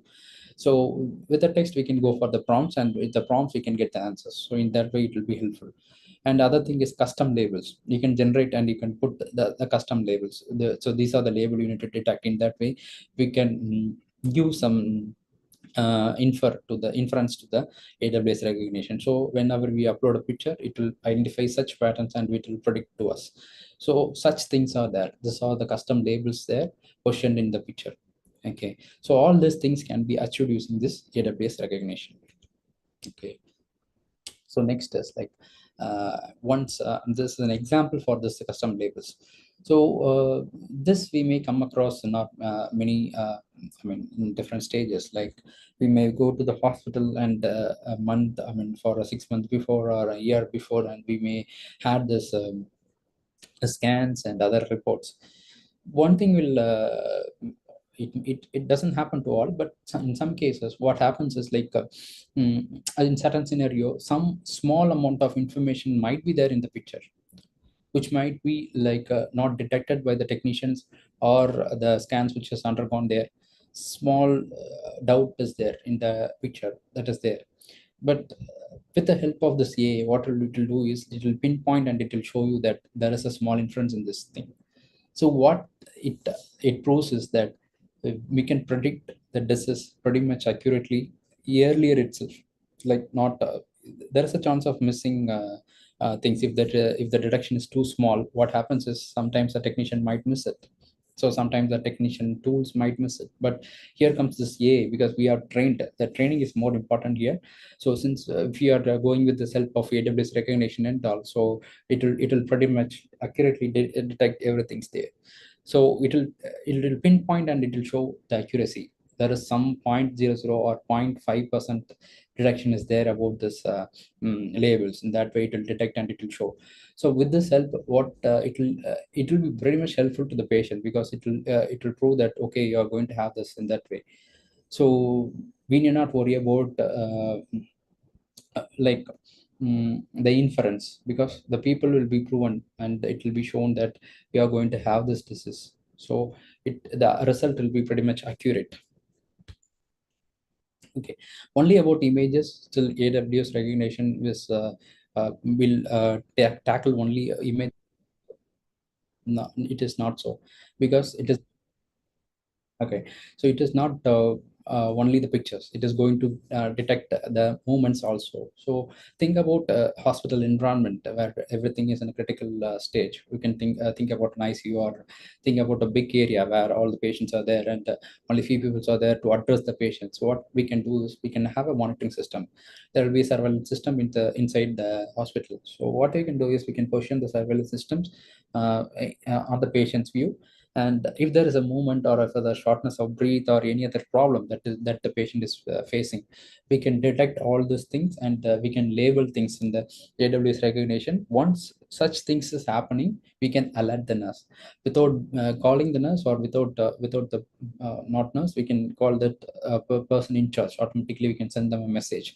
So all things is possible using this AWS recognition. What it will do is complete live recording will be fed into this AWS recognition, and we can label stuffs, like we can label when there is a shortness of breath movement, or some other when if the patient is going to fall. All such things can be inputted into this AWS recognition. We can train the algorithm in that way, and once we detect such movements, we can alert the nurse, we can alert the person in charge, and immediately the person in charge will take care of the patient. So we can stop many mishaps which is going to happen in the hospital based upon this detection. And moreover, in this, like I talked about this image findings as well as the video recording. The video recording we are going to detect, and in the image we are going to detect in that way. So we are talking about this alert. How we can send this alert is like using this AWS SageMaker. Again, this is different view, which is going to have this algorithm concept. So earlier we talked about this AWS recognition, which is about image, more of image manipulations, image handling. This one, AWS SageMaker is going to have all sort of algorithm which is pre-built into this.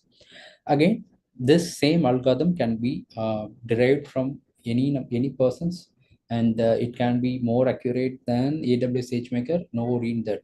But one thing, when you are talking about the AI, the more important concept is the data training. So since we are into this SageMaker, so yeah, what happens is like it is having a n number of predefined algorithm which is already there, and which is already trained with data sets, like millions or trillions of data sets, and it is ready. And we may come across like to train a 1 GB or 2 GB of data, it will take our algorithm to satisfy, and it do that work in a day or 2 days or 3 days. Once I done tried that algorithm, and I want to differentiate, like there is a noise, and I want to cancel the noise, and I want to recover the background voices. So for that, I trained an algorithm, and I made a run to this algorithm. It take almost a week's time. Think about it. For a week, I cannot switch off my laptop or system, and it should run continuously, and there should not be a power cut. All these things will be coming in our mind. Think about the data size is almost 1 GB only. So there will be big difference, like because we have a trained data algorithm which is available in the form of SageMaker, and we can make use of this algorithm, and we can infer our results from this algorithm. So why I'm talking about the SageMaker is because we talked about this, like step 1 and step 2. Step 1 and step 2 is fine with the AWS recognition, but step 3, to send an alert, we need this type of algorithm, because when such scenarios occur, what we need to predict it. So the prediction entirely depends upon an algorithm. So all such algorithm is available in this AWS SageMaker. You can name any algorithm, so all things will be available here, and you can make use of that. So to cover the entire pipeline, how it has been carried out, you can see in this diagram, like data source will be there, and the data source is nothing but the image that we are going to feed into the image. For example, you can consider the scenario that I talked about, which is like doctor taking a photo of the patient, and with the photo, the doctor can send the photo to the AWS storage, which is like uploading the data to this AWS Amazon 3. So here more of I'm talking about AWS because this is more of a global platform, means that it will have all the standard privacy agreements. So when you if you are coding for like different nations, for example, an European nation or US nation, they will have a standard procedure. the important point that they talk about is it should not be given out of our country. So that is the biggest point that has been told by them. So when we have such things in our mind, what is a better solution to handle a vast amount of data is through AWS. One major factor is about the privacy concern, which I told you, like it should come across the GDPR standards when you are considering the European nations. So what we'll do is like we'll buy a AWS server in the cloud in the European region, and we'll make use of it. So if you are concentrating on a European nation, if you are concentrating on Indian nation, you can go for this AWS in the Indian origin, and you can buy something. So what will happen is we'll upload this data into the storage, and from the storage, what we'll do is AWS will process this image, and once it is processed, it will give to the modeling like AWS SageMaker to make a decision. So I find this difference in this image. In that way, AWS recognition will predict, and based upon this prediction, modeling will take in place, and it will verify all the data, and it will pull some valid response. So this is what the wrapping is comes here. Like in the modeling, AWS, Amazon, SageMaker, what will happen is, as I told you earlier, so all the data that is talked by the expertise doctor will be available in this model, and it will pull the based upon the image result. So it will feed some inputs to this wrapping model, as you can say. Make a viewpoint yourself, like there is a bit text box based upon the image input. All the image will be inputted in this text box. Think about zeros and ones, more number of such information will be given into the text box. So based upon that input, it will validate, and it will give us some results, and the result will be purely from a standardized doctor, expertise doctor, because that is what we wrote an algorithm, and that is what we store the data to. So based upon the result, the action can be triggered. The action will be based, and then action will be a best action, because it is the result is inferred from a standardized or expertised doctor. That is the thing.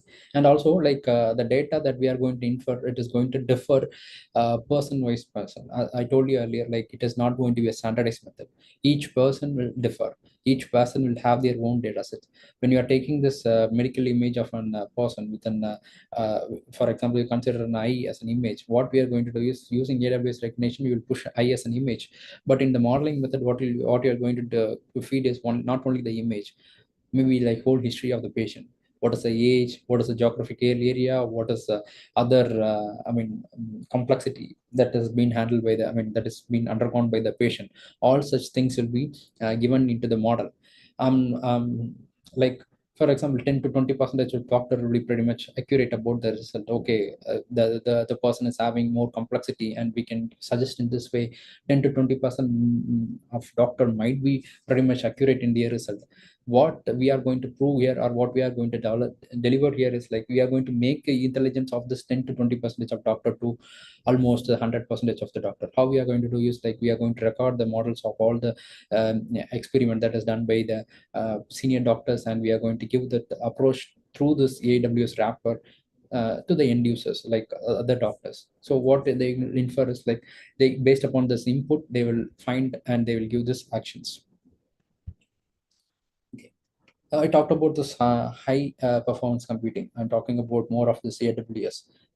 This healthcare system needs this AWS service, because we cannot. I told you earlier, like to handle this 1 GB of data, which is like a volumized data. For example, it is a sound. To sort it out, I took a week of time. I'm having a high-end system, but it take almost a week of time to retrieve the data, which is like splitting of data of noise and the voice, everything. So think about this, like when we are handling sensitive data like human inference, it is must that we should handle it properly. So to handle it properly means we need to have a wide, vast experience, which should be invested into the system. How it can be achieved is only through this HPC. HPC is nothing but high performance computing. It is means like a system with many capabilities. I compose high performance computing is like it is like scalable systems. You know about scalable. Scalable is nothing but we are not going to stop at any point. Means that if you have an like for example, you are going to release an Instagram tomorrow. You are the creator of Instagram. How many systems you will be why to release Instagram? You know that Instagram is used by almost all the people in the world.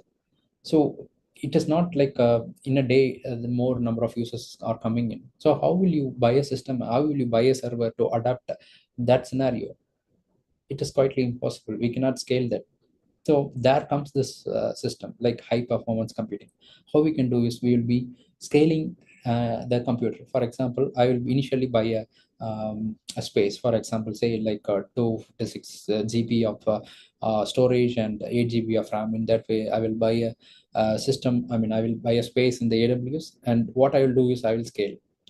What is the scaling is like, if the system reaches like 120 GB of hard disk space, or if the system is reaching say 6 GB of RAM, increase my system speed, increase my system capacity.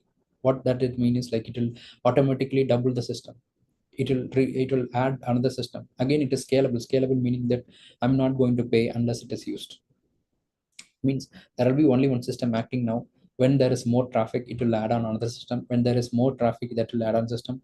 So in that way, it will go on increasing. It will have n number of system. It can have n number of system based upon the arrangement that we make in the HPC. So that is what I'm trying to say here. What I'm trying to say here is like I might have a limited resource. I'm having a single system, which is like highly efficient to handle a single task, but not in the concept of AI. I told you like I took a week's time. So it is done because my resource is limited, and the system should work within this limited resources. So since it is so, what happens is the time duration expands.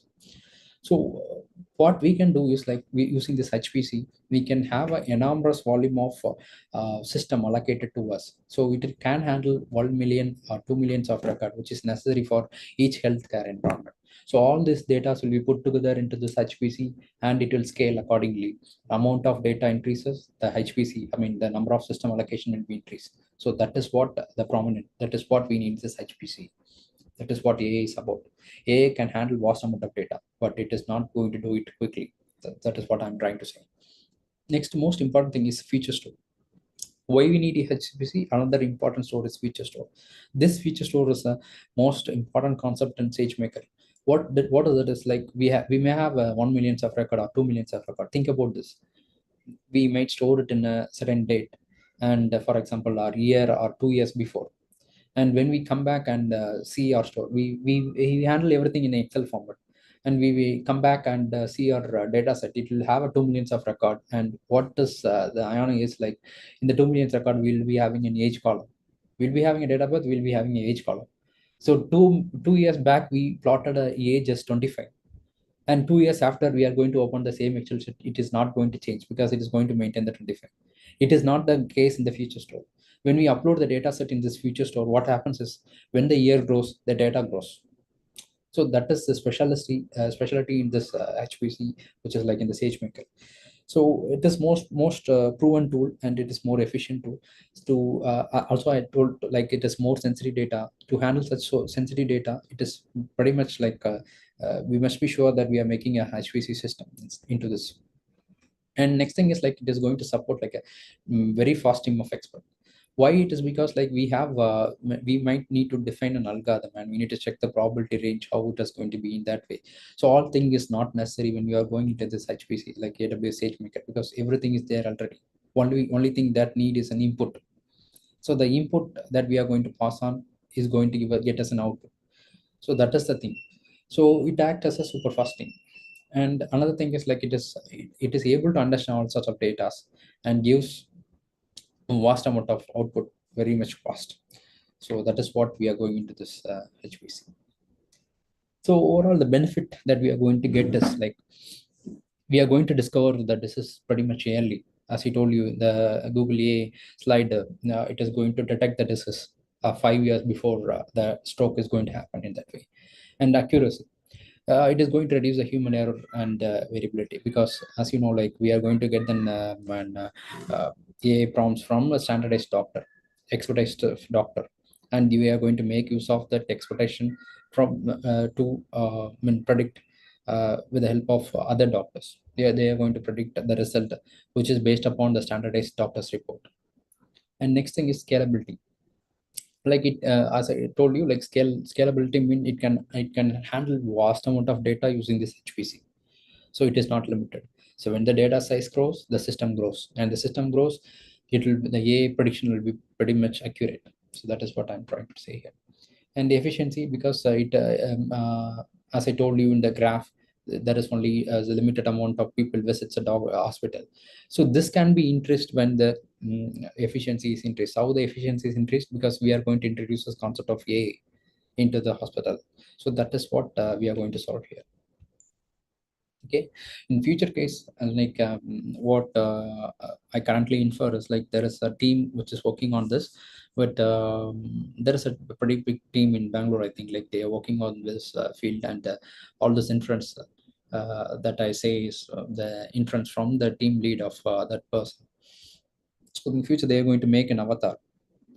You know, a scenario like whenever we are taking the kids to the hospital, what will happen is they will be growing in fear. You might notice that each kid is attracted to a cartoon, and we are feeding the food, and we are playing, and we are making fun, and everything is there, but the kid will be attracted to a cartoon, and they will be watching the cartoon throughout their the time. And if there is something mishap happening, we will let them allow watching the cartoons. This is happening, but why not this thing can what this thing can do in hospital? Yes, they are building this tool. Like the interesting avatars are going to be there in reception, or the meeting point where the patient is going to meet with the doctor before that they are going to meet this character. So this is something interesting, like they are going to meet the avatar and then for the kids it is going to be some Disney cartoons. So for the matured one, it is going to be their loved ones. So that is what the prediction is going on. Okay, so the big picture, what I'm going to tell about this is, what is the future of the medicine? Think about this, like we now we are anyway, like we are using the chat GPT or any environment. Some have each and every person who was sitting here might have used this environment and predicted. They might have given some input, and they might have come to the conclusion that, oh, this can be solved in this way. For I'm talking majorly about this healthcare environment. So that thing has happened, but see here that the analyzing or the result that we are getting is only from the 3% of input that is given to this wrapping of test. So remaining 90%, 97% of data is not used. It is more of like maybe due to the privacy policy, or due to the data constraint, or due to the scalability, or due to the amount the scalability needs, or maybe like the result is okay with this 3%. All things are coming into the factor. But in the real world, it is this thing. I'm not just saying this, it is from a big persons. I'm taking this report from them, and they are telling that there is only 3% of data in the healthcare field is made use. Like we have more amount of data in the electronic format, but in the electronic format, we have only 3% of data into this AI field.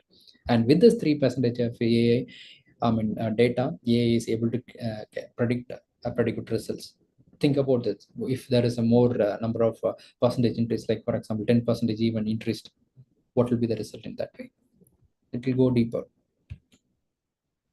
So if you can teach a machine to see the future of our health, what is stopping us from changing it? Yes, it will be pretty much useful, because you know that if you teach a machine, the major impact will be all around the world will have the same knowledge, because every person is going to put their text, and they are going to find their disease or the patterns. What is this, and what I need to solve in that way. And similarly, it may be like non-readable, like non-understandable to the normal person, but a doctor can, or a technician or a clinical person can understand what it exactly it is, and they can come to a conclusion. Okay, this is the thing, it is going to happen in that way. Because everything there in the wrapping text is from a standardized people, like expert from other specialist place or area. So what they have what they have given to this AI will be taken as an output. So, thank you. Is there any questions?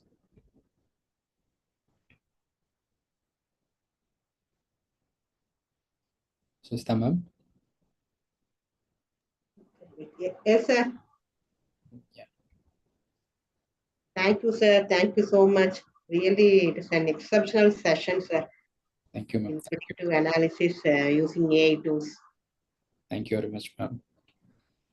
Actually, you delivered the session with remarkable clarity, sir, on how these technologies are shaping the future of healthcare and therapeutics, specifically the assistants, AI assistants. That was interesting while you shared, Okay. like Google AI, etc. Sir, the one thing you mentioned about AWS acknowledgement, right, sir? That, am I right? Recognition and Sage. Recognition, yes. That is spelling K is right, sir. It is Yes. meant. Yes. Okay. Yes. The tool actually it is named so. It's okay. It is a that is freely provided cloud-based service by AWS Web Services, or that is pay-to-use service, sir. I mean, like for 2 months, I think it will be free, but it is of limited usage.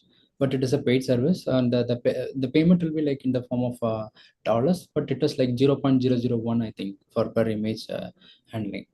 So main thing is like, ma'am, we can write an algorithm ourselves and we can predict the result ourselves. But when we are taking like if it is a project level, right, as a student project or anything which is going to be as a presentable format, it is okay. But when we are going to an industry, they expect some standard and they expect the result to be accurate. So what they are really depending on is like a giant behind all the CA deductions. So we as we are talking about this healthcare, all this data are in a high sensitive area, so we need to have this giant behind us. So that is why I told like it is more of importance to go with this AWS recognition for healthcare. Nice one. Very interesting one, sir, that concept. Thank you, ma'am. Thank you. All the real world examples, practical frameworks, the discussions really undoubtedly sparked new ideas to us and broadened our understanding of what is possible in this healthcare domain with the AI assistants. Thank you. Thank you so much, sir, for sharing your time, knowledge, your expertise. Really, thank you, ma'am. It's good to hear from you. Thank you. Participants, if you are having any doubts, you can clarify with sir or type in chat box.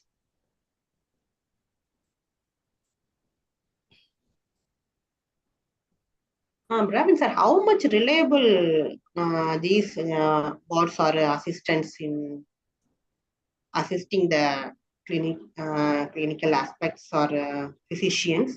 How much reliable, or how can measure its performance? Okay. Is there any that is statistical measurement tools available to validate this performance? Means, ma'am, we are asking about the Notion AI assistant. Yes. Ma'am, it is purely like what we are talking. Like the assistant, what I shown you is like a Notion tool. It can be like in any fields. So it will completely record the entire session and it will summarize the things. So it is majorly depend on the input that is passed on. So it is like the conversation between the doctor and the patient. So what is happening between them is recorded, and based on that, the result is taken. So what we usually do is like we'll feed the, I mean, we'll generate an Excel map like the previous thing. What we'll do is like we'll type in all the fields and we'll enter the age of a person and what is the medication that is given to the patient. In that way, we'll type everything and we'll generate an Excel of lack of record. So, and we will feed this to the AI algorithm. Instead of doing so, what we are going to do is the assistant, with the help of assistants, will record all this conversation between the user and the doctor. So it will be pretty much clear, and it will like it is the exact thing. Like there will be no error because it is a conversation between doctor and the patient. If there is a error, it depends on the nature of the doctor who is treating the person.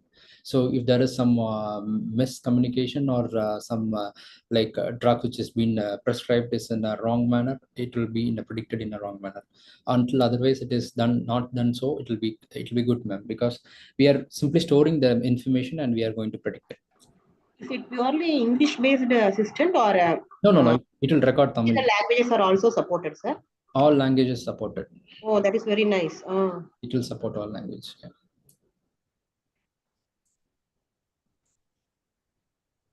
Any more questions?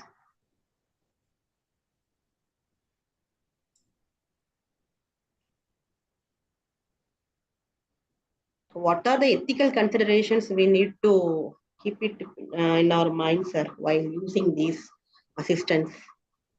The major important thing is like the privacy policy. So as I told, like it is a major thing. Like we cannot give away the patient data to AI simply. And moreover, if the hospital, if it is a standalone system inside the hospital, it will be okay to provide because all this information will be known earlier into the hospital's environment itself. But when it is going out, it is mandatory that all this tracking should be cut over. For example, when we are sending data, like for example the aged person, like for example 25 aged person is having such disease and such is the symptoms in that way, and the patient name, his phone number, his address, all things will be there in the record. So when this data is going out of the hospital, what it should be done is age is okay, and the symptom is okay, and the prescription is okay. We need to cut our other information. So if there is information which is going to pinpoint a person, for example name or a phone number or address, all things should be removed. So this is some ethical way of handling this data. So we can give the data, but the thing is we need to cut all this personal information. So that is the important thing. So if it is a major thing, we need to give we are going to give the age or any other personal data about the patient. We need to get the consent about the patient. We need to get their agreement. Okay, I'm ready to give all my data. In that way, they need to agree. Only after agreeing, we can give the data. Until otherwise, we should not pass away the data of the patient. So this is more important in this field. How much awareness existing among physicians or healthcare providers on these latest technologies, sir? What is your perspective on this? We need any training or much awareness is needed? Yes, especially like we need to like in some hospital it may be there, but it should be introduced in all hospital to as I told, like the documentation work will be more in each and every hospital. They need to write up the history of the patient, and each time the person is visiting again, they need to go through all this history and they need to allocate the medicine properly. So all this documentation works are there, and these things can be simplified using this AI tool. And moreover, I think like this is in a lesser way, it is implemented in hospital, but it should be there. It should be there, like to improve the the fallens. I mean, like to handle the treatment much faster, we need this tool. Thank you, sir. I think no more questions in the chat box. We will share your mail ID with the participants, sir. Okay. If Yes. they need any assistance, they will contact you. Please Sure. assist them. Sure. Yes. Thank you, Pravin sir. Your for session your- has inspired us, sir. Yes, sir. Thanks for your session and thanks for your valuable time. And it was very new things you have shown us, and you have done so many demos also. Thank you so much. It will be really helpful for all the faculty members who are attending today. Thank you so much. Thank you. Thank you. Thank you. Thank you, sir.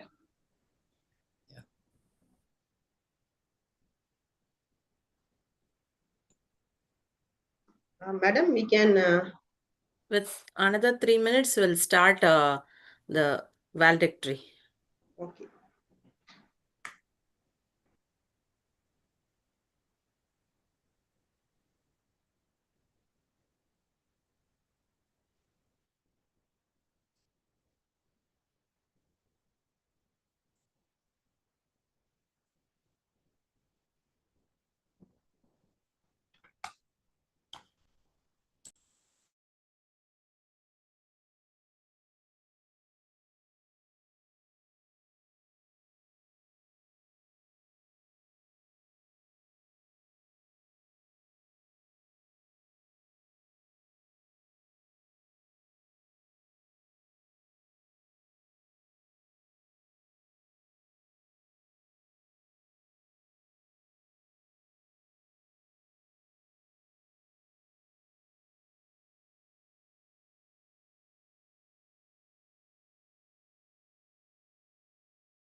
Someone is asking about the submission link of yesterday's question.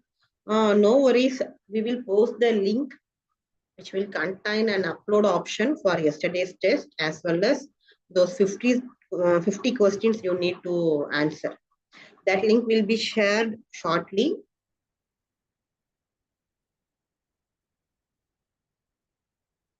Yes, ma'am, that link will be shared in the chat box. Ma'am, shall we start? Ma'am has joined. Yes, ma'am.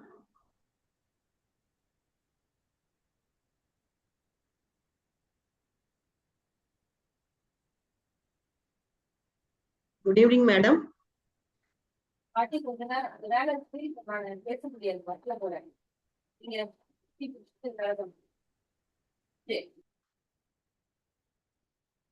Madam? Yeah. Yes, ma'am. We are deeply honored, madam, to invite you to grace this valedictory session of AICTE Atal Faculty Development Program on AI-infused medtech innovations. Madam, your presence has always been a source of continuous encouragement and motivation behind all our academic initiatives.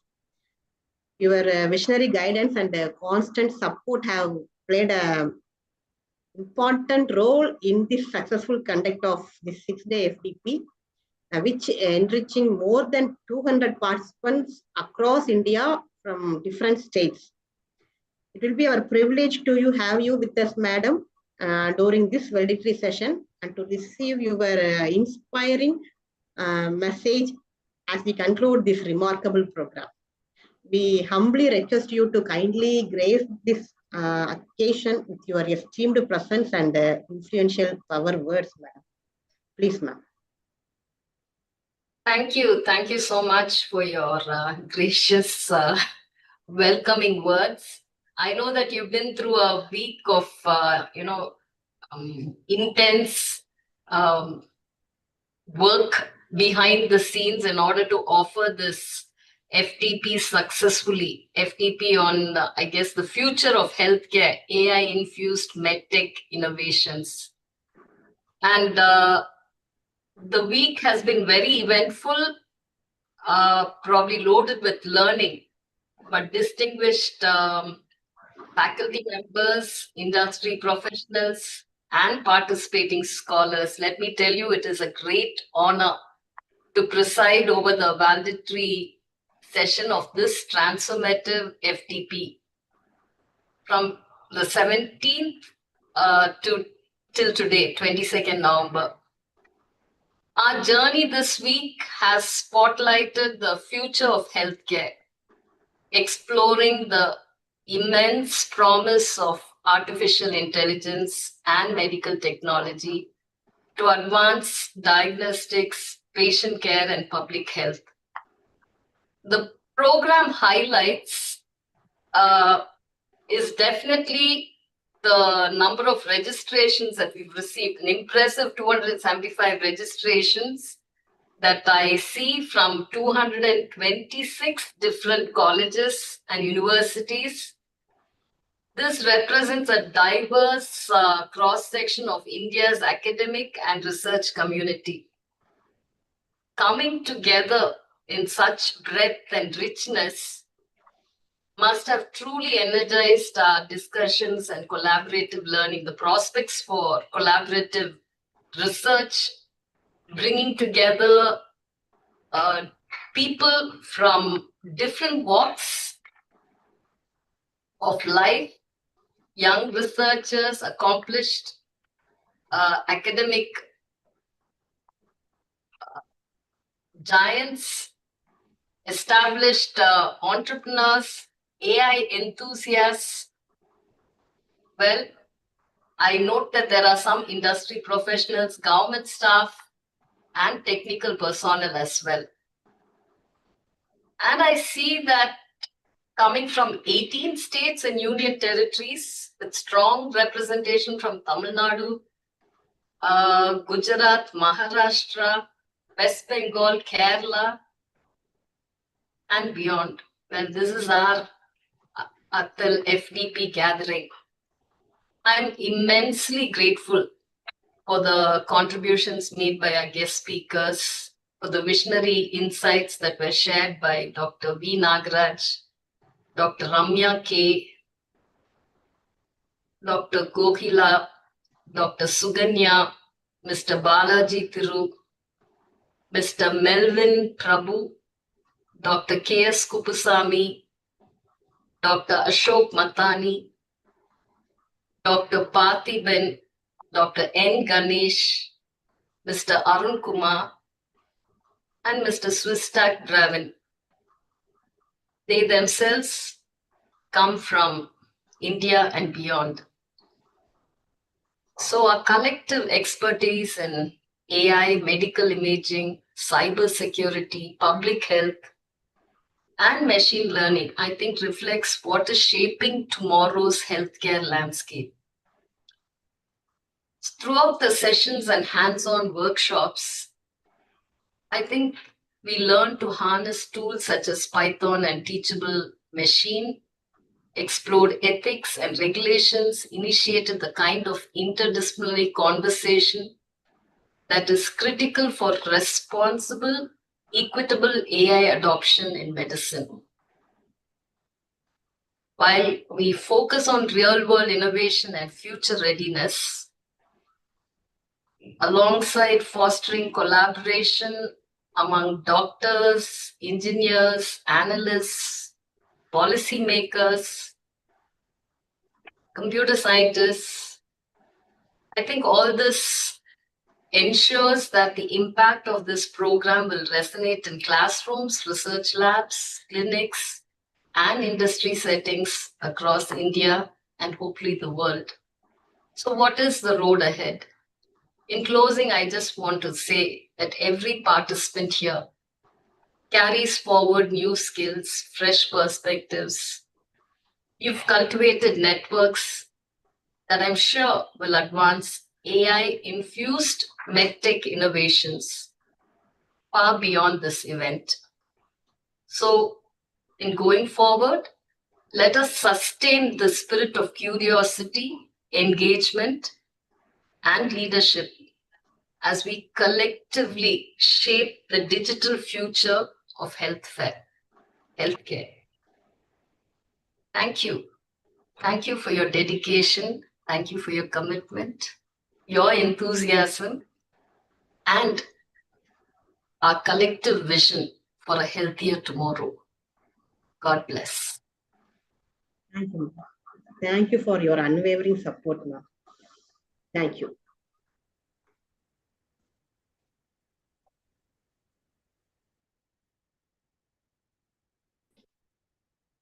Next, we welcome our Assistant Director, Admin, Dr. Jayabharati ma'am, School of Arts and Science, VMRF, to grace this session with her insightful words and presence. Madam, Dr. Jayabharati madam. Yes, ma'am. Yes. Yes, ma'am. Yes, ma'am. Okay. Good evening to everyone present here. It gives me great pleasure to deliver the valedictory address for this AICTE Atal Faculty Development Program on the future of healthcare, AI-infused medtech innovations. Over the past 6 days, we have explored transformative ideas, emerging technology, and innovative practices that are shaping the future of healthcare. This FDP has not only enriched our understanding of AI-driven medical technologies, but has also empowered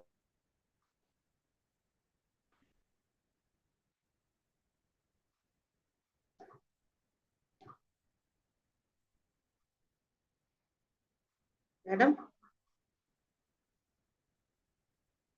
us to think beyond traditional boundaries. The insightful sections, hands-on demonstrations, and expert interactions have brought new diagnosis treatments. Ma'am, can you hear me? Excuse me. Yes, ma'am. Yes, ma'am. Continue, ma'am, please. Okay. Treatment, patient monitoring, and overall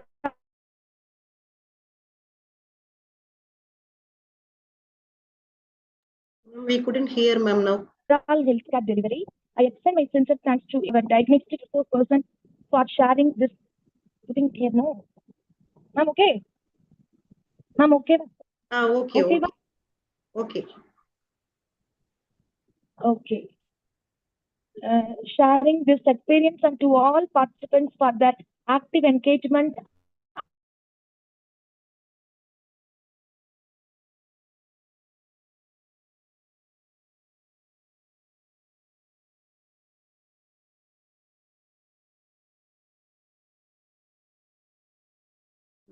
And Ma'am? enthusiasm throughout the program. As we conclude, let us carry forward the knowledge we have gained and use it meaningful journeys. Together we can contribute to your ma'am.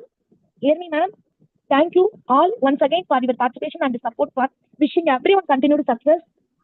Ma'am, thank you everyone. Thank you, ma'am. Thank you so much. Thank you, ma'am. Okay, ma'am. In between, some disturbances are there. Now, okay. Thank you, ma'am.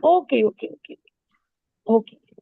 Now, I invite Dr. Monica, Head of Department Computer Science, School of Arts and Science, to submit the report on the successful Atal FDP. Please, ma'am. Good evening, one and all present here. On behalf of School of Arts and Science, Vinayaka Missions Research Foundation, Chennai campus, it is my privilege to present the report of the 6-day online Atal FDP on topic, the future of healthcare, AI-infused medtech innovations. This FDP has held from 17th November to 22nd November 2025, sponsored by Atal AICT, Government of India, and jointly organized by Department of Computer Science and BBA. We are delighted to share that this FDP received an overwhelming responses reflecting the relevance of the theme and diversity of participants across the country. Total registration was 275, and we had participants from 226 different colleges and universities, showing a rich mix of academic and research institutions from across India. The FDP saw active participation from wide academic spectrum of assistant professors, associate professor, research scholars, professors and lecturers, and also from industry, PG scholars, government professionals, and technical staffs. The FDP witnessed representations from 18 states. Topmost state was Tamil Nadu, which has maximum participant, and from Gujarat, Maharashtra, West Bengal, Kerala, Andhra Pradesh, Karnataka, Uttar Pradesh, Telangana, followed by Rajasthan, Haryana, Madhya Pradesh, Delhi, Odisha, Uttarakhand, Bihar, Puducherry, Jharkhand, and Himachal Pradesh. This wide participation made the FDP truly national in scope. The aim of our FDP was to provide faculty members with deep understanding of how AI is transforming the healthcare sector. The session was designed to cover emerging AI trends, remote monitoring, smart IoT systems, digital diagnosis, public health analytics, precision medicine, ethical considerations, and hands-on training in AI tools. FDP encouraged interdisciplinary learning, bridging healthcare, computer science, data science, and management in alignment with vision of Atal Academy to empower the educators with modern technology.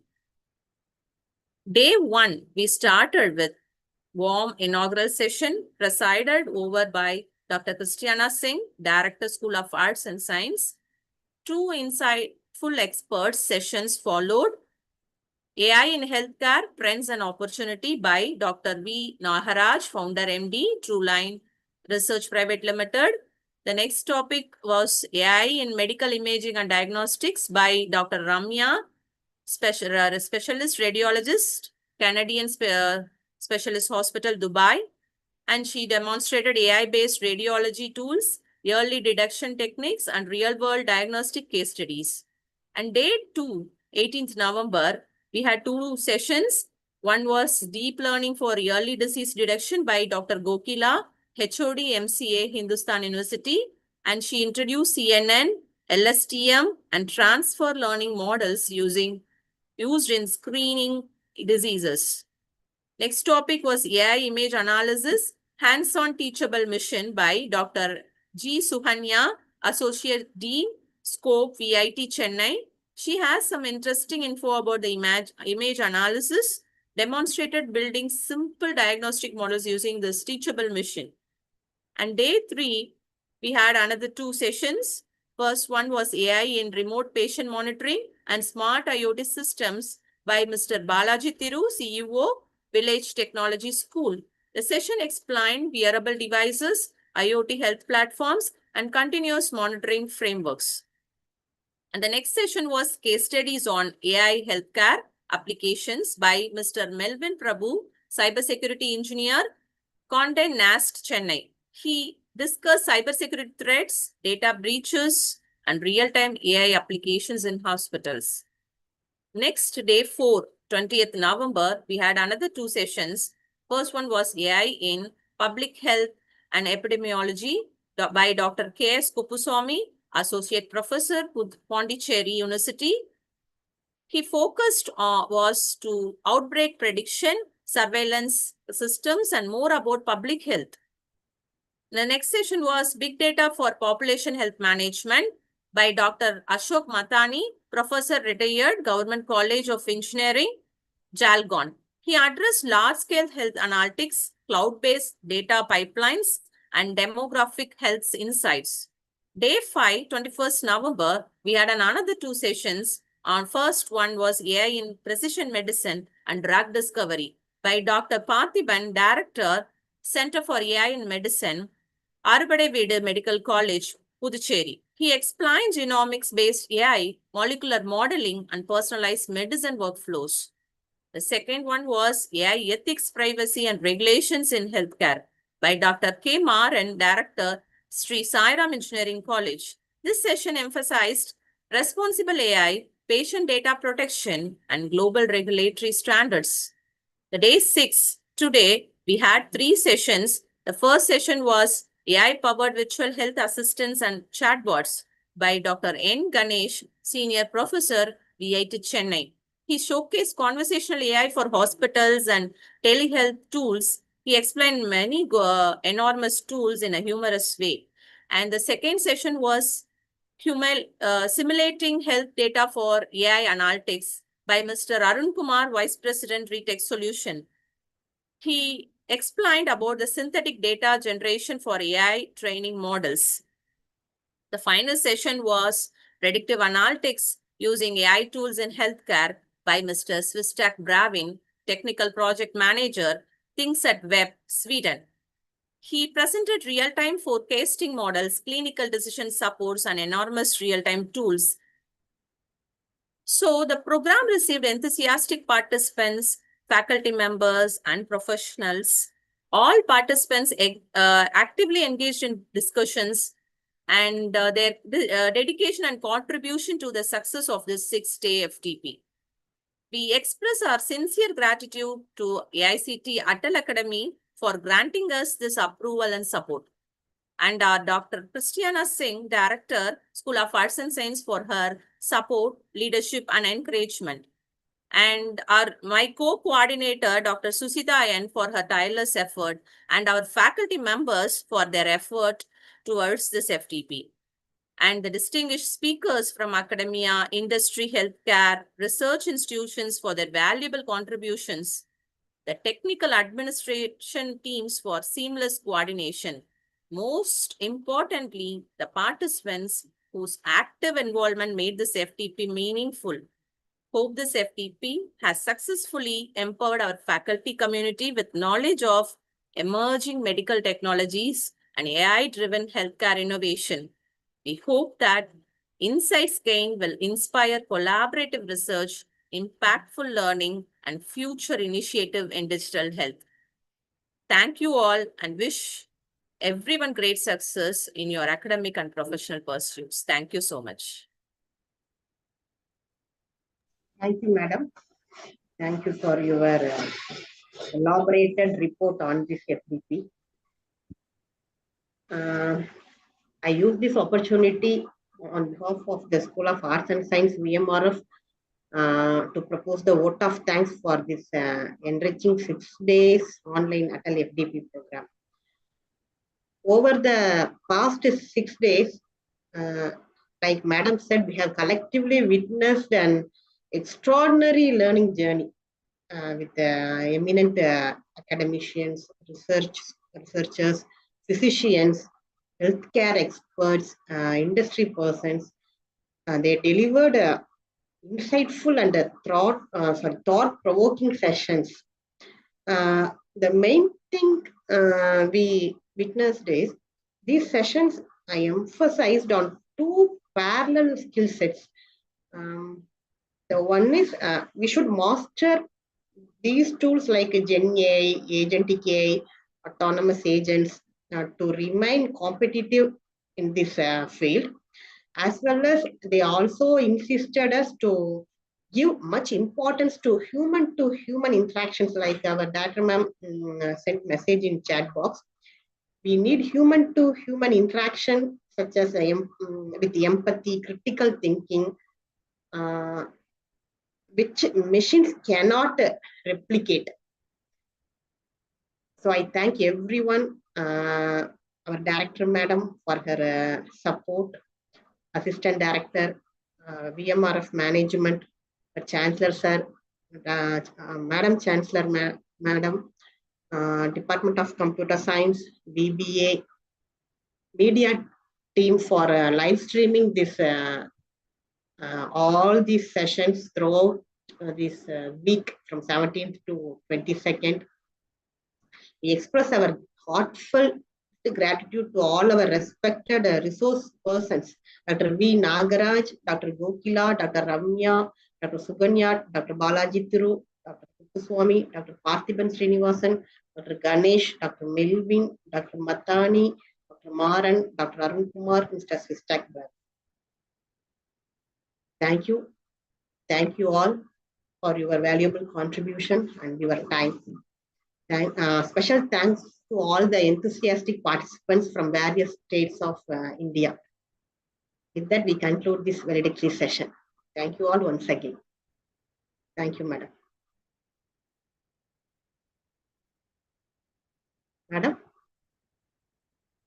shall we post the feedback link and we can, Yes, can ma'am. start the Please, test, madam?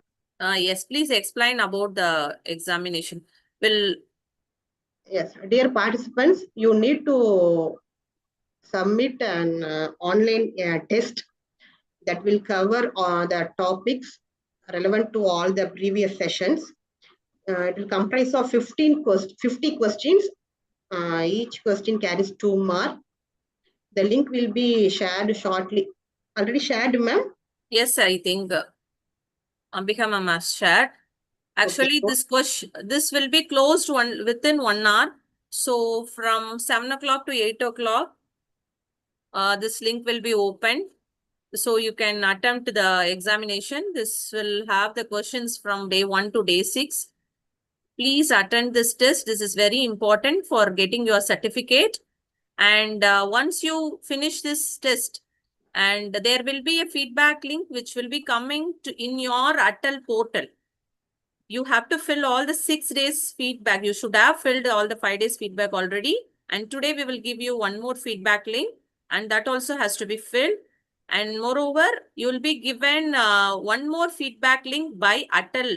So this will be appeared in your Atal portal. So go to your Atal portal, log in and find the feedback link and then fill the feedback link. And within 3 working days, you will be getting your certificate. So this is what is the process, and you should have attended for 85% of attendance. If you have not attended that, that is also, all these are included in your certification process. So please attend this test, and you should have the attendance, and you have to fill the feedback links. Your attendance is being marked randomly. You no need to worry about that. We are recording your attendance randomly throughout all these sessions. Okay. So yesterday questions which Susita ma'am gave was to just for your practice. So today's test is upload a link in that feedback That is test link, ma'am. There is an upload option to upload your yesterday's test answer. It is also available in the link. Okay. If you need any clarifications, you can communicate with us participants. Try to submit on time. Kindly submit this feedback link and then the test link. We have given the test link as per your because mostly many of you are asking that you will be reaching the home 7 only. So that is why we have posted the link now. Please attend the test without fail. Thank you. For Thank you. any clarification queries, myself and Susita ma'am will be available for you. So please, you can contact us for any certification, but you have to know that all these criteria comes under your certification process. That is your attendance, your test, and your feedback. Test link has been shared, ma'am. Please check the chat box. Please check the chat box. We have shared. We will also share in the WhatsApp. Again, we will share, ma'am. Again, I'm sharing that. No need to worry. You are having enough time to submit. Director ma'am is taking a leave. Okay, ma'am. Thank you, ma'am. Thank you for your time, ma'am. Thank you.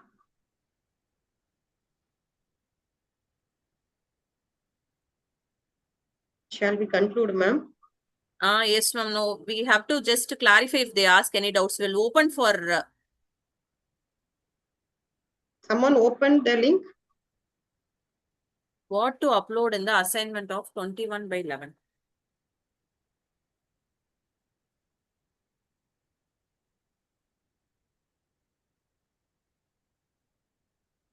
Vika ma'am has given an upload option, I think, that I asked her. You asked her, ma'am? Yes. Yeah, that is an option at last, assignment on 21/11. There you need to upload that Word document, which consists the answer of all the questions. Please, participants, please first you finish the test, then we will share the feedback link because everyone will get confused with 2 links. Only one. Okay, I will share it.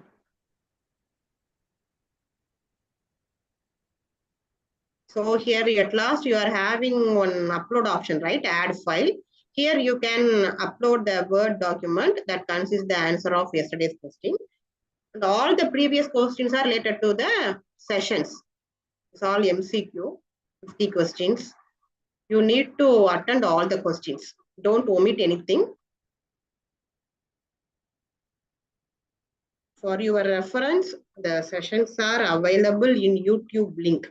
School of Arts, Atal FDP. You can search by using the keywords Atal FDP, School of Arts and Science, VMRF. In YouTube, all the sessions are available. Okay, you can use that for your future references. At last, we are having the upload option for yesterday's answer also. Here. Then don't forget to submit. Thank you. Hope you all understood because there is an option on Atal portal about assessment for exam. So there is another test should we have on that platform, or this exam is enough for certification.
And there is a question, there's an option on Atal portal about assessment for exam. Yes, yes.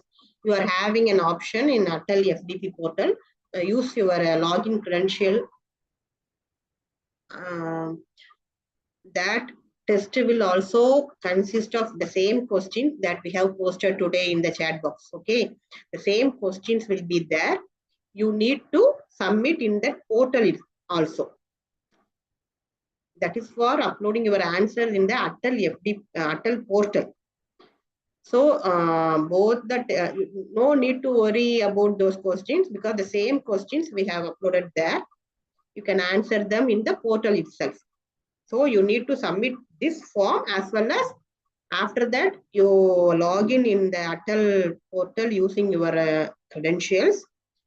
There will be an option for assessment. There you can find the same questions that we have given to now. That's why we have given the same questions. Then you won't find any difficulties on submitting. Okay. So two things you should not forget. One thing, you need to submit this Google form questions as well as you need to log in Atal portal today. Then submit the assessment that comprises the same questions that we have given earlier. Okay. So you need to take care of these two things. You need to submit these two assessments within today. But the questions are same. So no worries on that. If you need any further clarifications, you can communicate with me.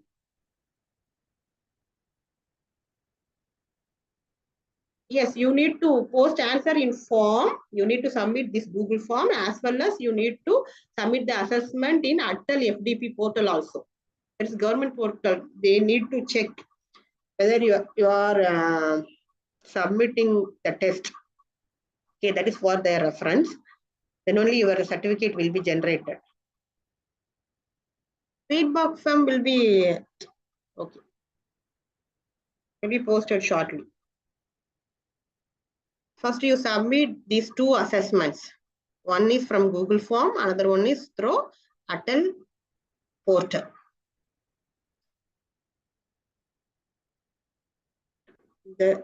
You need to submit within today, madam. Both exams. Only 50 MCQs, right? For yesterday's questions, you have already prepared. That what I said earlier. You are having your word for yesterday's question. You just upload that. So after that, you can log in Atal portal and submit answers for the same questions. It is very simple. Within 8 o'clock, can you submit all? Or need extra time?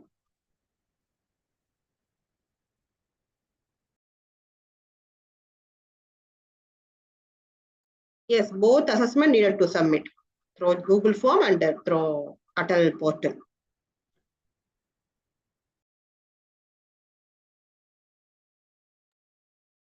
Okay, up to 8:30 you can submit. Okay. After that, the link will be closed. It takes only 10 minutes, I think. All MCQs.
First, please submit Google Form assessment. We are uploading the questions in the portal. That's why you are viewing the message as questions not submitted in portal. Please wait. Within few minutes, we will upload. We are uploading actually currently. It takes some time. Till then, you submit the Google Form assessment.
Participants, please listen for your attention, please.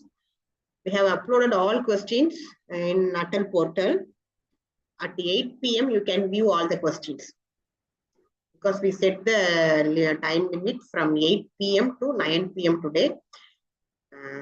We think it will take only 10 minutes to submit all the MCQs.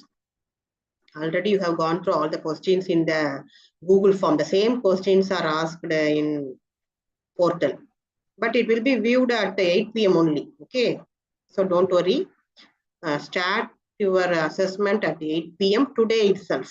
Tomorrow it won't be available. Start at 8 p.m. You are having the time till 9 p.m. today. So 1 hour, 60 minutes totally. Now it is clear. So both assessments you need to submit. I hope you have already submitted Google Form assessment. Take some time. At 8 p.m. you can start your assessment through Atal. Login in Atal portal using your credentials. Clear?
Yes, participants, you can leave the meeting because all the things have been posted in WhatsApp group also. You can refer that. At sharply 8 p.m. you can start the assessment at Atal portal. Within 1 hour you have to submit. So refer WhatsApp group. You can leave the Zoom meet now. Thank you all. Thank you for your cooperation. Thank you. Feedback link will be posted in the WhatsApp group after 9 p.m. Okay, after submitting your assessment, you can fill up the feedback link.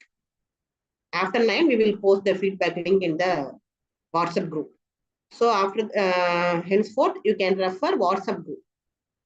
You can leave the Zoom meet now. Thank you. Thank you all.